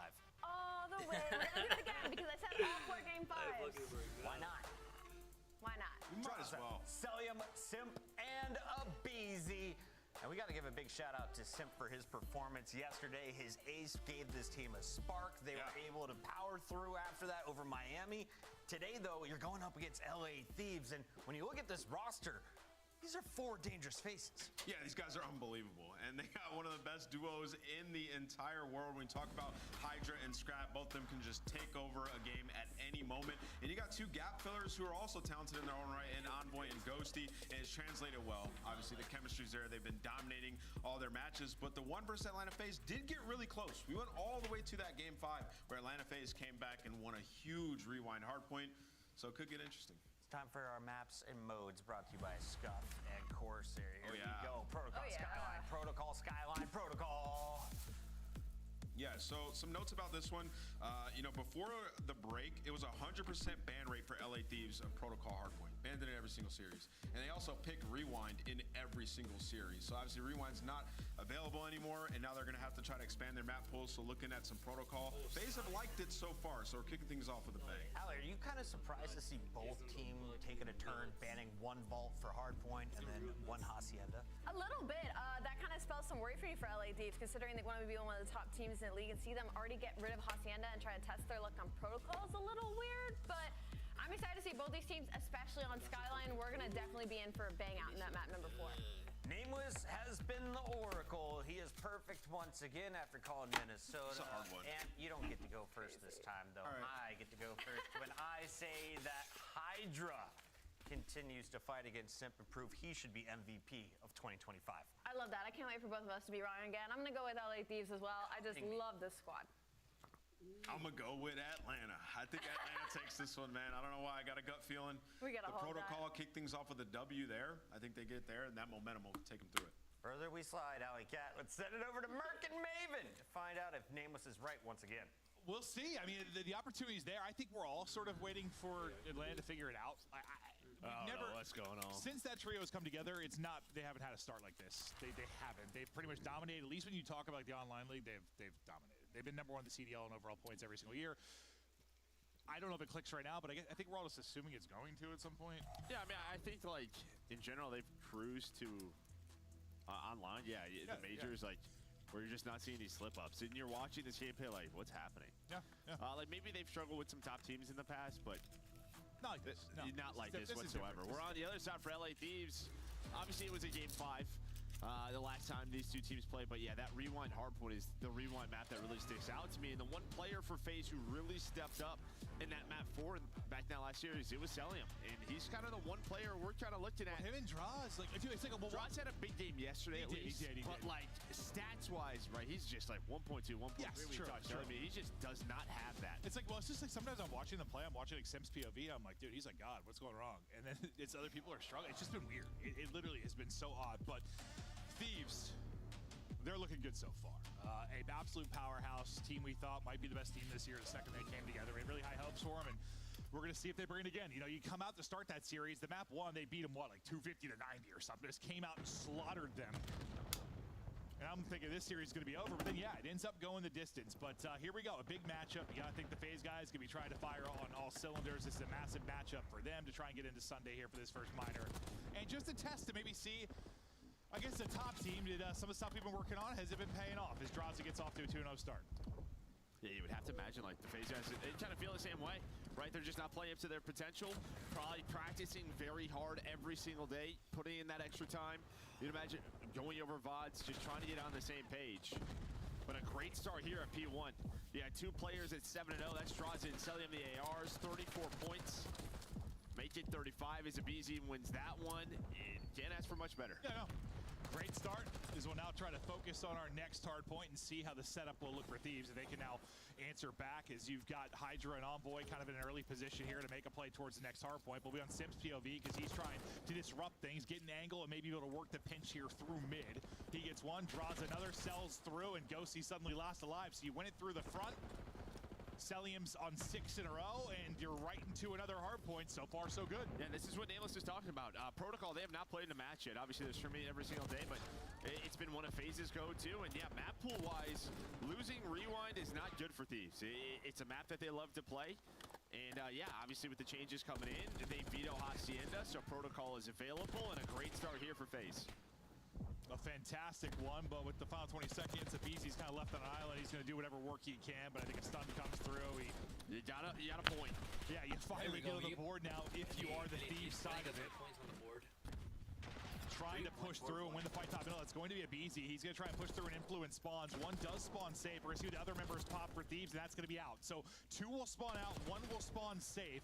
You've got numbers here for your FaZe. The guy staying up in the back will be Envoy for now, trying to wait for the other troops to rally over. Yeah, they're going to know, though. So as soon as Abizi spawns up, they know somebody is in the back. Draza does find one, but it's only 1 player left on the hill right now. That's it, but he knows. I just got to play my life, try to find a kill.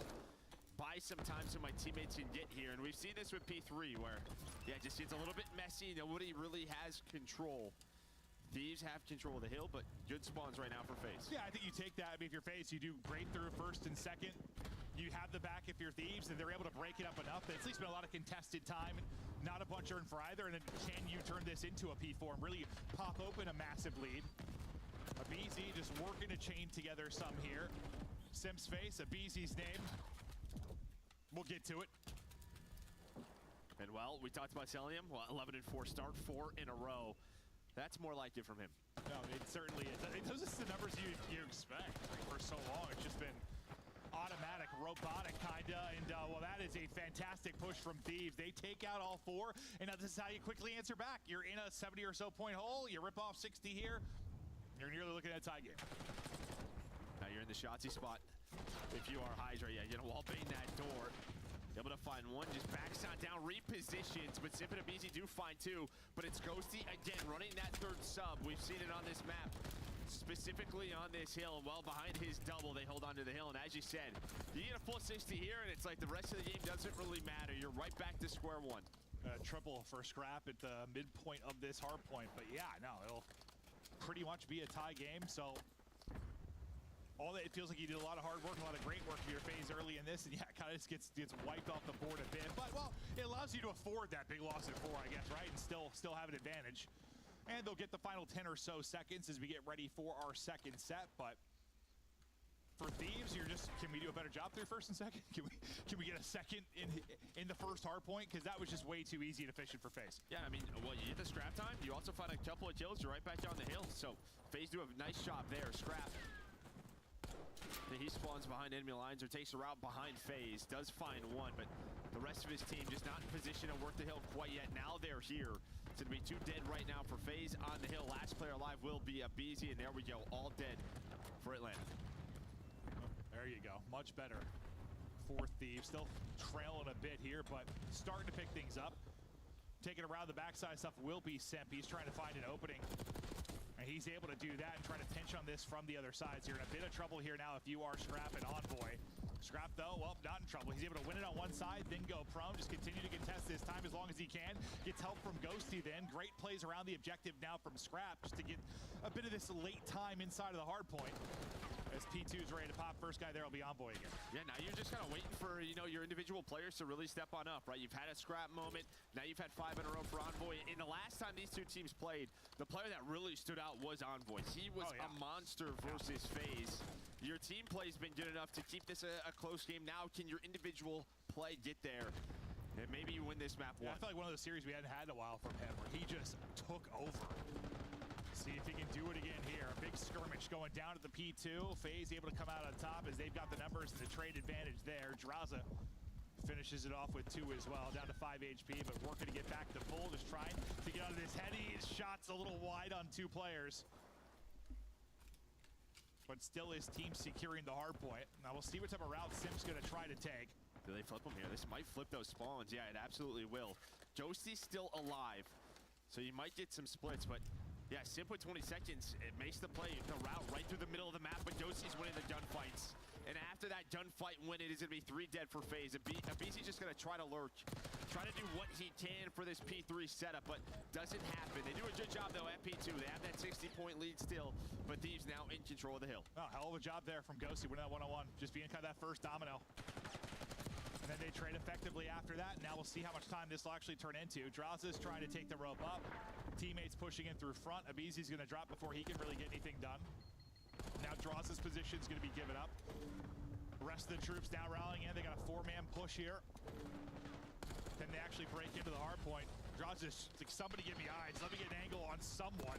Everybody's falling. That sequence looks so frustrating. He's like, give me something to shoot at. Yeah, behind the lockers, behind the boxes, doesn't really matter. And, well, the close spawns for Thieves are there. But FaZe now going to rotate. They still have a lead. Let's go to a listen-in with Atlanta FaZe. I'm putting pressure on the right. I'm in spiral. I have all of big door, okay? Okay. Watch push. I have all of big door. Listen. Hey, this is a game, right? Big door dead. Like, I'm out mid on me. I have big door. Spiral, Dylan. See puck up. I have big door. I'll see this round. Hold it. They're still spawning on me ammo. I see you can slide in. Top tower. Scrap it, top tower. You're in spiral. I'm big door, one shot. Name big door, one shot. Name big door again, anything. One shot. I got nade, I'm one shot. Nah, you're not in. I'm watching your fence. I'm big door. I'm big door, one shot, strap, big door. I'm on zip. That's spiral, but zip, one shot. You're better. You're so much better. I'm getting out mid. Let me get time. 2v1. MC, wait for me. How are you? MC? I'm new weak. Slide in. Sidewalk, challenge me. I got top. I'm weak. Sidewalk, challenge me. Bottom ammo, nice. Good job. I can't do this. Oh my god. I got their side of hill. Time to hill.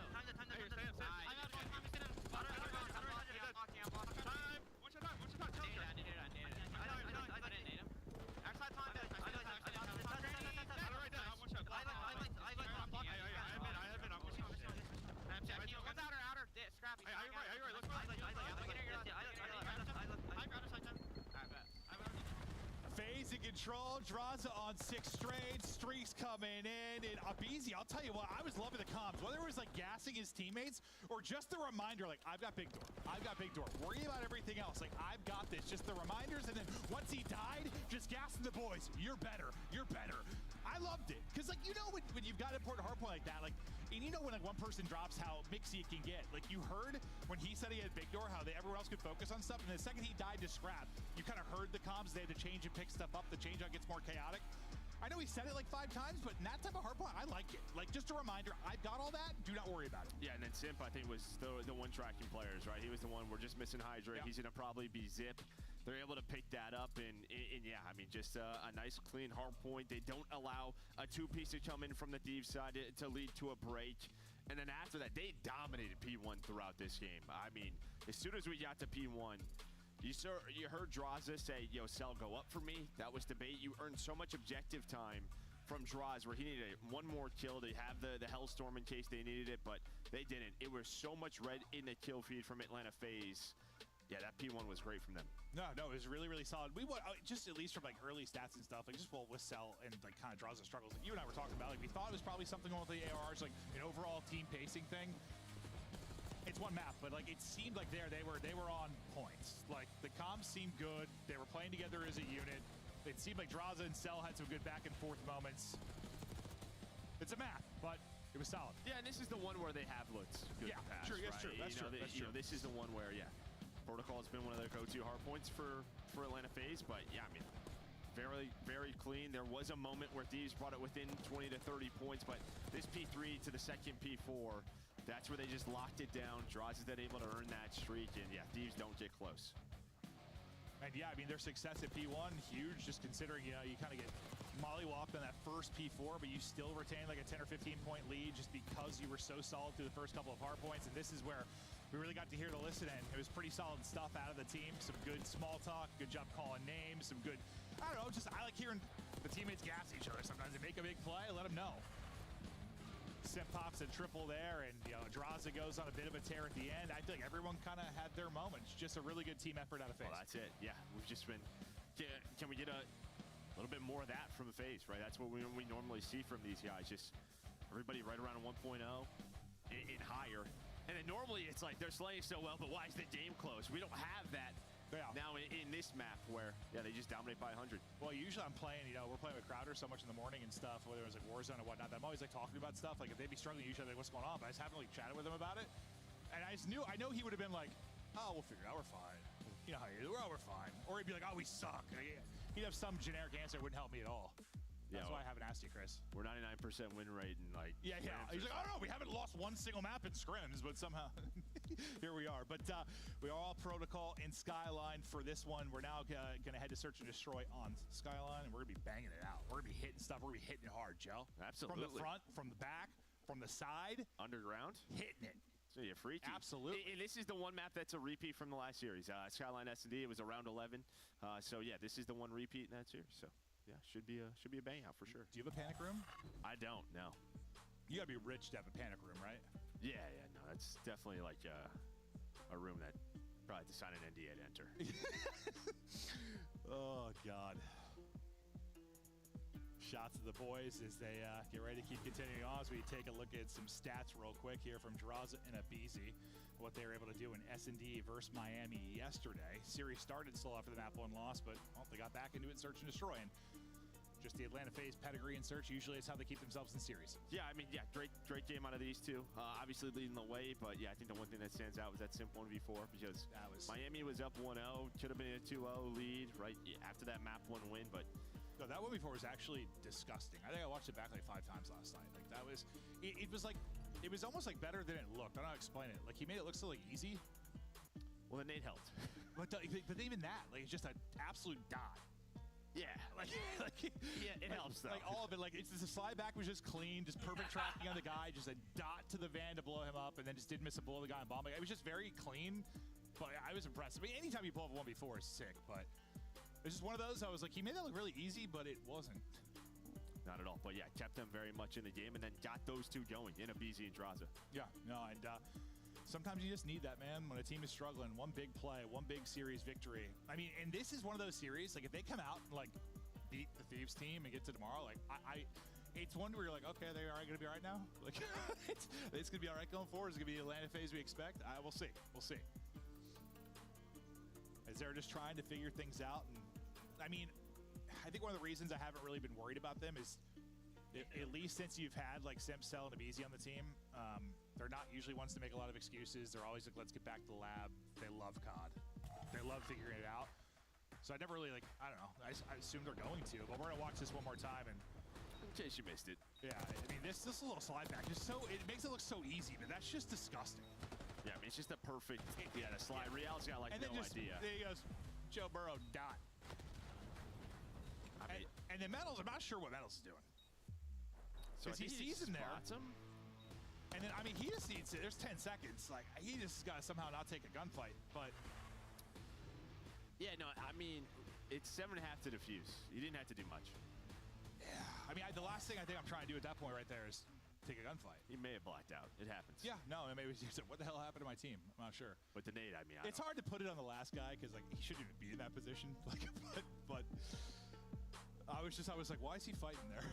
Yeah, the Real Chow. They just lay down at the van. Normally it's the second guy. The Real Chow probably doesn't need to happen. Yeah, no, usually the second guy, because what?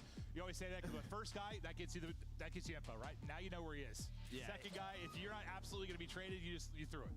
And I'll be honest, I mean, there's literally nothing you can do about that. Yeah. Let's get away from that jar, but yeah, a little lucky. But you can see overall S&D, and this is kind of what we're talking about, 2 and 4 for FaZe. Not what we are used to when we talk about this roster. On the other side for LA Thieves, 3 and 2, and we just think about how good of a respawn team they're going to be. If it's right around 60% in Search and Destroy, this is a team that should win championships. Yeah, no, absolutely. Absolutely, that should be the case. Let's get into that Search and Destroy phase. Up 1-0 in the series. Now Thieves' turn. Try and bring it on back. Thieves to the offensive strike first, as they're looking for their opening gunfight. Scrap repositioning after he gets stunned up. Envoy spot check there onto the bomb site. And this is sort of the utility dance at the beginning. Exhausting nades, hoping you'll catch something, and then now Scrap, as he gets back to his spot, able to catch draws. Easy should have one as well. And they're all just playing for this flank bomb down. And all of FaZe is through top hall. They just ran at this side of the map, and they're able to find the next two, so it's a 2 versus 3. Yeah, Simp and Easy just got flying. So now we slow down for a second, 30 seconds to go. Easy's going to get eyes on one, but both are there. Now to a 2 versus 2, but you get a lot of info. Simp is able to get one. He's working on the ace. He's got all the kills in this round. We'll see if he can find Ghosty. Ghosty's got time on his side, but that's about it. That's a great slide and check. I don't think he gets spotted. Able to take out Simp down to a 1 versus 1. There's enough time to get back to win, or is that was real close. I think he got it. Yeah, it looked like it did, but it could be. Got it. Ooh, 0.2 left. My God. 3 for Simp. And they get the round 1 win, but that's about as close as they come. Yeah, I mean, Ghosty, he sits there for about 10 seconds, right? So he's playing the gamble that, like, they're not going to hop the defuse quite yet. It's just like the timing's a little bit off for him because the player he thinks is going to hop the bomb goes right behind the bar, and it's like, I got to shoot at this guy. And then you don't know if the second one's on the bomb, so he starts to move on forward. I thought he won it. Once he got the slide through, got info, and didn't get spotted, I'm like, wow, that was kind of lucky. But still a tough spot. Still got 2 players up. But I couldn't believe he got there. Now he's got a bit fortunate with the timing. You get an easy plan in. Draws it, backs it the whole way up, and he's going to have to deal with more likely Envoy, who's going to be working there. He's got a little bit of help, I believe, from Simp as well. BZ, the first blood Reaper, he's able to get that first blood. Stop Scrap from doing it in back-to-back rounds. BZ now, how long can you stay up? Okay, well, okay. Envoy just got fried. Yeah, I mean, just great little jiggle there. And yeah, maybe just a little bit of help, but doesn't matter. BZ makes the play, now has the bomb check. 2 versus 2, though. Hydra's able to find one. BZ going for the ace, doesn't get it, but I think just, yeah, wastes enough time where Draws is going to play the clock, and there we go.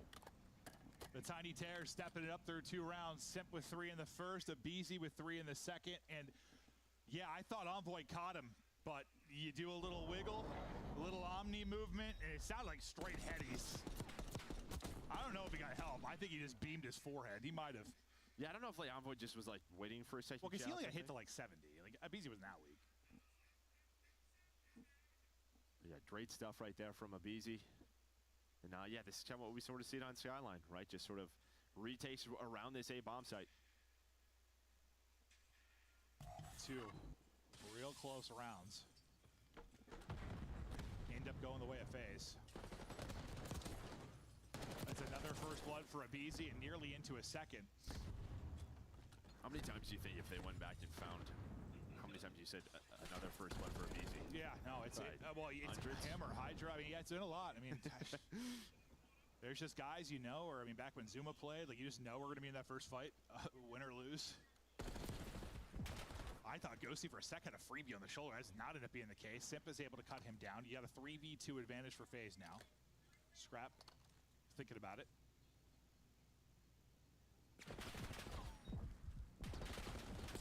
Not going to be able to get out of there. They'll catch him in the post play. It's all on Hydra now.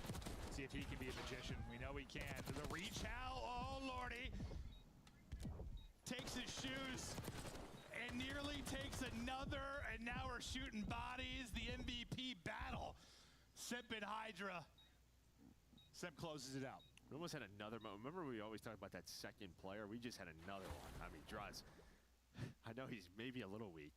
And your teammate gives you a call out like he's weak, so you just instantly chow. But Hydra just destroyed Draws, and Simp's like, well, he went to like instant chow, and then he slid away, and I think Draws like sort of gave it up to reposition then, and they just slid right back out and just got fried. Almost an insane highlight out of Hydra, but FaZe keep it going. And bro, every round's been like this. Like it just comes down to like a little 1v1 at the end, which might decide it. And FaZe has had the better end of all those moments. And you've got 9 out of the Tiny Terrors right now.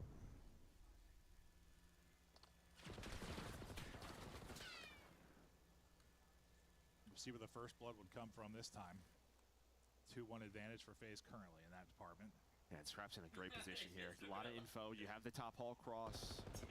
if things get messy bottom kitchen, you can help things out. But they pretty much know FaZe is just hanging out, playing it slow due to Scrap. Yeah, Scrap catches one. I mean, Simp should have an insta trade if no one's looking over Scrap. Well, no, he might be good. But we're just chilling for a moment. Scrap, there's that first blood. I thought Simp would probably be the one to pounce.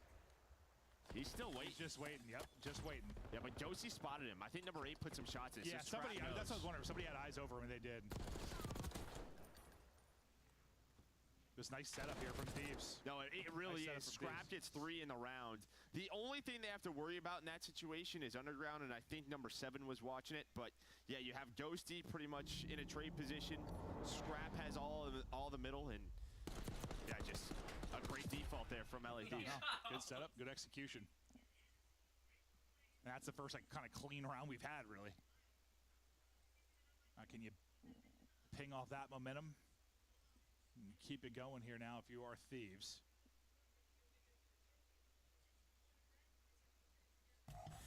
Well, it's Scrap with 2 first bloods now, 2 for aBeZy as we get into round 5. But yeah, we've had what it was like a round with 3 from aBeZy, 3 from Simp, 3 from Scrap, like and nearly 3 from Hydra.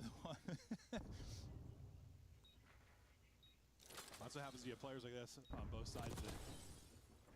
Hydra's trying to find that Tommy again, right? What he does so well in Search and Destroy. Where's the opening? But it's quickly traded. Now into a 2-on-2, making a 1v2 for Envoy. Let's see if he can activate now. Clutch up, not gonna happen. There's a triple for aBeZy. Not gonna happen.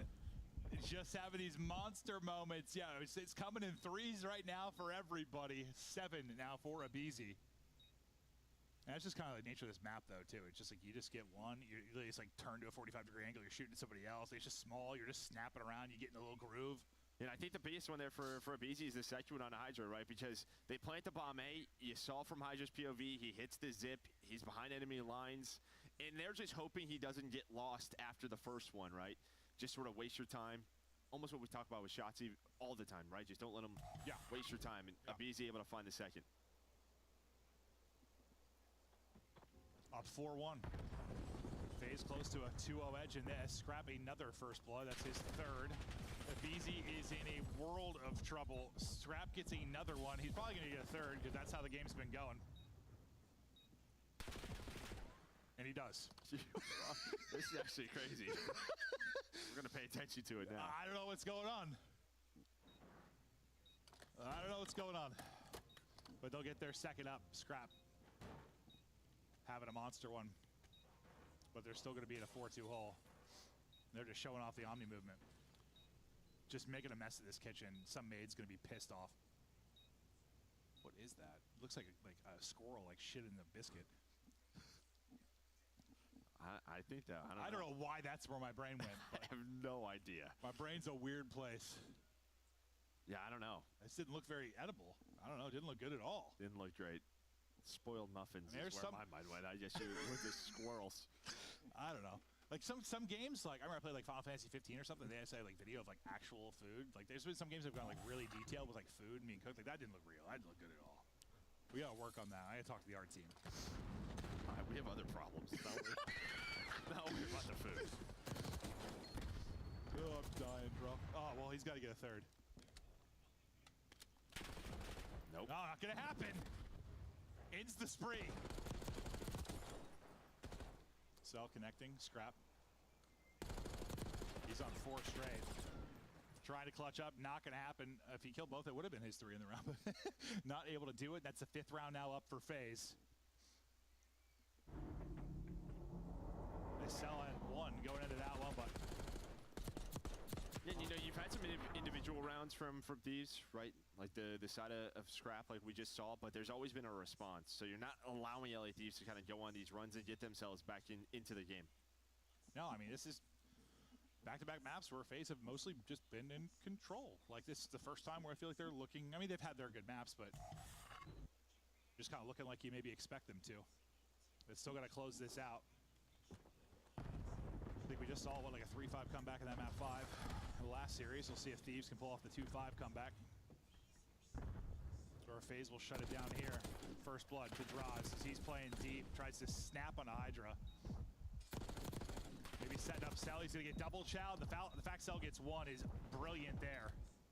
I thought they bait and switched that pretty well, but he has hit his shots. Straza finds the last one. Atlanta FaZe finally maybe feeling good about some of the Call of Duty they're playing as they take a dominant 2-0 edge in this. And honestly, both maps just haven't been that close. Well, I mean, I know map 1 was, but it was till it wasn't. Like, they kind of blew it open at the end of it, and they were leading throughout most. And all FaZe so far. And even like that last round, like Envoy was just kind of hitting it by himself. I feel like everyone, there's always a player like Back Patio or he's just trying to make an individual play, but I feel like just kind of what we see on Skyline, that normally doesn't work out too well. It's instantly traded. Bro, Ant's about to take a dominant lead in the predictions. Like, he's already up big at this point of the year. I mean, he said it though. I was like, he's locked in. He's on a heater. He is. He is absolutely on a heater. BZ goes 10-6, has a great map, some really nice individual plays, really from him and Simp. Yeah, you had him on the other side. Scrap had a bunch of beautiful moments, bunch of first bloods, but just wasn't enough. Despite the individual plays, and like, what's actually crazy to think about, that's one of the first search and destroys I've ever casted where Hydra's on the map, and I don't think I mentioned his damn name. He had like a solid game. I mean, outside of like that, almost the 1v3, like usually it's just, I feel like he has more of an impact with like the first bloods and stuff, typically in search and destroy. Like he's one of your entry guys. You see it a lot, especially when we watch him on like Vault, but they're like, it was either like Scrap getting a pick or it was the subs of Atlanta FaZe. Like he didn't really have that impact we expect him to sometimes. Yeah, I mean, there was some moments from Scrap. That was about it. Yeah, no, it really was. At least with just like your opening duels, for sure. But that'll do at least for the first 2 maps to break it down, and for Ant to probably gloat. We'll get it back to the desk. Not worried about it at all. Atlanta FaZe gets reverse swept all the time. Yeah. Sure. All the time. I don't think it's ever happened. I'm like, when was the last time? All right, LA Thieves, it's time to wake up. You saw Minnesota Rocker do this at the start of the day, Ant. So give Ali and I some hope. How can LA get back in this, or is this a 3-0 done? Well, you got to get Hydra going, that's for sure. Yeah. I mean, on that map number 1, the sub-duo, Hydra and Envoy didn't do much at all, and I really think it's just because of the setups we saw from Atlanta FaZe, right? Like, Atlanta FaZe are good at protocol, and now I see why LA Thieves auto-banned it in all of their series prior to it, right? So we're already seeing the map pool affect some teams. Like, you didn't politic well enough, Rewind, it got removed, and we've seen them, namely Scrap, very vocal on Twitter about how much he dislikes Skyline as well, which we just saw them lose, and we're going to have Skyline in map 4. So when you look at this map set, it has Atlanta FaZe's name written all over it, but if you're hoping for a reverse sweep, you're looking at Hydra to kick things into gear. Are you worried at all that Simp is shooting bodies? Why would I be worried that Simp is shooting bodies? Absolutely not. Atlanta FaZe in the past couple of years, I feel like their confidence has kind of just grown with kind of the changing of that fourth member, and Draws has added a lot of crap talking to this team. So for Atlanta FaZe, and especially for Simp, I'm sure in that 1v1, he's been compared, I'm sure, to Hydra constantly. So this match has a little bit more to it than just the minors, than just Atlanta FaZe trying to prove that they're a top team again, and LA Thieves defending kind of their #1 spot in the league right now. I will say a lot of the FaZe haters are kind of silenced in the chat right now. It is a peaceful place. Come on in to YouTube.com. Listen, Chris, they had a couple of weeks, right? Like they were going in that. They're like, yo, blow it up, please break this team up. And I see why, because when they figure it out, it just feels like that spark from the 1v4 of Simp. It's just got everybody going like, yo, don't forget who we are. Like, we can take over these series, and you know, if they come into this series in a minor tournament atmosphere and beat these guys 3-0, Atlanta FaZe will fully be back in my mind. We should remind everybody that Atlanta dropped their first map against Miami yesterday. They had to win 3 straight after that. This was LA's first 2 maps of 2025. Question is, do they get more than 2 moving forward? Let's take a look at the SMG matchup, Ali. They have to, you know, especially with the expectations so high for LA Thieves. I think this will be one of those situations where that control is going to be that flip game mode. It's going to be that map number 3, because it's been all the SMGs, and unfortunately, what's really painful is Envoy has done this before where he has been a little bit inconsistent, and I would hate to see that happen again this year. They in danger, Ant? Yeah, I mean, this is the worst game mode, is control. 2-2 in it, right? They played 1 protocol, if you guys remember, in that Minnesota match. LA Thieves should have lost that protocol. It was like a crazy round where Minnesota kind of threw it. So we're going back to that Atlanta FaZe. I think they might close it in 3. The players are going to take every ounce of this break, so let's go ahead and take a look at the bracket one more time and update you with what we're looking at tomorrow. We have 2 semifinals, 1 minor, 1 tournament finals. Royal Ravens officially locked up against Optic Texas. The bottom, though, up for grabs. Can LA Thieves battle back? Otherwise, FaZe is 1 map away from facing the Rocker. I mean, come on, we were supposed to have all Game 5s today. I know it's been a long day, but it would be so wrong if we didn't get what was supposed to be the best match on the day going all the way. We got some good games coming our way. You guys got to lock in on your picks. Tonight, What do you I'll mean be by honest, I really wanted to pick Simpadabizi, but then I thought she was going to pick a different team, and I was like, yo, this is my chance to regain the lead. Hold And on, she's I was just like, say, following my defending picks. prediction champ, by the way, last year. I totally should have just followed Yeah, Ant but I'm once blocked again. now, so. Ant is locked in. Are you How many locked matches in? have we Your had? pick'em brackets are officially locked, and we are down to, I believe, 20% with correct brackets up to this point. For now, let's get back to the caster. Smirk and Maven, take it away from us. Thank you, guys. You're having a lot of fun, and so are we. It's a late night. We're having a blast. But no, this is like an important one in a way for me, just because control in general is important to me when it comes to Atlanta FaZe, because over the years that they have been dominant, there have been stretches where they've been not great at hardpoint. They've had not many bad stretches in Search, but they have had bad stretches in Search. The one thing they have always been like a top 1 or 2 team has been control. And they start slow this year. They haven't looked great. It's not been a ton, but I don't know. If they're going to get back to being dominant, man, that game 3 has just always been so good for them. Yeah, I mean, honestly, you can see right here this season, 2 and 3 for one side, 2 and 2 for the other, and it's really been all Vault. I guess I'm thinking more like yesterday. They went into the yesterday 1 and 3. I was like, they're 1 and 3 in control. I was like, damn. Yeah, I think as much flack as control gets, normally when you look at tournament winners, look at their control record. It normally shows 100%. Normally very good. Usually around 80%. 100%. No, 80%. Usually 70 to 80%. 100%. We'll see if FaZe can win 100% of the maps as they look to finish them off. Huh? Yeah, could have worded that better, Joe. But we get into map 3. Atlanta FaZe looking for the 3-0 victory. Easy. A real nice map, too. We're going to take that right into map 3.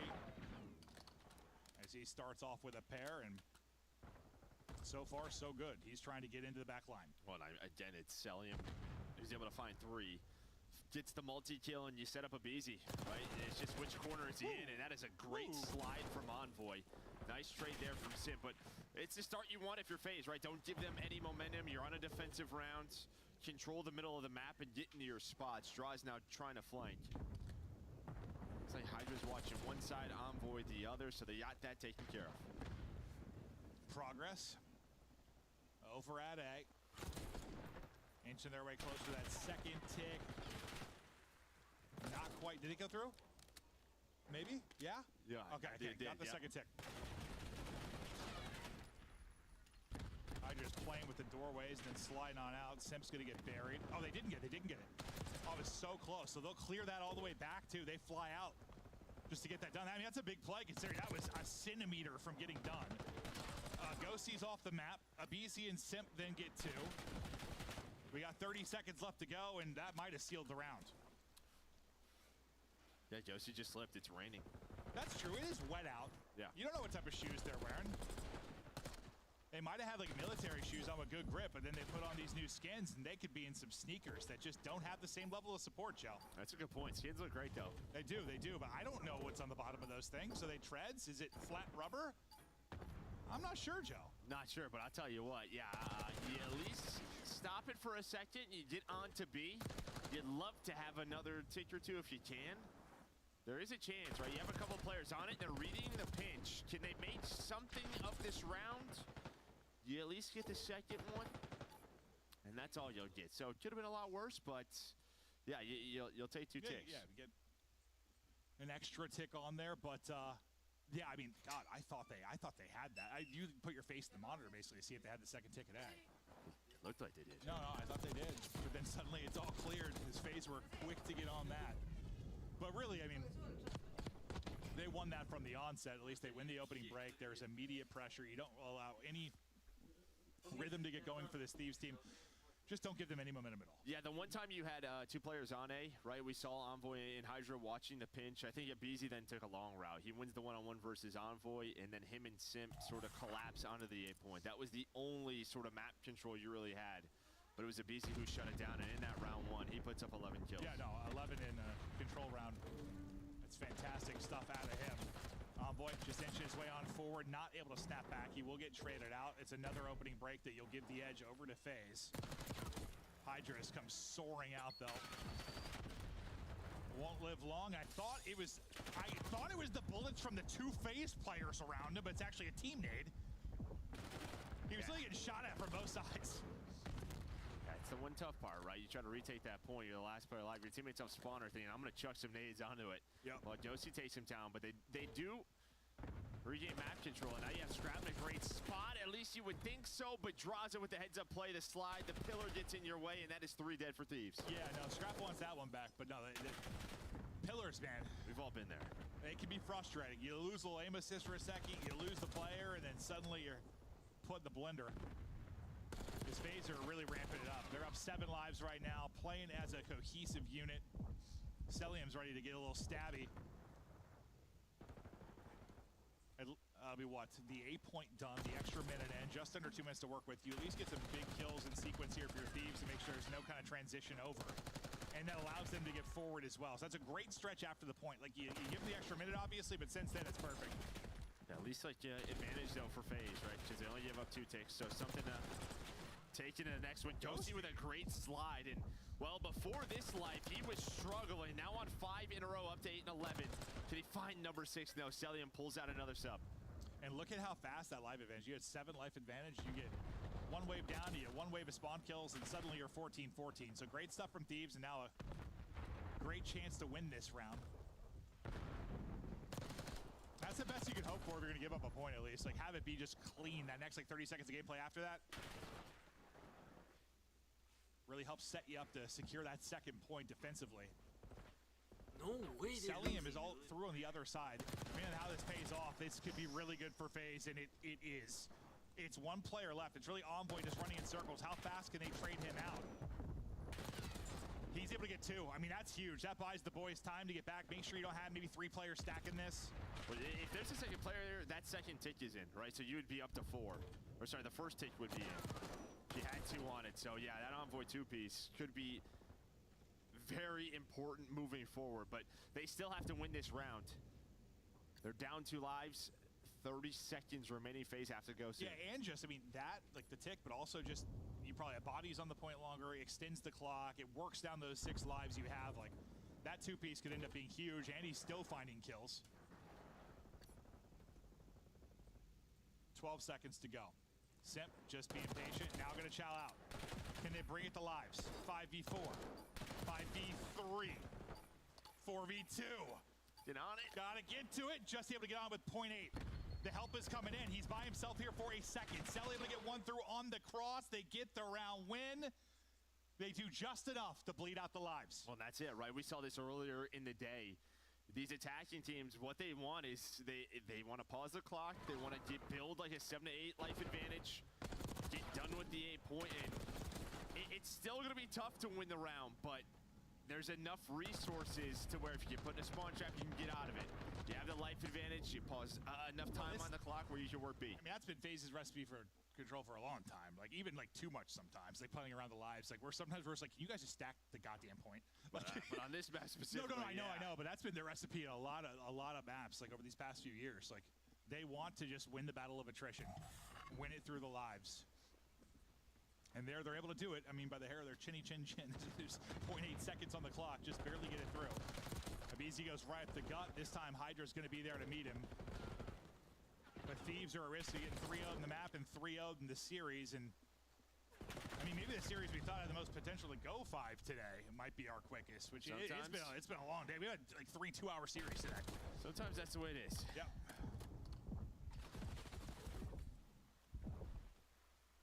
See if Thieves can do anything more efficiently here on offense. Trying to isolate players off of spawn, doing a good job of that, dealing with Simp. They haven't made any progress much, really not too much. But the fact is you've been on a point for the most part, so you still have a minute on the clock. Yeah, you kind of saw from like Scrap's point of view, they're just like kind of giving them nothing. You know, FaZe, they're really taking their time, trying not to bleed lives. Now they're starting to.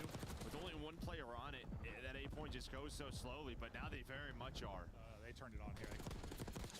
As well, you are up 7 lives. Pretty much that formula I was talking about, this is exactly it. Deeves doing it now. Yeah, it's basically exactly what we saw FaZe do just a couple rounds ago.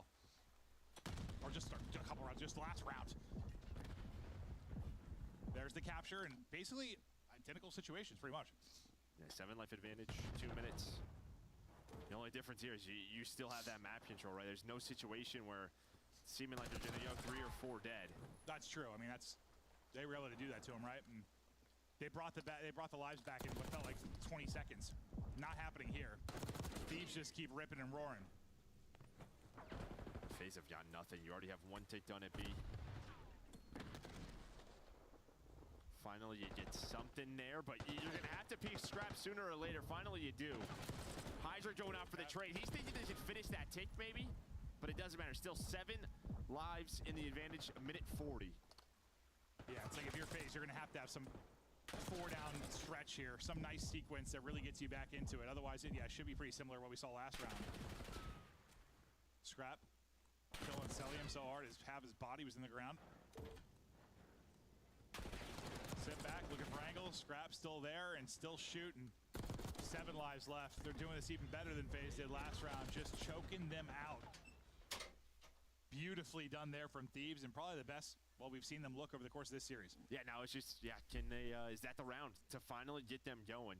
See a little bit more animation from Scrap, just trying to talk to the boys, get them locked in.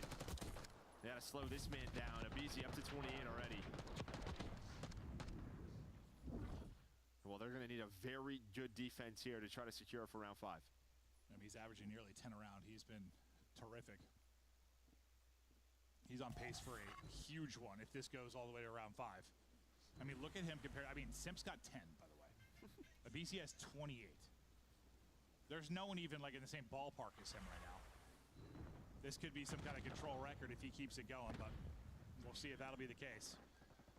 Thieves got to push this to round 5 if any kind of number is going to be set.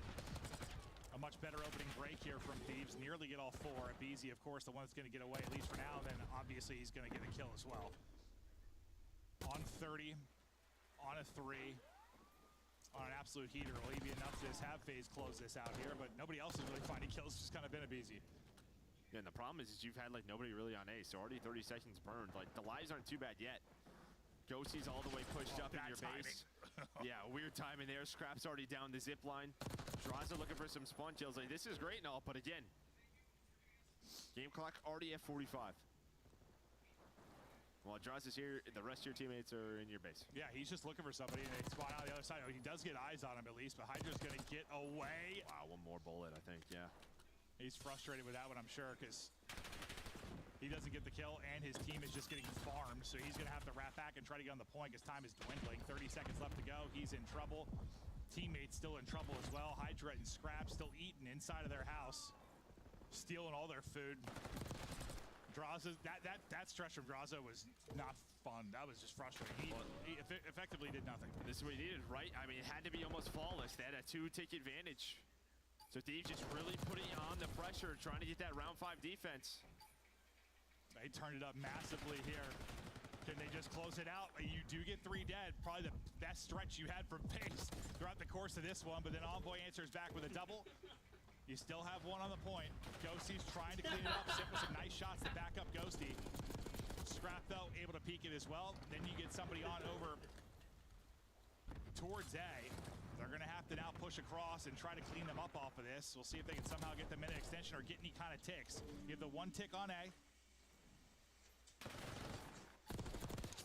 That 1 on B is almost done, but they're still fighting A. And so Thieves are trying to get on this. There we go, there's the contest. Ghosty sliding on through, Drazah looking over it. Should be down to Draz, it is, and I'm pretty sure Thieves have it for round 5. Could be wrong. I didn't know if they need 1 more. We'll see. Yeah, I'll be honest, I lost track of the ticks. I wasn't sure if they needed 1 more or not. Normally I'm good at it, but it's like my bedtime right now. You know? I'm an old man. It's late. It's been a long one. We'll see. So it will be Thieves defending. I did track it right. Nice. So they did enough there to get the defense. Now can they just replicate that? Because you had a nice attack. And I mean, what a couple of rounds from Thieves. No, it was 2 really good rounds from FaZe, then 2 even better ones from Thieves. aBeZy still on insane pace. But it seems like Thieves have woken up within this series. And it's not a team you want to give any kind of momentum because they are now starting to feel it. And, well, man, might have another series going to go to a map 5. We'll see. It was looking like a 3-0. Not really feeling that way anymore. That was headshots. Yeah, well, I think Cell is still weak. Yeah. Just like I'm going to assume so. Bullet or 2 to the dome. Josie with some nice shots. He's on 3 in a row. And a Scrap again kind of leading the way. He really stepped up in map 2. Had double digits for the loss. But you saw him just when we went to the player camps. He was just trying to get the boys a little fired up. And it's worked so far. Just can they win this round? They are very much in control. Is keep pushing up this lives situation. I mean, this time it's Simp kind of working through the back as he'll get back onto A. I think they're going to get 2 players onto that. See if they can win this other 2-on-2 skirmish that's going down the stairwell. That looks like a fun fight. Yeah, super fun. But still got 26 seconds left. You just had no success. They have found no openings towards the objective. And these last 2 offenses. I feel like there's just been 2 players battling out of spawn for FaZe like for the past 5 minutes. Like at all times. Yeah, and the one player maybe just trying to make a play every single time has gotten cut down. And now the multi-kills just starting to ramp up. Down 2-0, down 2-0 in the control as well. Starting to bring it back here as Thieves. Will that be enough to wake him up? We're going to get to the point. Simp is able to get there. Not sure he's going to do much, though. One person will be able to get on. It's desperation time. You're down 7 lives. Everyone is sending it on forward. You got everywhere to check. He does finish 1, but you still got aBeZy and Cell there on the point. We'll see if they can get that minute extension. It's doable still, but Hydra a chance to really tear this thing apart. Depending on how fast this gets picked up and how fast he can maybe trade. It does get picked up. Drazah will find Hydra. Minute extension is through. You're down 5. Can FaZe do something crazy now? They've got 2 dead. 45 to go. 3 dead. Before? Oh, he doesn't catch him. Still trying to find him, and there we go. All 4 dead. Now you're going to have multiple players on it. Hold up. Cellium locked in down the middle of the map, or at least trying to. Instead gets caught, but the rest of FaZe are on B. They're going to get 3 off of it. They clear it, 40 seconds to go, and you just don't have the lives. You've only got 3 people up. They were so close to bringing this back. But now you're in trouble. Just got to trade this efficiently if you're Thieves, and it's done. 1 player remaining in Drazah, and he is night-night. Down 0-2, 3 brilliant rounds out of Thieves, and they'll extend the series. And now the boys look a little bit fired up. Maybe some energy changes here is... Well, that was nearly an insane comeback from FaZe, but... And I think... I mean, there's probably like 2 other things Cell can probably do from that spot. It's... A, just don't even peek at all. Just sit behind the gun and just lock down top mid, or the other is... Honestly, as soon as he started doing the pull up there, I was like, oh god. After you kill Scrap, I'm thinking just run. If you're gonna stack it, right? You know you have 6 lives. If they 4-stack that, I think the round's done. Yeah. But he doesn't want to get caught sprinting away. Always tough in that scenario. He puts up 34. He caught up to aBeZy. He's the one that really turned it on. No, aBeZy went into that with like 35 or something, didn't he? He went into that round with like 34 or 35. I'm pretty sure he didn't get a kill or something. Well, Selden must have really turned up. I think so. Yeah, because he finishes with 24 offensive kills. So, yeah, that round 5, he got going, but it didn't matter. Thieves just had enough. Yeah, I'm not really sure how aBeZy was last couple, but no, he did not. He went from frying to getting fried, that's for sure. Yeah, I'm just wondering if he just, like, hits the movement and dives onto it. Yeah, are they done with that point? Might be. Yeah. You never know, but if they get the 4-stack, is it long enough to just close it out? I'm kind of thinking it might have been, but that might be a hard call. Yeah, yes, it's a bit of a hike at that point, but like you might have been able to do it. And then this is the round they're able to get it done. They had a big advantage in lives, and from here it is just all Thieves the rest of the way. Yeah, this is when they really got going. They win that attack round, and then on defense, just FaZe were able to find nothing. Kind of get shut out. That gives Thieves defense. And I forgot to fit the round that FaZe won. It was through lives, not ticks. So they only had like 4 that round. So instead of like that sort of 6. That's right. That's right. Yeah, no, that's what you would like screw them up sometimes. Like especially last year, right? Like they ran into that problem on Invasion sometimes. They play around the lives and then they get around 5 offense because of it. And that can bite you sometimes, and kind of ends up doing it here. Dre shots right there from Hydra for that retake on the B, and there we go. That's what we normally see from that guy. As they are happy to see him at 4. Yeah. No, they look kind of dead in the water. Energy didn't seem to be there. Then they get that. And now, well, I mean, the energy's going to come to your play Skyline. You're just going to be headbutting each other. It's been a long day. Everybody's looking for the energy. Yeah, no, certainly are, Joe. I don't know what I'm saying at this point. I'm just sort of blabbering. Actually, I fell asleep in the green room before this. I'll be honest. It's been a long one. It's about 75 goddamn degrees in this room. You have a nap like once or twice a day, right? Am I at that age where I need to be napping? Yeah, like micro napping. I don't know what's happening. I just know that like this is like the 3rd time today where it looks like a 3-0, and the next thing you know, it's a 2.5-hour series. Like, what was the first one to start today? The Rocker one, right? Like, yeah. That was like 30 seconds for being a 3-0. And next thing I know, there's that's because 2 game drops and we haven't had any of that yet. 2.5 hours chill. go by. Let's chill. Yeah. We don't want any of that. You're right. We just want some great Call of Duty. Yeah, that's what we're getting. We're gonna get that, Joe. Except we're going to Skyline, which is not great Call of Duty, but we're... Yeah, but it's going to be fun. That's true. It is going to be fun for the players. Just going to be in there, just... I'll kill you, and you're going to spawn right there. That's the way it works. Yep, that's the way it works. Is we'll get to battle here on Skyline. You see some smiles now on the Thieves players' faces. Scraps fired up. They're having fun. And yeah, you didn't see any of this in the first 2 maps. No, you saw nothing. They were snoozing. Now they throw a punch and start to feel it a bit. And then on the other side for like FaZe, right? You've been sort of, again, not being the FaZe that we know. Starting to dominate a series. Now it's one of these tough mental battles where they're just going to have to, hopefully not collapse. We'll see. Well, they're going to get tested now a little bit after they were absolutely grooving. We saw the bracket there for a second. Now we have part of the bracket and part of the got it. There it is. And back to the bracket. Listen, we're just keeping everybody on their toes. This is how it looks right now. We got Ravens versus Optic on the top side. Rocker will play the winner of this. FaZe a map away from moving on, and Sunday will be our final 3 matches. Yeah, I mean, great showing from Rocker so far. 2 Game 5 wins. Again, a tough team to put away. On the other side, Optic, doing their thing, and Carolina still looking good. Yeah, I mean, I think at the end of that one, they were up they were down like 2-5 or 3-5, and I ran to the restroom because we were going to cast, and I come back and they won the map. I was like, oh, I thought they were dead in the water. I swear I left and they were losing the map, and then they pull it out. This Ravens team has been a fun one. TJ has been popping up. It's been awesome to see. Yeah, Search and Destroy tomorrow between those 2 should be great to watch, right? Just Optics on that win streak. And, like 7 in a row. Carolina, that's just been their bread and butter. Yeah, no, that'll be a really fun one to watch. Just waiting for the hard point to get loaded up here, but you've got superstars across the page. Every player on your screen able to absolutely drop a bomb on a map like this. Just might, literally any of them could put up 40 plus. The potential is there from these guys.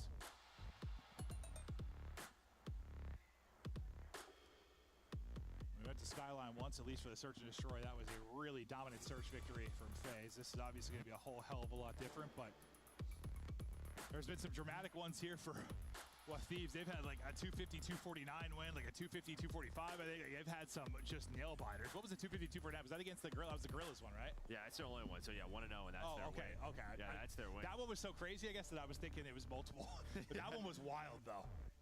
That one was wild. And then for the FaZe side, 1-1. So a couple more reps. Well, another rep over FaZe, but Thieves able to clutch that one out. See, we get a different looking team now. They seem fired up. Opening little sequence here seems to be the advantage to FaZe. I thought that for a second, but we go 2 for 2. Now Thieves trying to fight for position. Zabizi's just been lurking down here. Can't take down anymore, and into the hardpoint first will be Thieves now to try and pick up some of this time. Celium just looking for the angle as he's stunned up, and his teammates are finding kills around him. Nice shot by Draws, and now just trying to get the time. Pulls out the pistol, gonna reposition. FaZe FaZe just trying to flip those spawns, trying to get P2 control, and there we go. What a start from FaZe after what happened to them throughout that protocol. Maybe not what you would expect, but this is the response you would like to see. No, that little, like, viewers watching the minimap, that little secret from when they got into the hard point to like setting up and winning the fight for B2 was perfect. Like, that was clinical. Now get in position here. We'll see what kind of lead they can now turn this into. We know this can be such a scrappy map. More often than not, teams are within a couple points of each other, but this has been a very good minute of Call of Duty here from FaZe, as they've had no holes in their setup. Finally, it's some pressure towards the back staircase, but it's just been multi-kill after multi-kill, and aBeZy shuts down that push, and now he's going to try to get aggressive through the middle of the map. Keep it going, as he's up to 8-2. He was so good in map number 3. Well, he was until he wasn't, I guess. I gotta go look at like the fall off there, but yeah, too easy for aBeZy in that sequence. That was disgusting. Just not slowing down. And you don't get that many like 60s on Skyline usually. I know you got some money hills, and there's some hard to break, but like not usually that clean. Not a P2. I mean, I guess, yeah, it's possible, but it's, yeah, it's normally around that P4. aBeZy had, what, 11 through the first round of control. He got 11 through the opening 2 hard points here. Off to a banger start, but now it's like Thieves, when are they going to go ahead and answer? And if you think back to what, at least the map 1, right?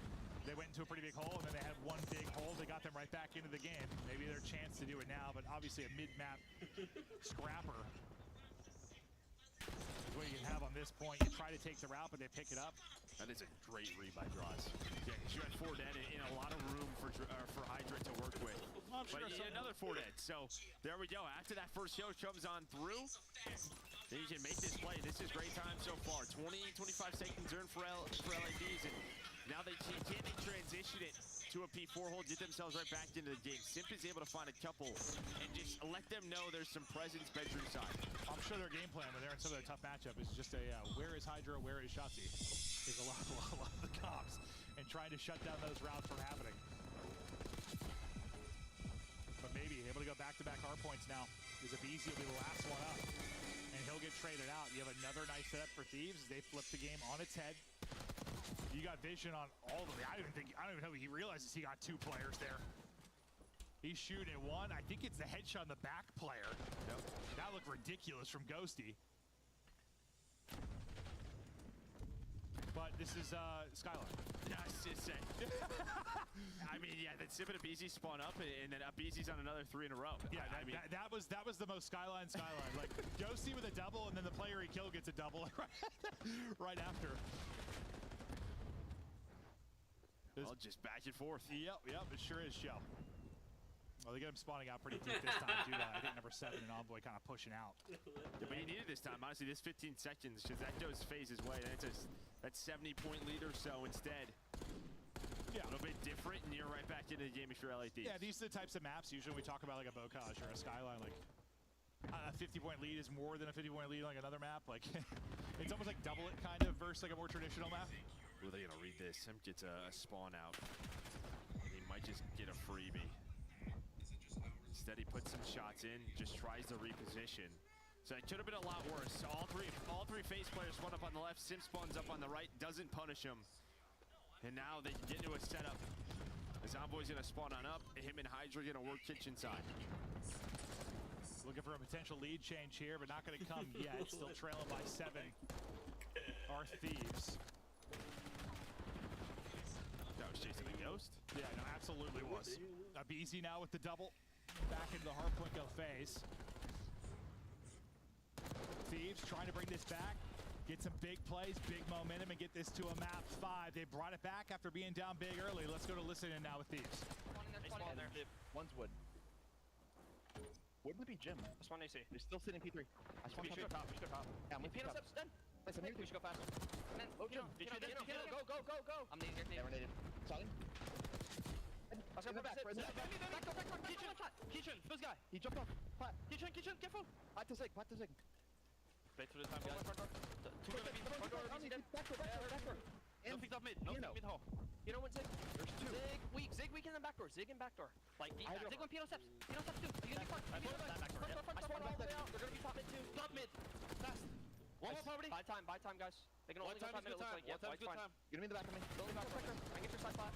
Hold back door weak. Back door. One shot back door. Two back door. Two mid. Yo, side plat, Ernie. Alright, yo, one's to the right, one's a piano. I'm trying one shot. I'm gonna get mid. He's gonna be mid. He's gonna beat you. Front mid 2. Front mid 2, BZ. I don't know. Yo, two mid. They're gonna drop down, it looks like. No, one more mid. Jim, close up, close up. Okay. So we gotta hold top. I'll hold top. I'll hold top. Help mid, Paco. Yeah. It could be top mid. I hear you. I have the pinch. Little piano. I'm holding their side, Ernie. Do you have it? Okay. I'm watching. I'll jump down. I have mid. Hold their side. Nothing pinch. I have all their side, Ernie. Side, mid. Okay, come on. Top mid. In between. Dead. Nothing else top mid. Gonna be Jim. Yeah. Jim, one shot. One shot again. Nice. Help them. I'm mid. I'm mid right now. Mid hole. I'm getting into Jim. Only one of them. I'm watching Jim. I have Jim. Hold their side. Just hold their side. Three. One shot that side. One shot. Mid. I play for the time. I play. Yeah. 2 on time. Pushing through. Play this time, Hedy. 20 seconds. Let's get mid and shit. Almost a little bit. I'm easy. Holding top. Out Jacuzzi. Yeah, Jacuzzi. Hold this guy quick. One shot Jacuzzi. And top ball. Jacuzzi, one shot. I can help you time. Just take our time. 2 on time, bro. There's 2 on time. I think he's outer. I think he's holding outer. Outer. Inner. Jim. In outer. Outer, one shot. One mid. One. Close inner. One shot outer. Close left. I need really close left. There's something about Hydra yelling Jacuzzi that got me going, Joe, but that was a sequence from FaZe. They're still up 20. Abizi has been a multi-kill demon. He's on 7 straight.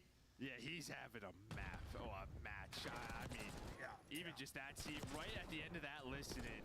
Multi-kill has the pistol as well. But when you talk about this P4, that is LA Thieves with a break. 2 from Scrap, 2 from Ghosty. They are in a prime position to tie this game up. It's just one of those things, Joe. I just don't really care until we're at 200 to 200.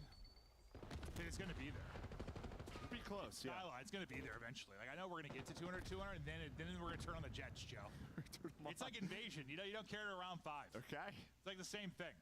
Just wait till it's 200, and let me know, all right? I'll let you know. I'm just kidding, but that'll be the score. It's pretty darn close right now. At some point, that'll be the score. Still inside and fighting and looking for a lead change. It's going to be Thieves. Ghosty, 4 in a row for him. Looking to make it 5. Just painting the body of Cell in the corner. Scrap will get a freebie. Cell peeks a little bit wide. The damage gets in. Teammate able to pick it up. But you trade it if you're FaZe, at least for the most part. So still a contest around the point. But we're in our 3rd set, and they've still got position there at back Jacuzzi. And that was a chance there for Thieves. Scrap, I mean, he goes on a long route, and he was able to find that first one, and they just couldn't get him out of the hill. But if they're able to get them out of the hill, you'd have P2 spawns. You'd be in a great spot for the rest of the game. But FaZe do a nice job. Just kind of recovering from that situation. But there will be a 3 dead, but you see, splits are going to come in. So Drazen and BZ are going to have a chance to lock down this P2. Well, it's really just going to be easy now until the teammates get there. A multi-kill out of that big time for one if he was able to do it. That time only able to get 1. Simp hops out. He hops down. Simp is able to catch the timing on his teammate then, so he'll be back into the mix as they're up over 200. Yeah, Here come Thieves again, though. What a sequence there. I mean, yeah, those spawns just allow FaZe at least make this messy enough. Because, yeah, these are we very much have control, but all 3 players hit P1, so that spawn was open, and now FaZe are here. Hanging onto this lead. Ghosty, though, up the grapple, gets 2, and Draws like, where did he go? He's just laying down behind the table, chilling. Finally able to slide out and deal with it. The free fire, a little too early. It was on point. It might have been nasty, yeah. But just still a mixer around it. But for the most part, you've had advantage of your FaZe. You're just building this lead a little bit by a little bit. Abizi on 34, seeing what he can do. He's getting shot from everybody, but his teammate and Cell get shots through on the cross, saves him, and he'll secure the final 10 or so seconds. Now we take a look at the other side of the fight. Is Simp getting back to full HP and trying to get rocket and roll, and not going to be able to do it. I thought Thieves gets all the kills, but Draws is 2. Probably going to keep it scrappy again because you can't get set up Graveyard Thieves, one of these central hard points, so we'll keep an eye on the spots. Well, that's going to, in a way, because the spawns are so close, that double from Draws actually gives them numbers on their next push. It's like right in a 3-on-2, so that one multi-kill changes everything. It's weird because like multi-kills almost like aren't as important sometimes in a map like this, but they are in the sense it can make things just crazier, right? Like it does. 10 more points needed for the win. 40 up for aBeZy. They find all the kills. They've got him spawning out as deep as you could. The only guy close is Hydra, and they're able to pick that up before he gets one. FaZe shut it down 3-1. They let the map 3 get away from them. Couldn't close it out clean, but man, they look good in that map 4, and that's a hell of a series for aBeZy. Like, I think he falls flat at the end of that control, but outside of that, I mean, he was a playmaker in the search and destroy. He was on a tear there. Yeah, I mean, the best they've looked all year. Oh, yeah, no, 100%. And it's, you know, I don't know what all we can take from. We don't know exactly what the scrim schedules were like for either team. I imagine FaZe was putting in a lot more work, getting in the lab over the break, right? You would think they were more than Thieves. Like, Thieves felt pretty comfortable going into it. You had to improve a lot more for your FaZe. So we need to see these improvements continue. But yeah, coming back with a matchup like this, best win they've had all year. That's for damn sure. Yeah, it's just the way they did it too, right? It's just like there weren't these gritty wins. Like even in the 5-map series that we saw earlier, like when they were winning like that game 4, it took a heroic effort from a couple of players. But yeah, aBeZy gets 40, and the one guy that we highlighted coming into the series who fried versus FaZe was Envoy. They have the kill. He got smoked this one, yeah. Yeah, just struggles a little bit. As Atlanta FaZe, they do their thing. And that was also the first time, I'm curious what like Ann will say, but like when we watched them for the most part, like one thing he said a lot is like they look like they're behind. It's like they don't know how to play yet. I didn't really feel that a lot during this. Like it didn't seem like they just seemed lost at times. And I know it's just a series, but curious his thoughts.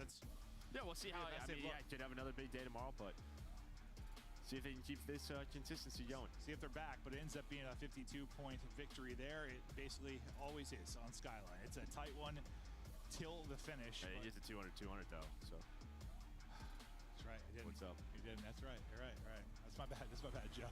I was a couple points off.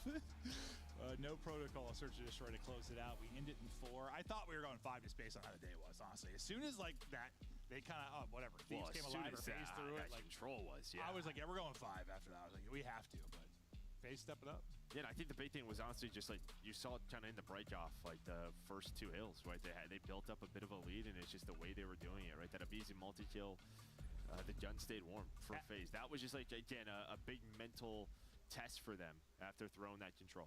The break, and then also like that sequence from like P1 into P2 was perfect. Like it was literally perfect, and they go up big, and they end up holding on. But that'll do it for Joe and I, and for our matches. To close it out, we get back to our great desk. We miss you guys already. Great stuff from Merc and Maven, and fantastic work from Nameless. The Oracle called this crazy. one. Killed it. And what's even cooler than you like getting 2 upsets right on this day is also the fact that you wanted a game 5. Yeah. You were rooting against the team you picked because you like this matchup. Yeah, I mean, this matchup's always great, and it brings the best out of Atlanta FaZe, clearly. It was their 2 best series of the year. This one, they get the W, and if we went to that protocol game 5, it would have been absolutely incredible. But good for FaZe. They look good right now, and aBeZy just had a hell of a series. Thank you, aBeZy, for getting us out of here before Midnight Alley. Let's take a look at some of the highlights here from game number 4. Atlanta FaZe and LA Thieves were knotted up at 171 each. Yeah, no, I mean, you have to tip it to Abe, right? aBeZy, I mean, he was already 10-plus kills over everybody else in the lobby off the start of this. He did the same thing in map number 1 as well. So for aBeZy, I mean, I feel like this has just been a series for him to kind of step up and kind of put his name in our mouths. And Drazah and Cellium, I feel like the past year or 2, we've talked more about the ARs than the SMG duos just because of the way they're performing. Cellium was constantly topping top KD charts. So maybe this game is just going to be the year of the SMG. It's going to be the year that we really put a lot on aBeZy and Simp because they have been unreal in this series. Yeah, I think a big difference in this one, especially the hard points, was just like the SMG position, like on both the maps, right? Like you saw aBeZy going off and getting a ton of kills, and he was just like running at them like a chicken with his head cut off. Like he was playing his positions really well, being a rat when he needed to be a rat, and that's why I thought that they were so far behind. Like the subs weren't pushing out at the proper times, and in these 2 maps they were, and you saw them prioritize like big positions. Like when they flipped the P2 at the end there, they know how crazy it's gonna get, but they just play off their trades, off the information. So communication's gotten better. everybody played so much better throughout the series. They put in that work in this holiday break. We have 2 teams that entered outside the top 4, now officially in the top 4 in our bracket. We say goodbye to LA Thieves. Atlanta FaZe, the 10th seed, the dark horse. They play Minnesota, the 5th seed. Somebody has an easy ride to the finals here. Nameless, we get a game 5 though out of Minnesota once again. I mean, why not, right? No I think way. also Come this on. map set definitely like catered towards Atlanta a little bit more. Oh, We talked about it with LA Thieves, so it could be a close game against Minnesota. I hope we see some S&Ds, maybe 2 of them, and more plays like this from Abizi. It's S&D Super Stellar Performances in your Scuff play of the game, featuring Search and Destroy superstar First Blood Master Abizi. Is the First Blood Demon in Abizi, right? And this is also just what we've been waiting for, the S&D that we're used to from Atlanta FaZe. It's aggressive, it's calculated. Their post plants were miles and miles ahead of what we have seen previously in the past couple of matches in that Skyline S&D, and a lot of it was off of the back of the First Blood King Abizi. Abizi, I don't know what's more impressive, your performance today in-game or your ability to hit 2 fist bumps at the same time. You join us live. Which one's harder for you? I don't even know. I mean, I felt like I was untradeable today. Abizi, congratulations on the win. I wanted to kind of pick your brain a bit. Do you feel like you guys have just been playing up and down to your competition? Because I almost feel like that's how these series have gone. Or do you think you're just much more comfortable now as we get into a couple more weeks into the season? Yeah, I just think we had a slow start. Like, I feel like we grinded a lot. Like after the break, like we started a little bit earlier, got a lot of reps in, and I feel like we're a lot more comfortable and we're a lot more confident. And I also feel like we're having a lot of fun. Awesome. Yeah, so what was the discussion like, after the start to the season? Obviously, it was pretty bad, and you guys have never really been in that position before. What did you guys talk about? How did you write this train? And then the second part to this question is, obviously, you guys lose your S&D coach, and that's a game mode you pride yourself in. What have you guys been doing to sort of supplement that and figure out your search? I mean, I feel like we've had a lot of like talks, obviously, and we've been putting in like so much time into the game, like since we like started the season 1 and 3. Like I said, like we started really early after the break, and I feel like we just, we weren't really having like, I feel like fun as we should have been, and I feel like we're actually like having fun right now, and it shows because I feel like we're all just flowing on the map, and it feels nice for sure. That's good. I mean, another question to kind of, I guess, push your brain. Would you guys prefer moving forward to have more matches like this where you go with the distance, games 4s, games 5s, where you really have to get the blood pumping and work hard for the win? Or do you think moving forward you guys prefer a couple of 3-0s, a couple of easy confidence boosters heading into Major 1? I definitely think some 3-0s, to, make sure that we're, showing how dominant we really are as a team. So I think a lot of our series have been close to start the year. Prefer to get some 3-0s in there. You've had enough. We've had enough. Yeah. Abe, final question for you. Who do the FaZe fans expect to play in the finals, Carolina or Optic Texas? I would say Optic. I think right now they're feeling really nice, so I look forward to playing them if we get there. Little FaZe Optic Grand Final for Minor 1? Why not? Would not be a bad way to finish in my eyes. Abizi, congrats on your stellar performance tonight. Yeah, thank you. That's Abizi. He earned your Scuff Play of the Day honors, and of course, he wasn't the only one. We had some big winners across the board, starting with our first matchup. Nameless was sweating at the break. Minnesota down 0-2, but the Rocker don't go away. Yo, shout out my boy Nero, man. Listen, I think it's because Ohio State won yesterday. He was absolutely dialed today, taking over. And honestly, everybody on this team, man, a gritty roster, a bunch of guys that really nobody wanted, right? They decided to team with each other, and they're making magic happen. Now sitting at top 4, got themselves some CDL points, so the seeding looks good for champs when we get there. But yeah, these guys looking good right now. They're just looking to win the whole thing. Man, he really is like a super Buckeye fan. He's like Will Howard right there. All right, let's keep on moving on as we take a look at match number 2. This was Optic, and they win another Game 5 against Boston Breach. Boston actually had the edge after 3 games. Optic had to come back in games 4 and 5. Oh man, it was a spooky one indeed, especially after that map number 1 once again. But it's going to be up the back of Kylo Ken, who showed up when his team needed him in the last 2 maps in the Protocol Hardpoint, and Search and Destroy going 11-6 for that win. One of the biggest surprises of the weekend was not the fact that Kenny still has a good gunny on Optic Texas, but what was happening in New York. Cloud9 struggle bus riding throughout the first 2 weeks of the qualifier. Let's talk a little bit about their matchup against Carolina. They put up a good fight against the Royal Ravens, going all the way to that game 5. Yeah, the hardpoint looks great. They clearly put in a lot of work there. It's just the search and destroy. And honestly, we went to a round 11. Yes. Right? It was some big clutches. And I mean, Carolina was like, they were showing off strats that like typically teams wait for the major to show off, right? So I think for Cloud9, definitely a learning experience in some of those rounds, but I think you still feel pretty good about where you're standing right now. Absolutely. But you definitely need points. So for them, when we get back to league matches, they need to get some dubs. Cloud9 or Boston Breach, who finishes higher at the major? I'll go Cloud9. I'm gonna go Cloud9 with you. I agree.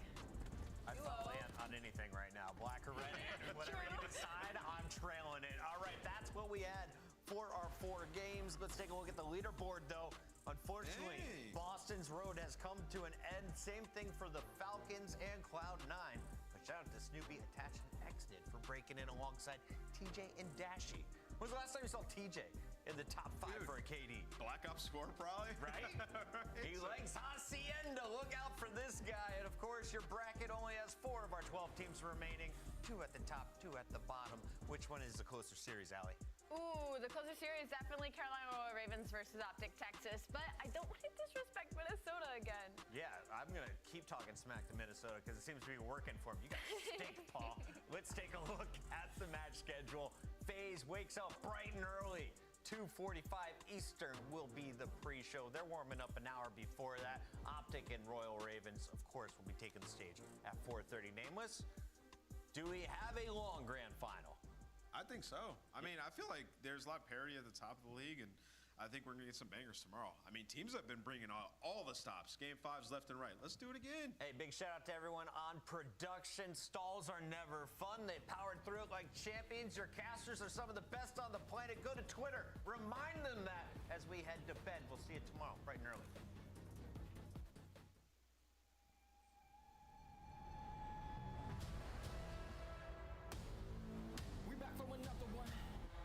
Another one, here we go. Come on like that. We back from another one. Here we go.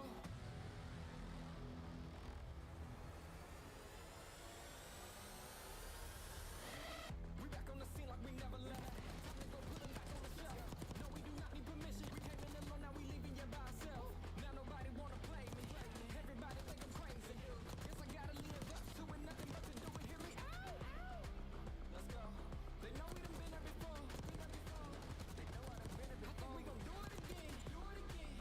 I think we gon' do it again. I'm ready to go for the win. Go for the win.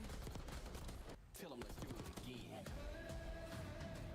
Let's do it again. Do it again. You know what we doing. You know what we doing. Do it again. Do it again. Tell them I'm back for another one. Another one. Let's win. Let's do it again. Do it again.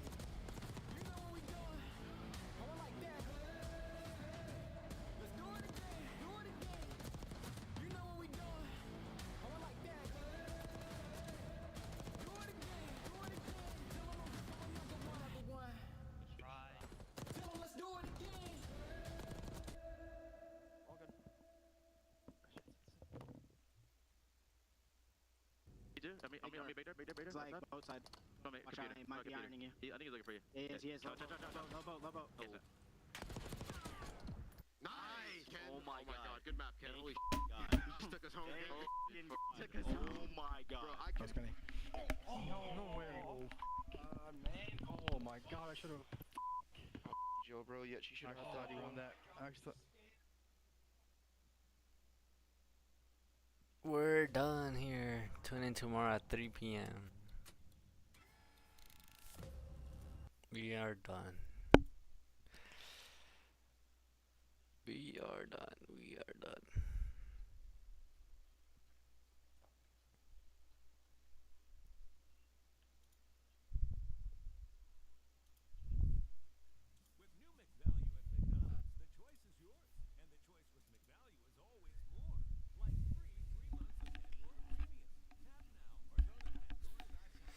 Going straight to Call of Duty.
Boom.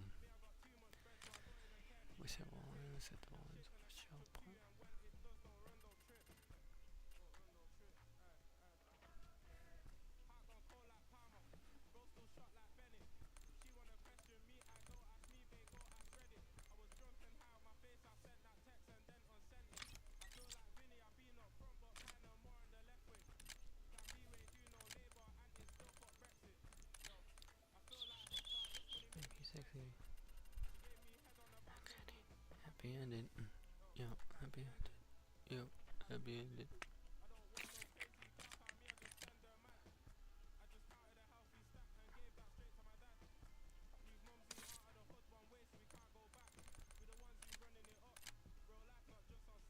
Now for the graphics, cause I know this shit changed. No, not this one, this one.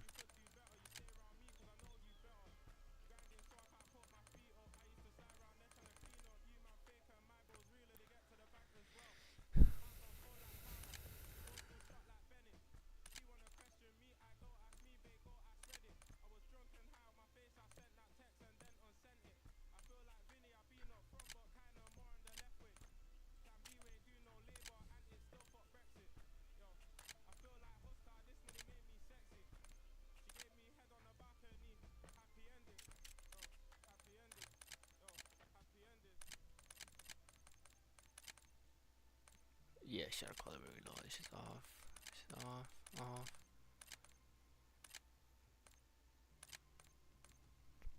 Nah, actually turn it off for show. For show. Boom. It's 100 because I put it on 100. This is wide. Off that. This is off.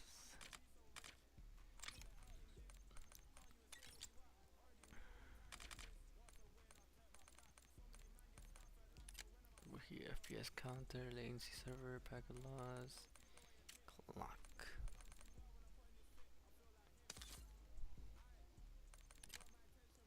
I forgot what there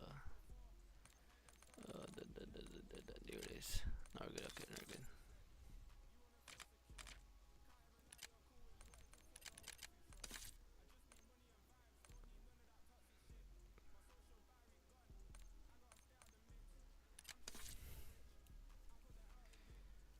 Hold on, I'll be right back.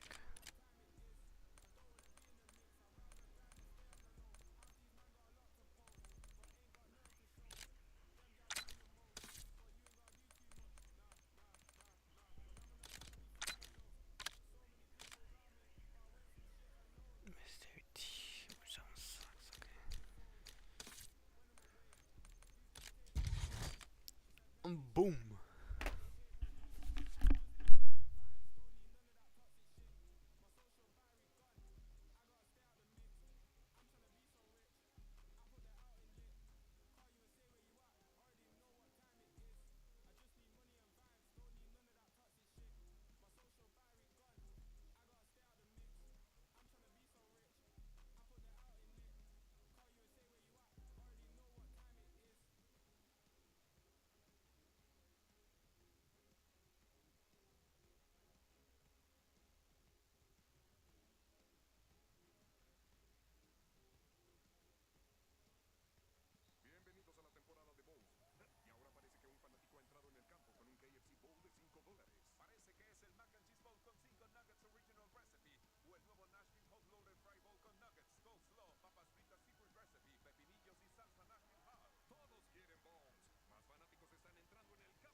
Visit Vanguard.com/fixed income today.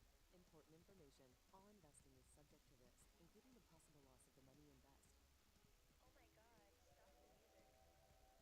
Yo, bro got black and white like MJ Caramel one. She bad, better than who? You mad? 1-2 stroking that back, bouncing back. You hear that clap, clap. You hear that clap, clap. You hear that clap, clap. Haha. Yo, expensive taste, Bottega, no Bentayga. Bro, serve that, no waiter, no Migos. The BS that way, don't cut trees on my paper chaser. Million streams, a billion dreams in love with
deathmatch. You know what Langley expects. Get it done. We're winning. Keep it that way. Target down.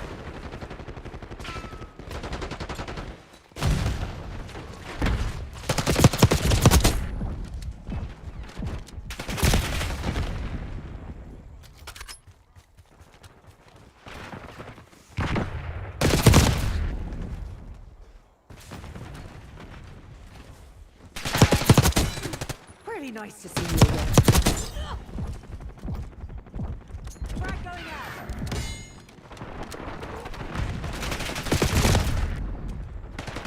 You're falling behind, Crimson.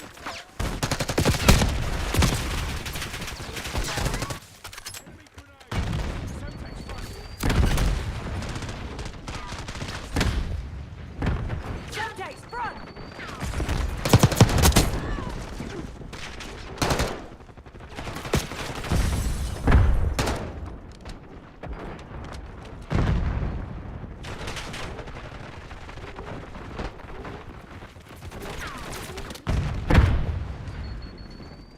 Incoming grenade! Tossing frag!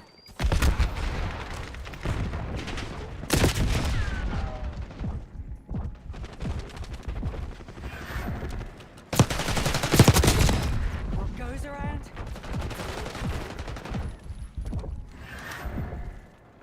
Sending stun!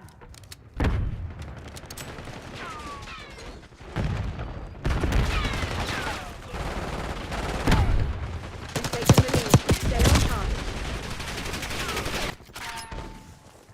Hostile UAV established overhead.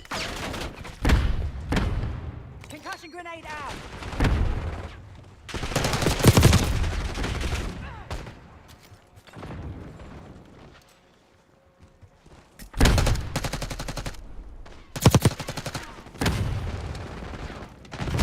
Hostiles reclaimed the lead.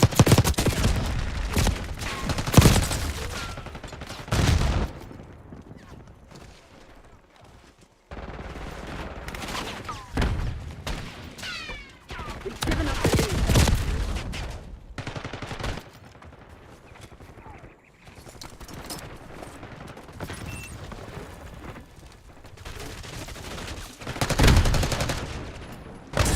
Frag! Molotov sighted! Clean kill.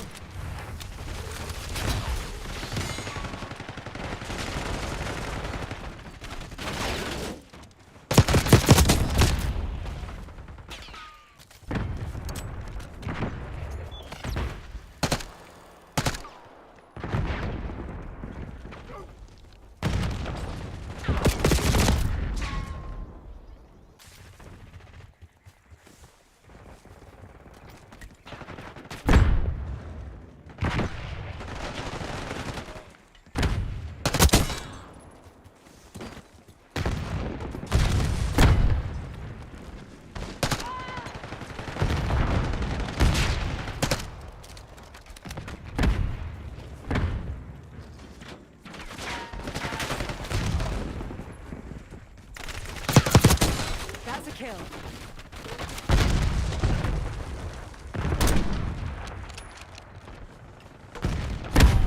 Back on.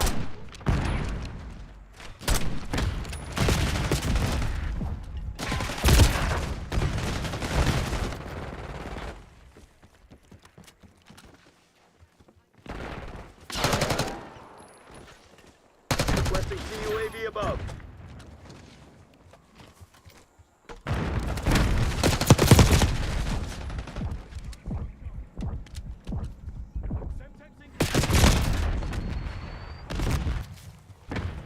SATCOM, deploy counter UAV.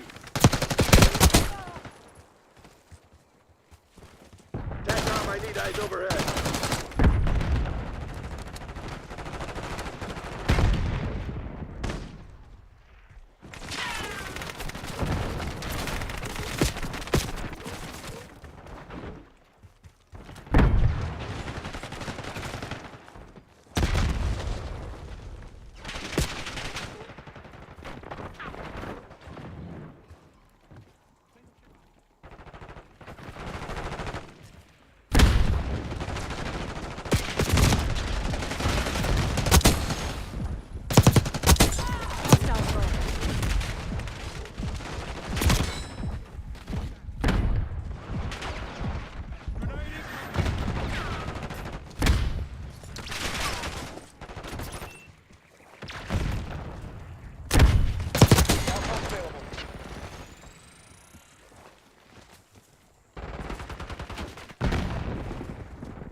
where we want them. That's fine. Finish the job.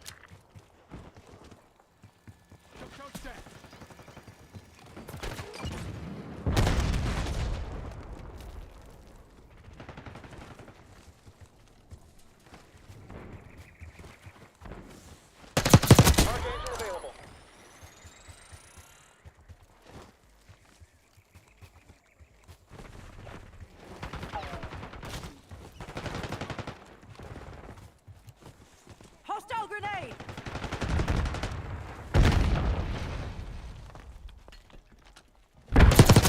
Front.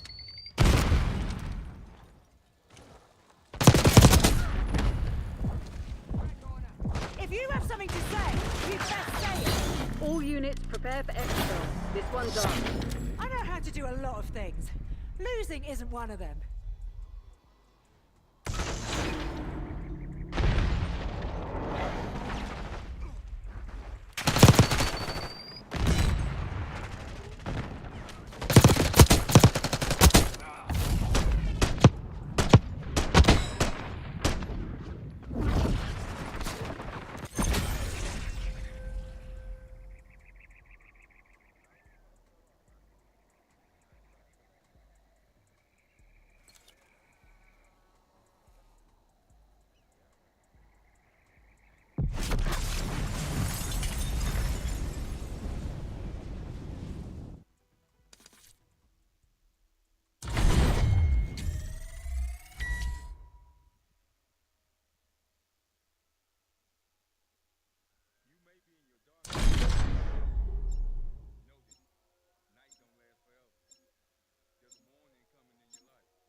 Domination. Secure the objective.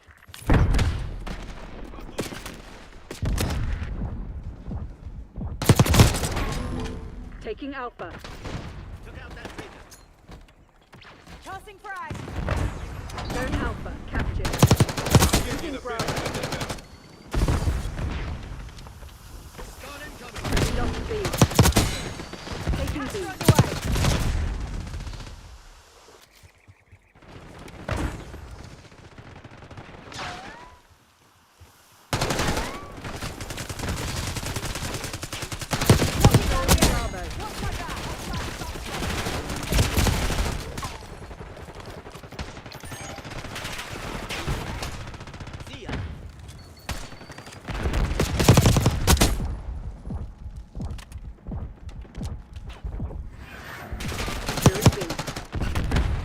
Objective. Hostile scout pulse in your AO.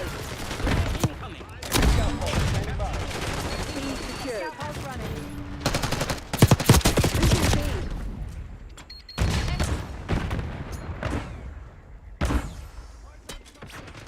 Stun throw. Losing Bravo.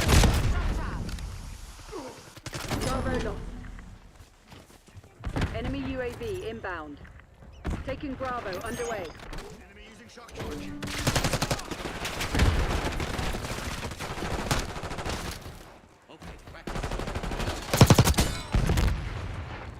Enemy locked down.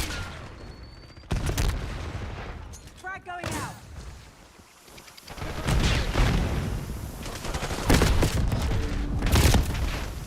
Losing B.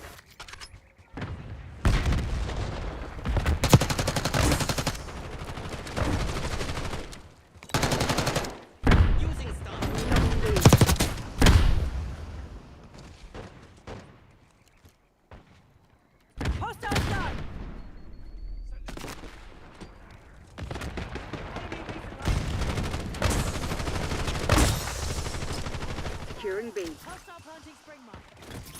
Hostile grenade! Taking B. I see you!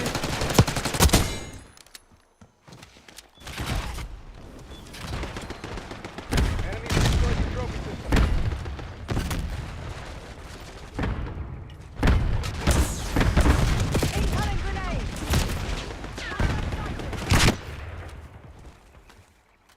Operating RCXD.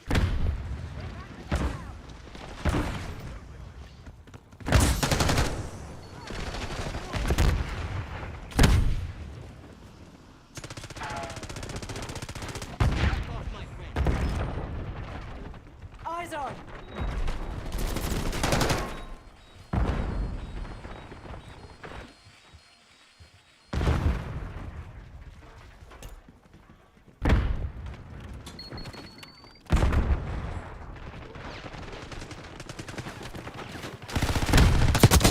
Threat down.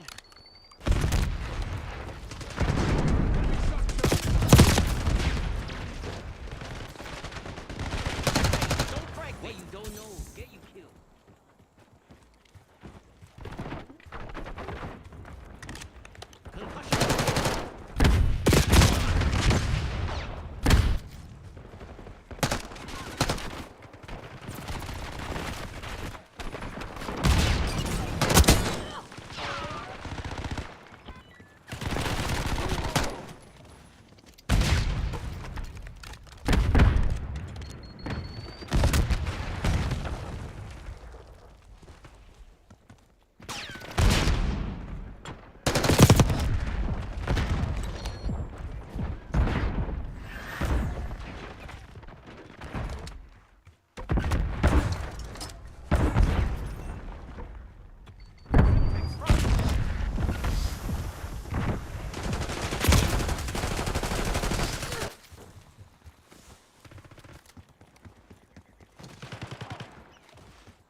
TACOM, get an napalm strike on my beacon. Hesitating, you're dead.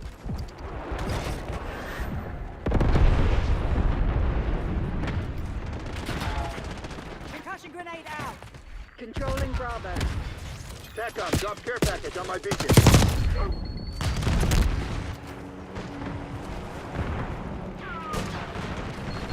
Sunday, front.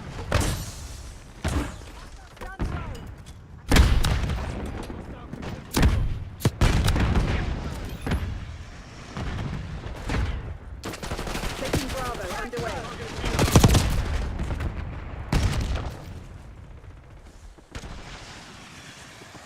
Concussion grenade Securing out. B. Archangel Roadhog. Frag going out. Taking B. I'm on the objective. Deploying RCXD.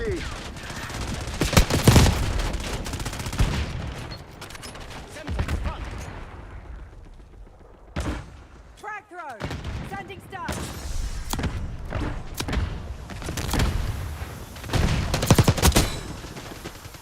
Capture Controlling underway. Bravo.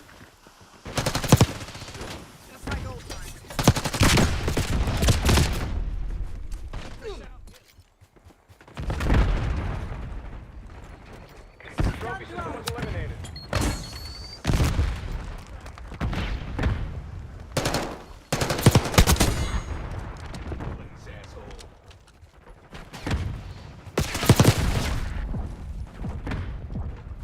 Taking Bravo underway. Objective capture underway.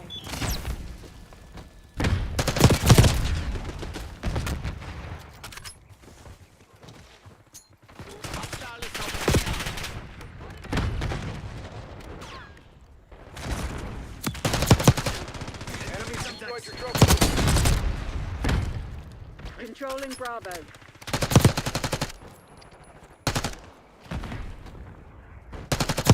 Taking B. Eyes on hostile.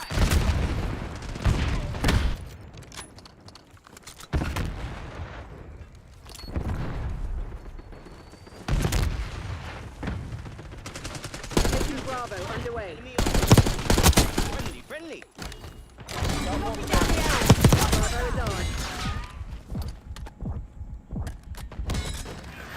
Incoming stun.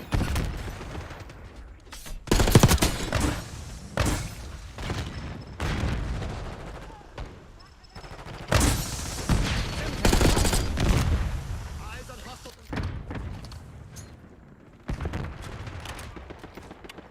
Concussion grenade out.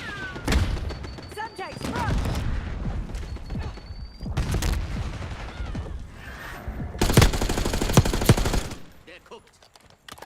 Semtex incoming.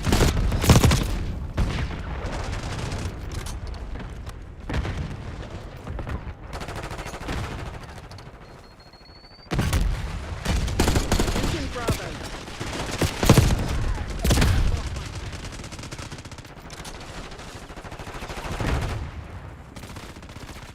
Losing B. Bravo lost.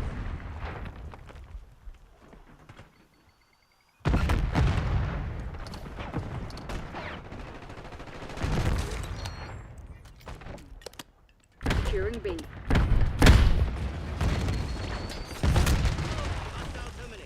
Taking Bravo Initiating underway. objective.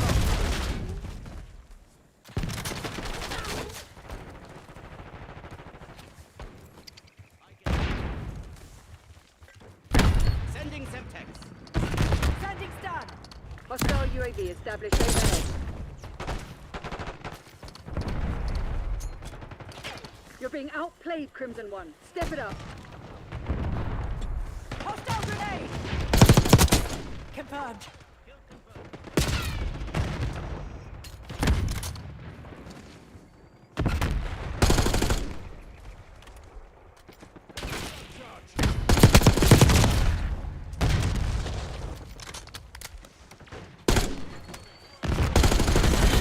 Report to the nearest extraction point.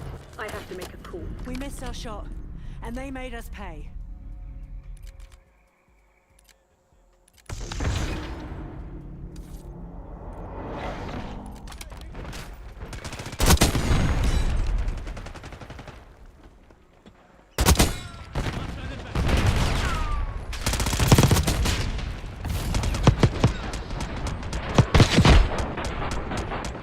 Enemy target eliminated.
secure the objective.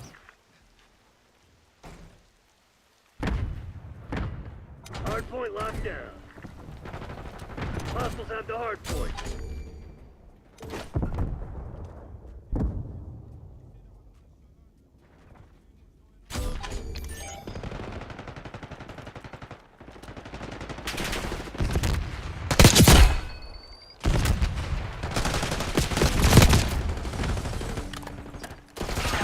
Hard point is secure.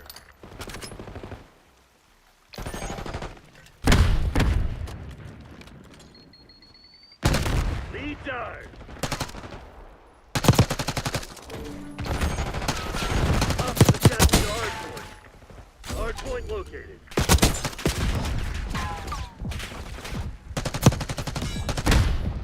Hard point locked down. Hard point is active. Hostiles have the hard point. Damn it, we've lost the lead.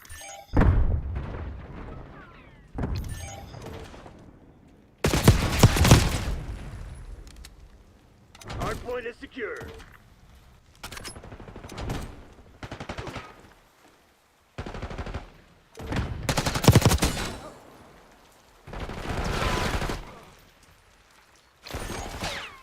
Hostiles have captured the hard point. Hard point locked down. We got the lead. Now hold it. Hostiles have the hard point. Hard point is secure. Hard point identified.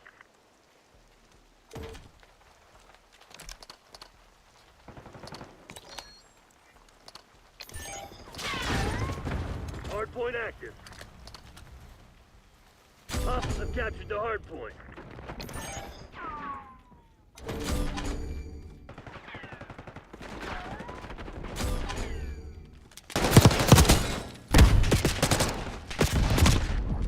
This shit ain't working. We've lost the advantage. Hard point locked down. Hostiles have the hard point. You've fallen behind.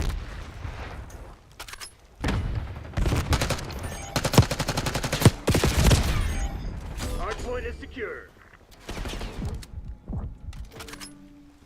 Hostiles have captured the hard point. Hard point locked down. Hard point located.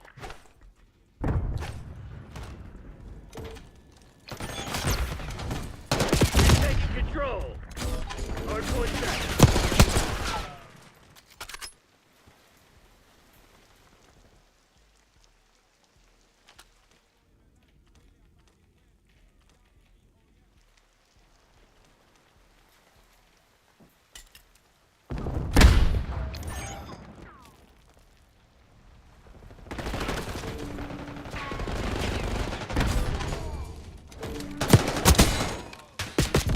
Hard point is secure.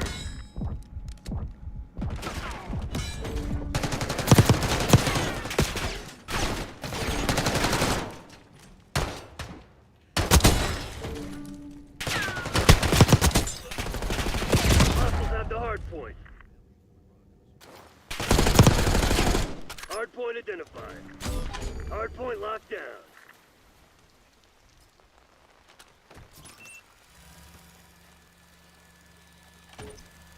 Hard point active. Hard point is secure. Hostiles captured the hard point. Hard point locked down. Hostiles have the hard point. Hard point is secure.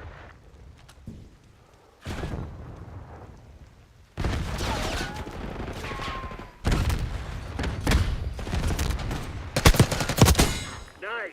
We're pulling ahead.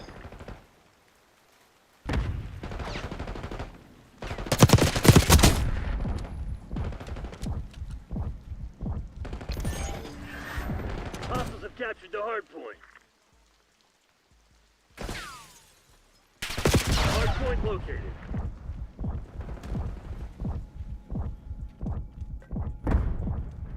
Come on, you're losing this fight.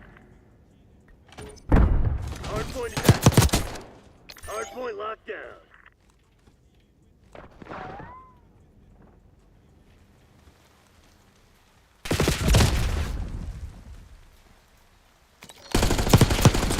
Hostiles have the hardpoint.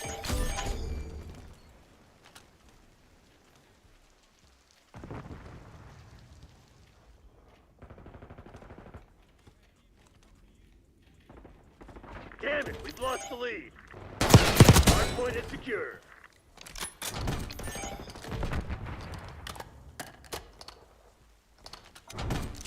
Lead down.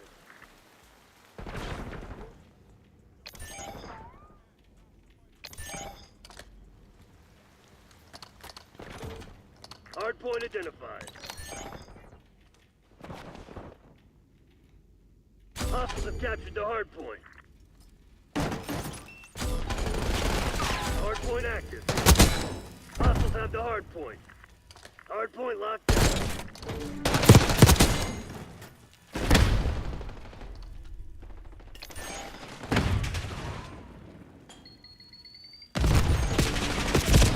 Hostiles have captured the hardpoint.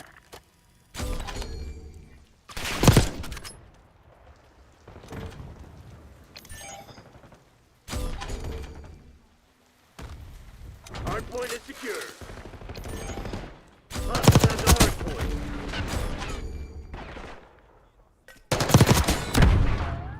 Hardpoint locked down. Hostiles have captured the hardpoint.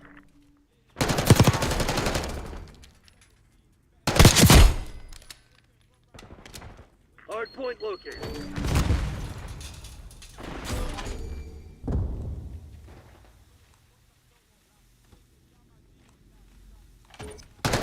Hardpoint is active. Hostiles have the hardpoint. This shit ain't working. We've lost the advantage.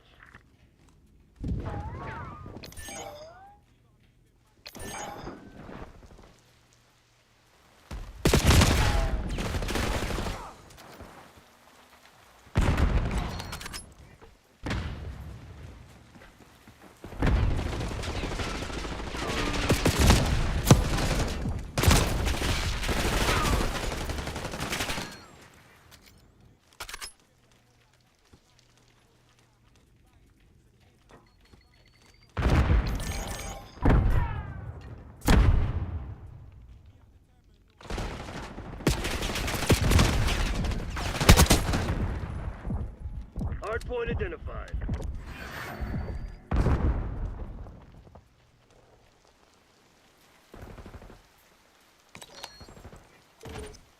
Hardpoint active. Hardpoint is secure. Hardpoint locked down. Hostiles have captured the hardpoint.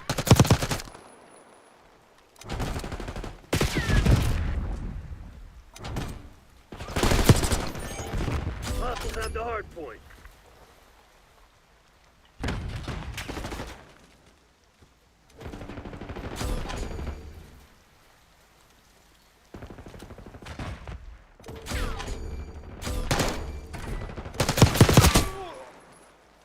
Hardpoint is secure.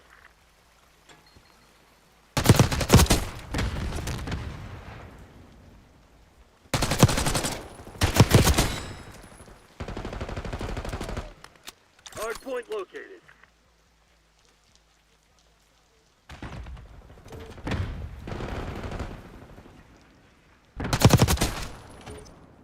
Hardpoint is active.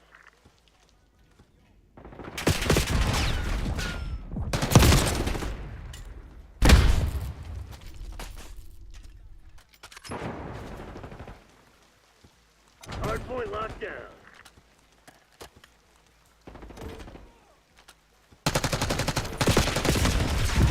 Hostiles captured the hardpoint.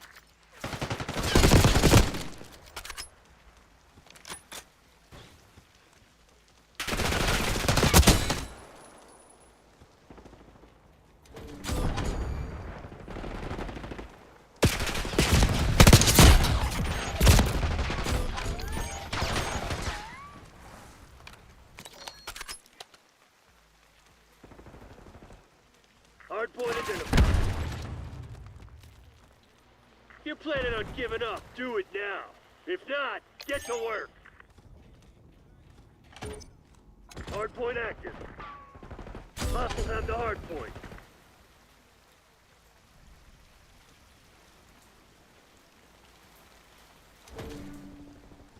Hardpoint is secure.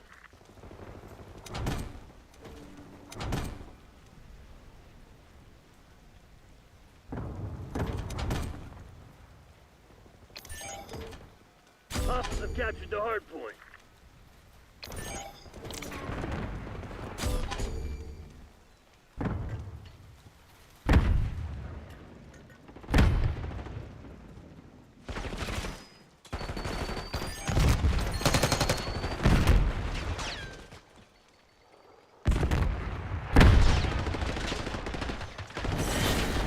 They must have hacked our comms. Go dark.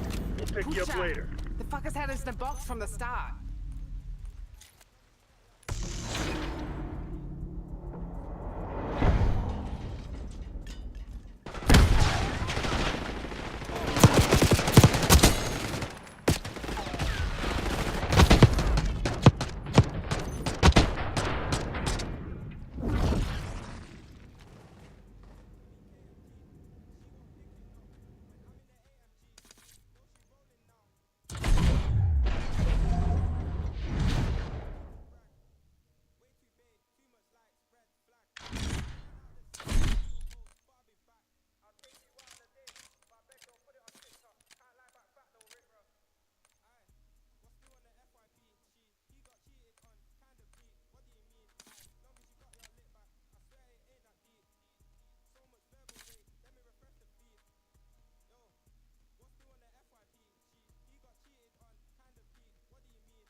Go time. Capture the objective.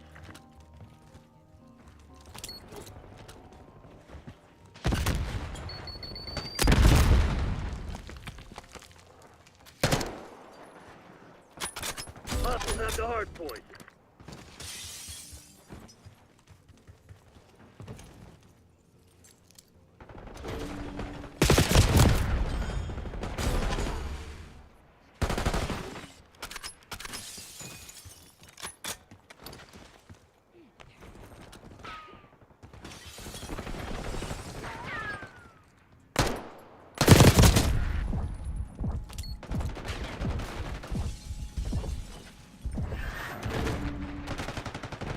Hardpoint located.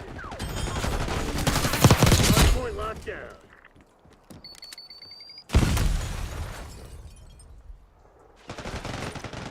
Hardpoint is active.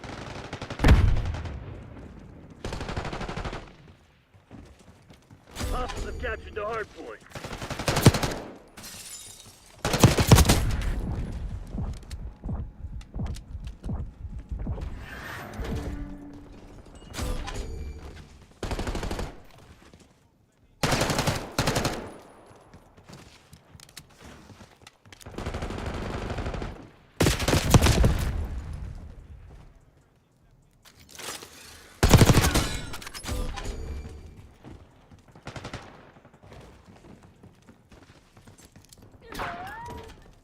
Hardpoint is secure.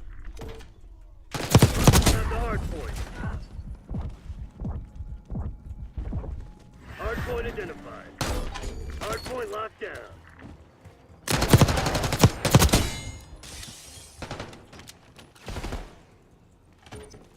Hardpoint active.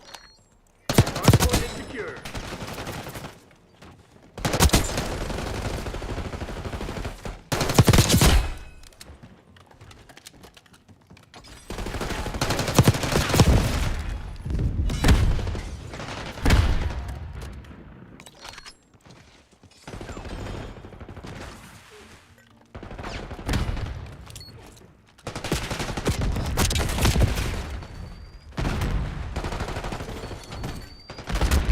Hostiles have captured the hardpoint.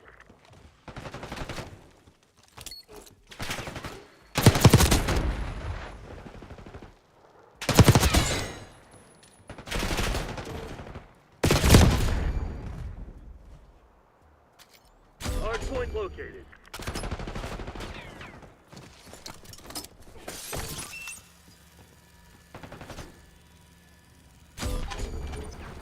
Hardpoint is active. Hardpoint locked down. Enemy destroyed your proficiency. Hostiles have the hardpoint.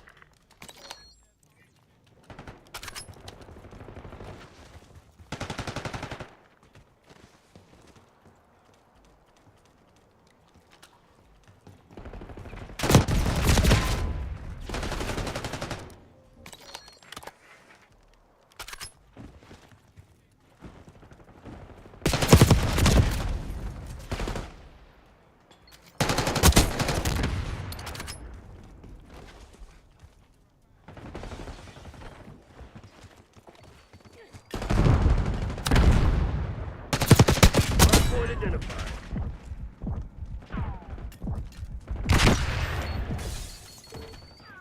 Hardpoint is secure. Hardpoint active.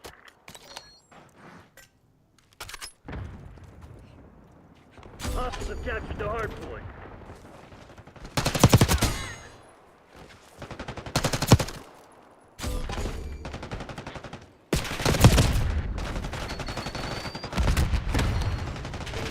Hardpoint locked down. Hostiles have the hardpoint.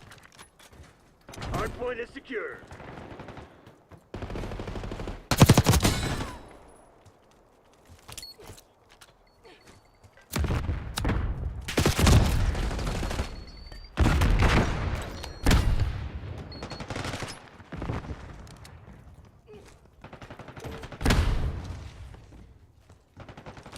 Hardpoint located.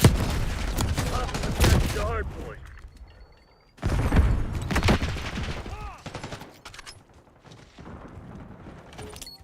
Hardpoint is active.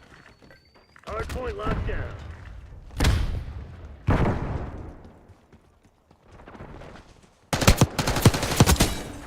Hostiles Hostiles have the hard point.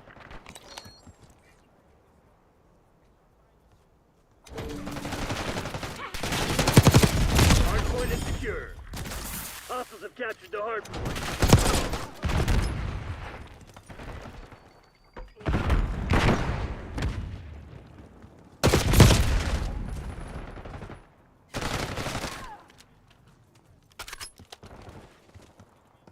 Hostiles have the hard point. Hard point locked down. Hostiles have captured the hard point. Hard point identified.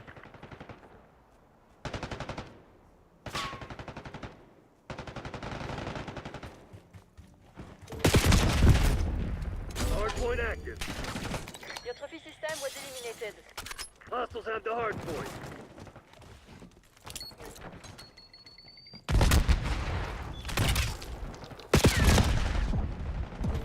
Hard point is secure.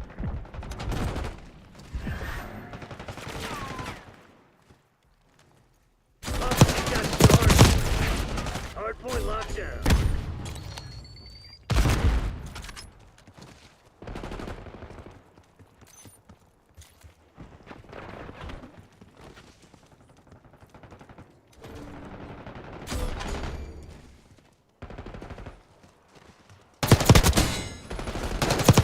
Hardpoint is secure. Hardpoint located.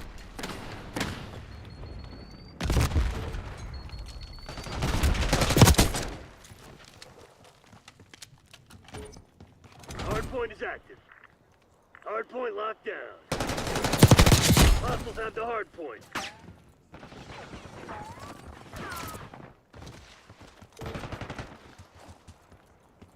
Hardpoint is secure.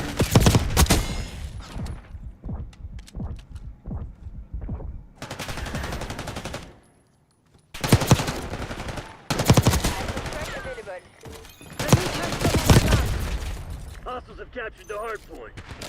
You gonna let a bunch of company assholes beat you? Fight back, damn it!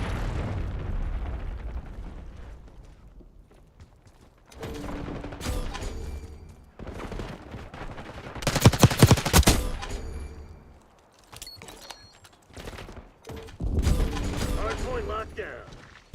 Hardpoint identified. Hostiles have the hardpoint.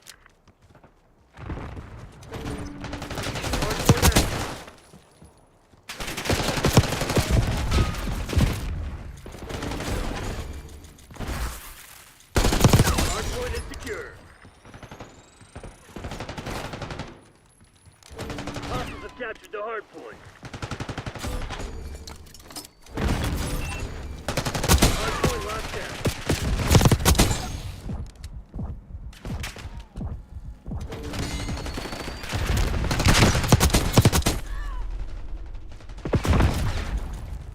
Hostiles have the hardpoint.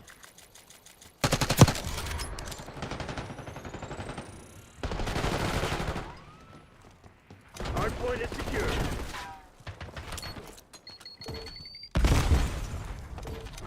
Hardpoint located.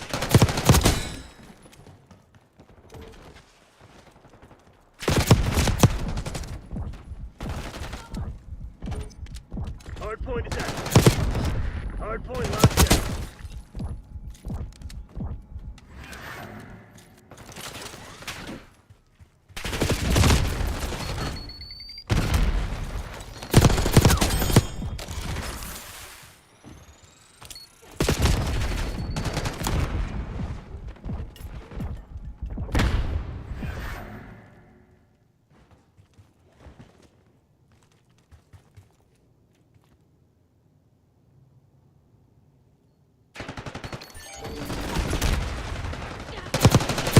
Hostiles have captured the hardpoint. Hardpoint is secure.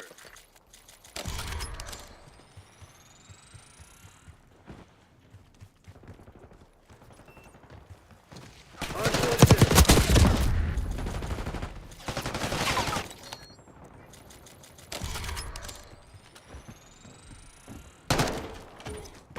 Hardpoint active. Hostiles have the hardpoint.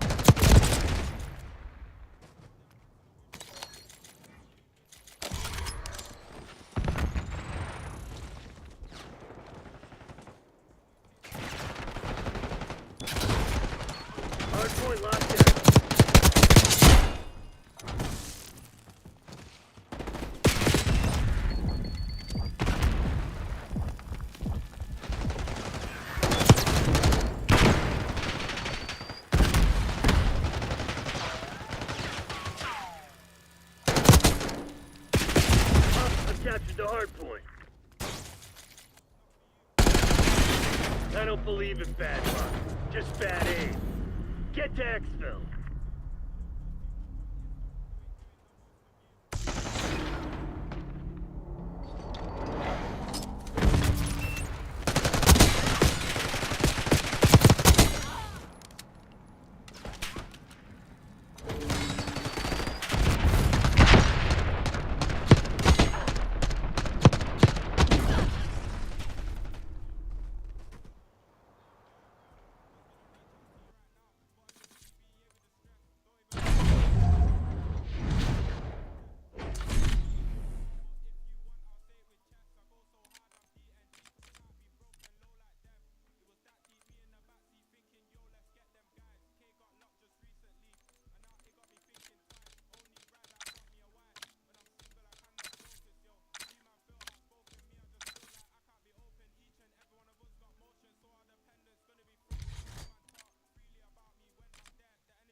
What do you do for work?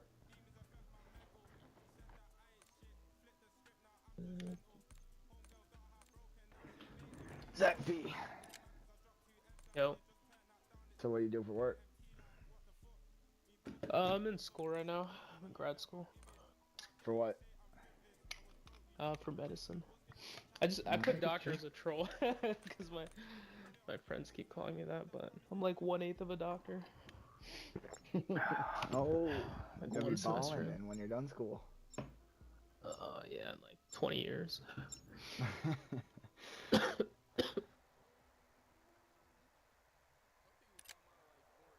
20 years, yeah.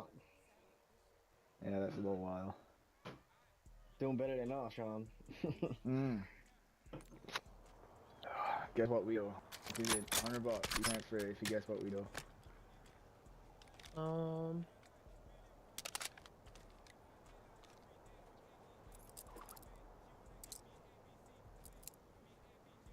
Damn, bro, I don't know. A lot of pressure. You guys in school? Never. or- You're never gonna guess. No, we do it now. We're not in school. Never guess. Like landscaping? No, it's Nope. lobster fishing. Lobster fishing, that's badass, bro. Holy shit. Yeah. You guys both? You guys know each other What? before that? Yeah. Oh yeah. Yeah, every man down here goes lobster fishing.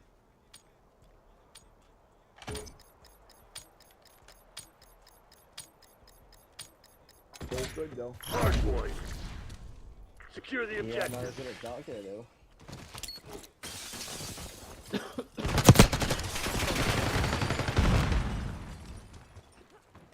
Hard point is secure. We got the lead. Now hold it.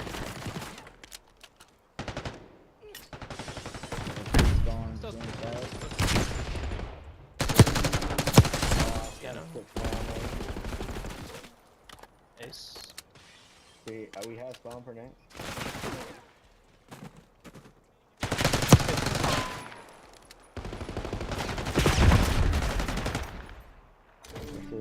Hostiles at the hard point. Stunned on hold. Hard point located. They're heading towards me. Oh, there's a guy on fucking Oh, I'm trolling. Hard point is active. Hostiles have captured the hard point.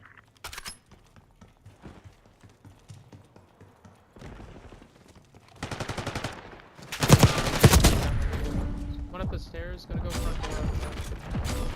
Where the fuck was it? Oh.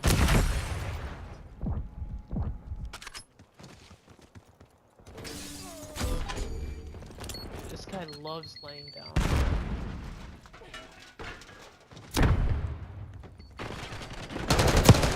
Hardpoint locked down. Fuck more.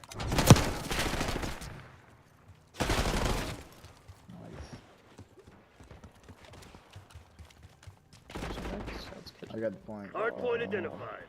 Piano, maybe? Yeah, piano right Got him.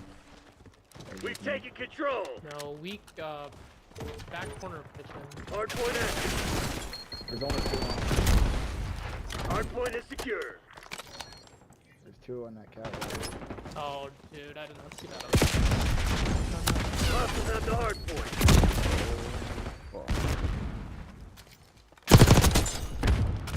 Come on, you're losing this fight. Hardpoint locked down. Hostiles have captured the hardpoint. Man. Nice. We're pulling ahead. Hostiles have the hardpoint. Hardpoint is secure.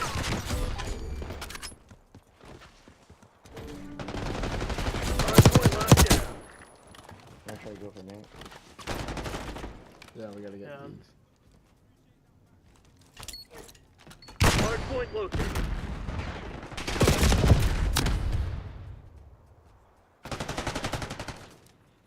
That's 3, nice. Spawn like piano. Hardpoint is active. Hostiles have captured the hardpoint. Yes. Hardpoint is secure. Let's go behind this fucking. Yeah, Sean, he's there, right there.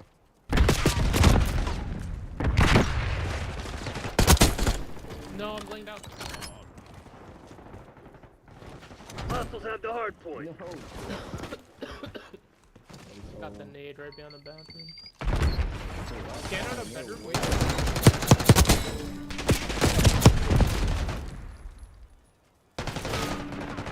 Hardpoint locked down. Nice. Hostiles have captured the hardpoint.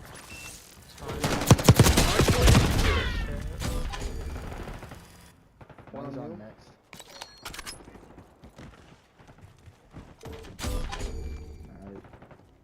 Hardpoint identified. One full circle, we got tied. Damn it, we lost the lead. 2. What? Hardpoint active. No Hardpoint locked down. KSB is better. Hostiles have the hardpoint.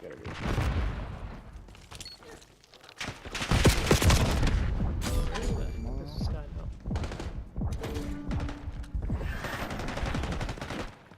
What is this guy?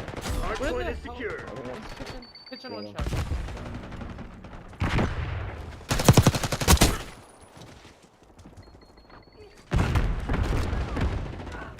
They're coming from this. We got the lead. Now hold it. The one more, he's sitting in next right now. He's going out.